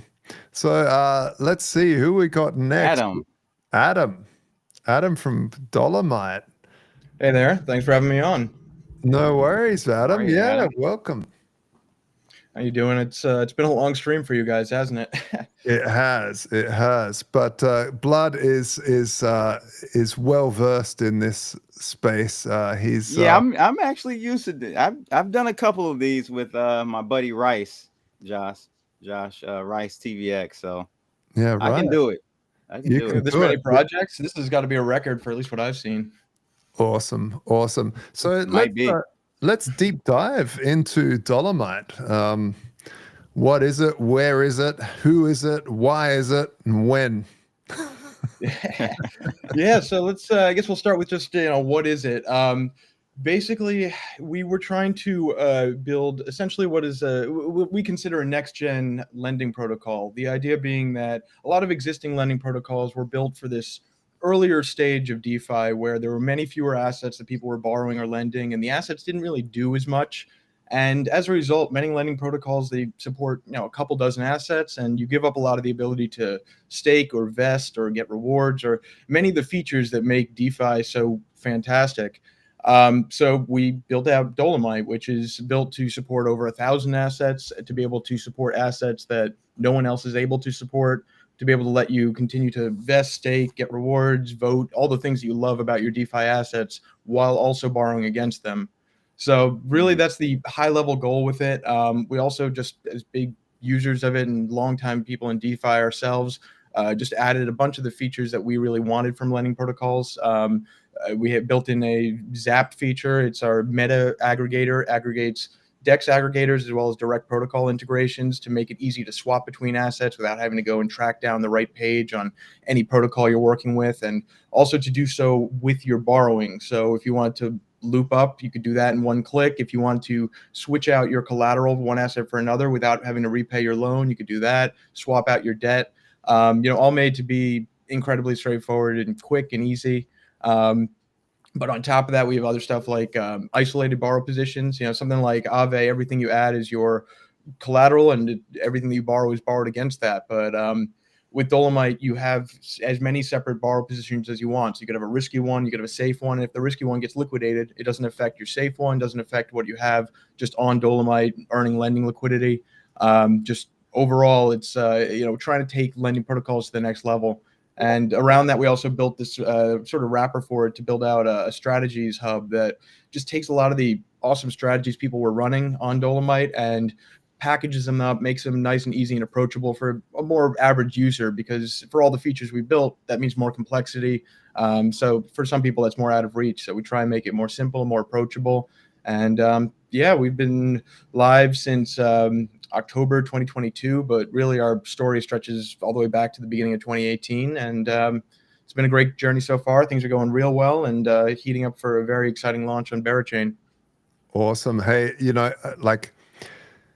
we when TheStandard launched, we also launched a long time ago, like 5 years ago, and it is like that. If you're building a true proper protocol, it takes time, because as you grow, you think, oh, there's a little thing that the users want, or the alignment doesn't actually work here. It's kind of like these trading card games or anything else. One card might be too powerful for another card, and then you notice all the players that have that card are winning. So it changes over time too. That was the thing when we launched originally. Like, we started Dolomite back at the start of 2018 because my co-founder and I, we just really like building. We started trading a lot in 2017, and we hated the centralized exchange experience. The hacks, the fraud, the just the overall experience of using it. And we learned about decentralized exchanges, which at the time was Ether Delta, which was terrible to use, but the tech was cool. And we thought, we could build something better on that tech, just build a better exchange.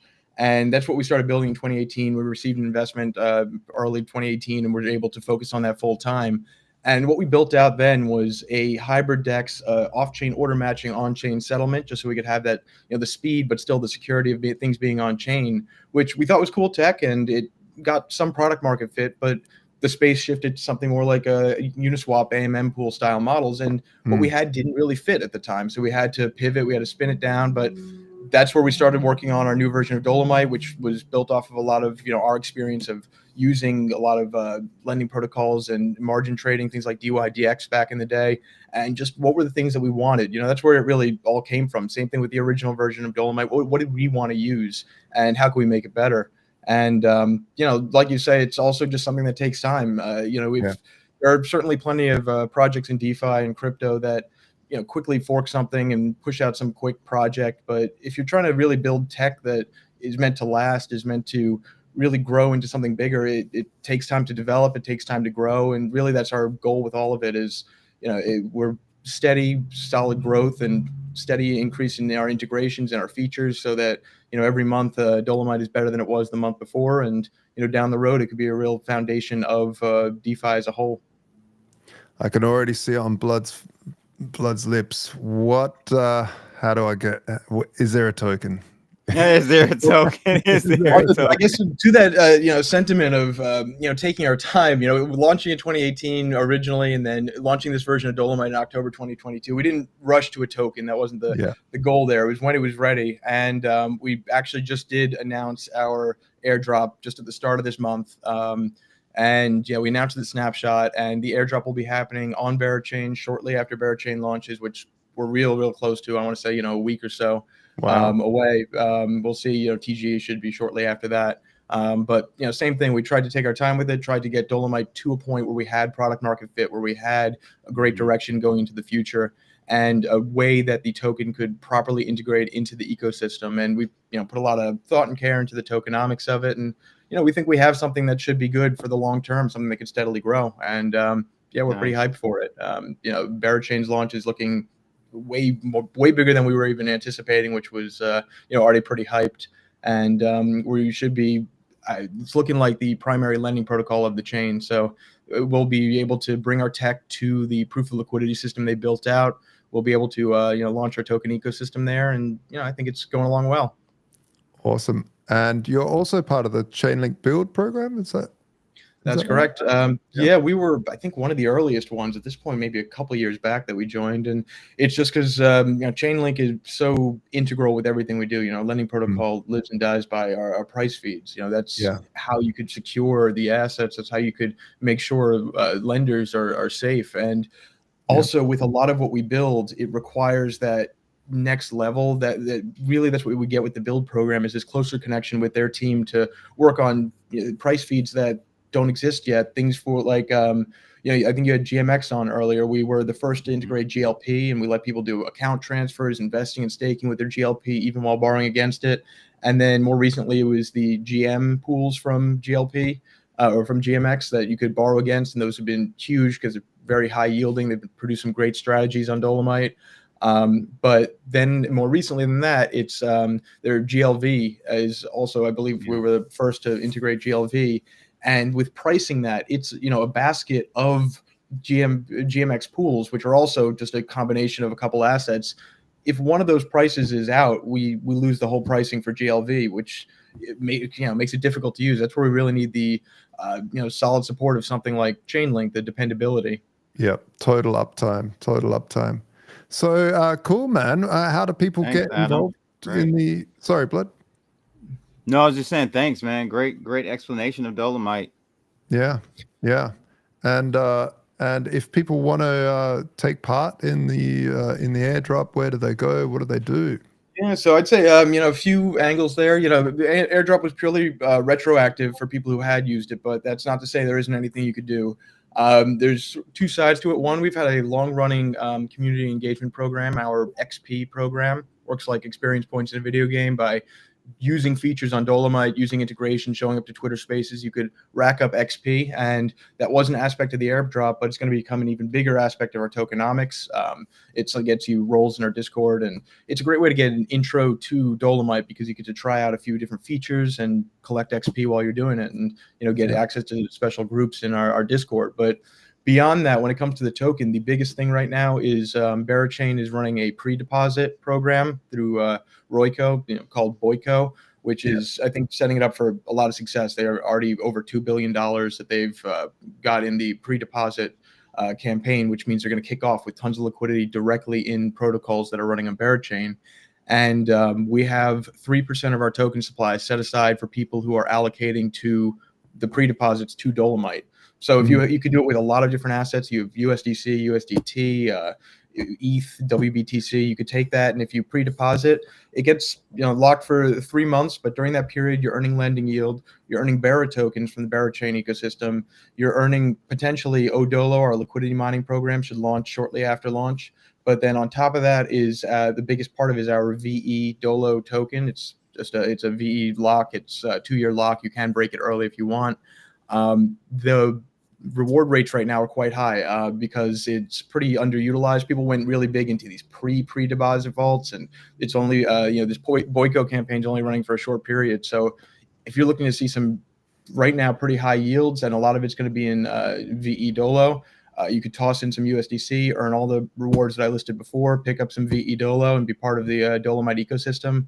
And for now, the yields have been fantastic. But we'll see when all the LPs get in there. But that ends February 3rd at 12 a.m. UTC. So only a few days left. But it could be a good opportunity to pick up some yield and get into Dolomite.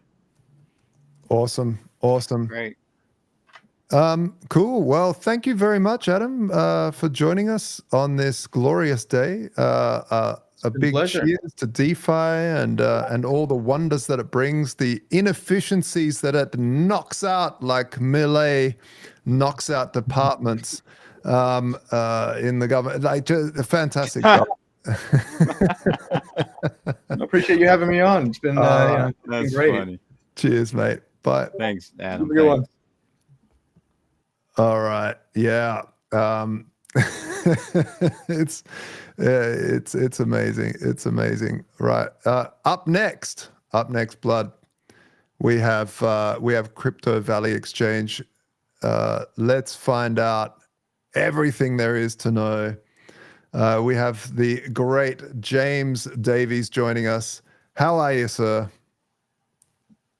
Oh, No audio. No audio. So I've got your audio there. Hopefully there he that's is. There he is. On air. you On guys air. are carrying a marathon here. It's just well done. Amazing work. Thank you. Thank you. It's crypto blood keeps me going, man. I just want to ask Josh, how did you put this list together? Who put this list together? Was it George? Was it you?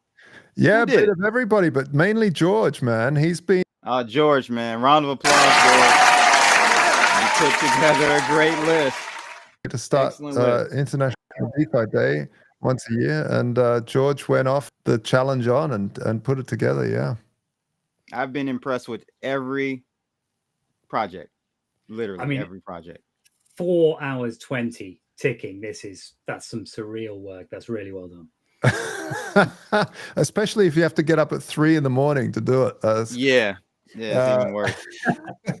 Well, Australia, I man. was up at 4:20 to go to the gym this morning, and it's now 9:45. And it's Nice. 420 of all numbers too. Yeah. All right. Well, James, tell us about Crypto Valley Exchange. Yeah, I mean, throw that slide up if you can see it. There's just trying to get some information out there. First of all, to talk about how big this marketplace is, how big the derivative space is. It's really interesting as you hear about all of the different DeFi projects, and then you get this blast on X about stable coins and about where they are and about the L1 fees. And they're a rounding error. There is 220 million spent in 2024 on derivatives in crypto. Large chunk of that is on centralized exchanges, but that's where the money's going. It's being used to do spot exchanges, it's being used to do derivatives. Everything else is a rounding error. You can absolutely dominate your category in DeFi, and you're still, unfortunately, a rounding error compared to the size of some of this market. So what problem are we solving? This market should be even bigger. It should be huge. It's so small compared to every single other asset class out there for derivatives. The question for me has always been, why is this so small? I've spent 20 years. I used to have a colored jacket in London and Chicago, waving hands, writing on bits of paper, putting them in the car, throwing them at each other. I've done trading all over the world, and I can't understand how crypto is not 5 times bigger when every other asset class for the amount of capital locked is so much bigger. And I do stuff in copper, and that's like 22 times bigger. So why is it not bigger? Well, let's just have a little look. It should be bigger. It should be this huge market. The whole derivatives is a 1.45 quadrillion. I get to use the word quadrillion. Quadrillion is something that we don't. It's not in our vernacular yet. It's not something that everyone's using. We're still on trillion is a lot of money, but I'm going to throw quadrillion at you a few times here today. So the whole of the market by 2030 should be 2.7 quadrillion. Crypto, though, can be 25% of that if it gets its act together and it gets that 5 times multiple through. If it follows through on the same growth rate, same incoming capital as it's got right now, no big explosion, but it gets this 5 times capital efficiency up, it could be so big. And that takes our numbers on our 220 million, and that blows that just out of the water up into like 16 trillion or something. So why is it so big? Why is everything else so much bigger than us? What is clearing? Clearing is the secret sauce. CME Clear, ICE Clear, Eurex Clear, these are the big markets. If you go and look at an exchange business in TradFi world, the matching piece of it is not the dominant part of the business. That's like 25% of their business. 50% of it is clearing. Exchanges are clearing entities that push themselves out as trading entities. So we are going to try and address that. So we've got clearing, which is guaranteeing trades, getting some collateral reduction in place, trying to be predictable with everything that operates. And then we have a last slide off this. How big can this be? Well, this is one of my favorites. These hyperliquid TVL probably a month out of date, and it's just jumped and jumped and jumped. But Solana market cap 90 billion, USD market cap 140 billion, Bitcoin market cap 1.8 trillion. The crypto cleared derivatives should be 35 trillion by 2030. It's just such an enormous business. We need to bring clearing. We need to be these concepts across and put this in as a base layer across everything to give ourselves some capital efficiency. And that's what we're delivering, the first protocol anywhere to do this. Cool. So I'll take a pause. I've given you driven you guys off towards the coffee for a moment. But the concept here for us is, how do we bring everybody into this space and get clearing going across all of these markets. So all of this OTC business that we don't say, where Wintermute saying that there's more business going on OTC than there is on sexes. You know, how do we make sure that DeFis can have some competition with sexes? We saw Robinhood come out yesterday and put out a huge amount of announcements, and they're putting up futures from CME on the Robinhood app. They're going to go after Binance's market in the US. Yeah. If we're not careful in DeFi, we will be run over by it because everyone's, I'm just using Robinhood. Yeah, well, why do I need to? I'm using Robinhood. We have to act quick to not get run over by this stuff. And their future's not perps, because perps don't really work. And somebody put patents in on those in 2012. I've tried to make them work back in 2013 on interest rates. They don't really work capitally. They're holding us back. But we can all do this together. We don't have to have lots and lots of different pools for a collateral. We can have one big DeFi pool across collateral and lots of different exchanges for matching around and different ideas and concepts for liquidity. But we've got to do clearing. TradFi beats us every single time. We've got to get that into our space. Yeah, that's interesting. That's a really interesting take. And I think the L2s having liquidity all over the place makes it very, very difficult. And I think that's the big challenge, as well as usability. What Robinhood really did well was gamify, add lots of confetti and all that sort of stuff. So I think bringing the professionalism, but also all that liquidity from all those different chains, and this again where Chainlink is really nice with this, with the cross-chain stuff, the CCIP. So how are you guys taking on that challenge? So I mean, you pick out one business there, which is, it's really interesting to see where Chainlink is in that. And Chainlink's an incredible business. But when you go and look for the perp on Chainlink to trade it on Binance, there's no action at all. Like, well, why is there no action? Well, because it's so stable, it doesn't move around as much as some of the rest of these things. And the charges are so high and those spreads are so high with that margin that no one wants to trade it, because it costs you like multiple days worth of P&L for it to move enough you get it. So it gets no trading action in it. If this was in TradFi, it would get tons of trading action because it's too expensive and the collateral's used. I should be able to do Ethereum versus a basket of Arbitrum and Optimism and do a statistical arb trade against those things. These are the sort of things I want to see. So we are building this clearing layer. We will put a crypto exchange on top of it to allow people to come and access it. But if you were CEO of GMX, you're CEO of Drift, or somebody in one of those businesses, and you're like, how do I unlock the capital we've got for more trading? You come and do a deal with us. You say, okay, the big institutions that come and trade through us, can they also then book the trades across to you and collapse their collateral down? If you're an options OTC guy, you've got all sorts of collateral versus this guy, that guy, the other guy, and you've got hundreds of millions on your balance sheet. Like, how do I collapse that down and do more trading? You come to us, we'll collapse it all down. We'll take a tiny piece out of the center of it, and you do the trading, you do the lending, you do everything else around it. We're not taking anybody else's business. There's no one doing this. We're not having to take it from anyone. We're just going to add this extra. We'll create an exchange which will compete with other people there.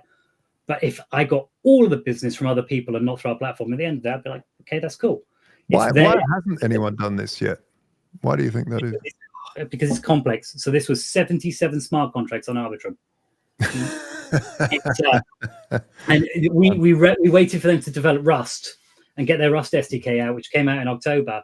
Yeah. Because when you're doing that much stuff, you've got to worry about things like attack surfaces and individual testing. So I'm literally just talking to them about tools that we supply that can help out other people to do this today.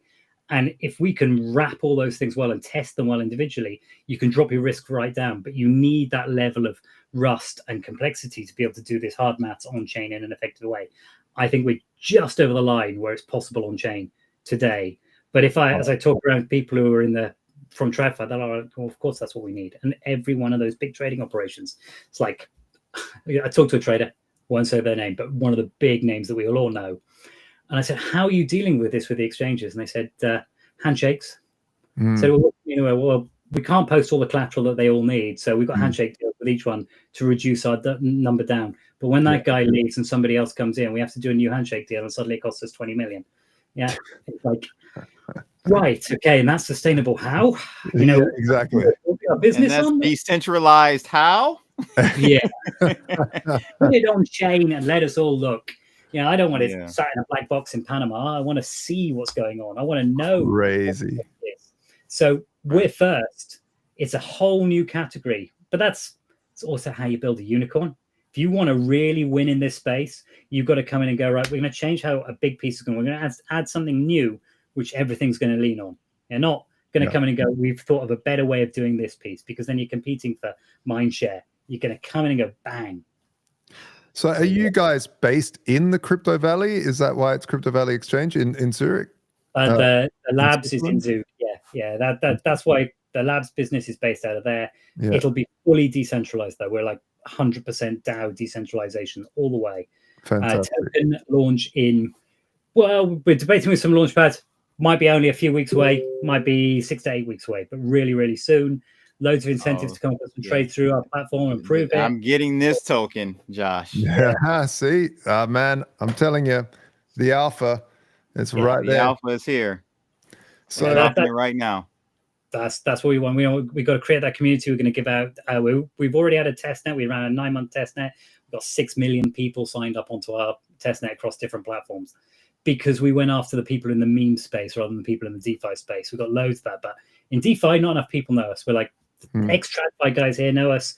The big trading houses know us, and the meme fi guys know us. The meme degens. Yeah. Nice. Fantastic. So that is, and you guys are launching purely on Arbitrum or so another change?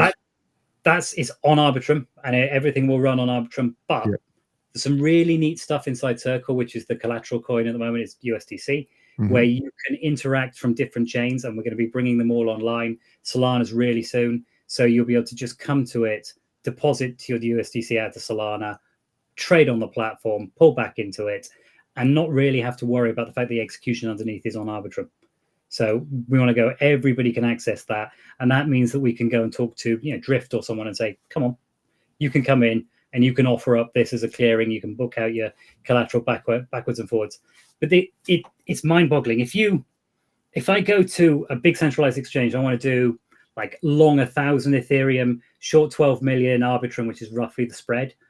And I go and put that trade on one of the big exchanges today, it will cost me around $700,000 in collateral I have to post.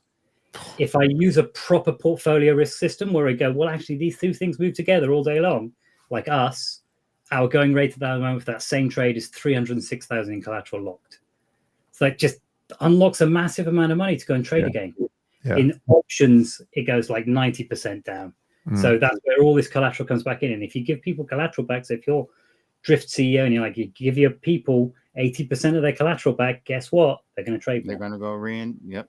Yeah. Are you charging for the risk that they're holding, or are you charging them for the trading? You're charging for the trading.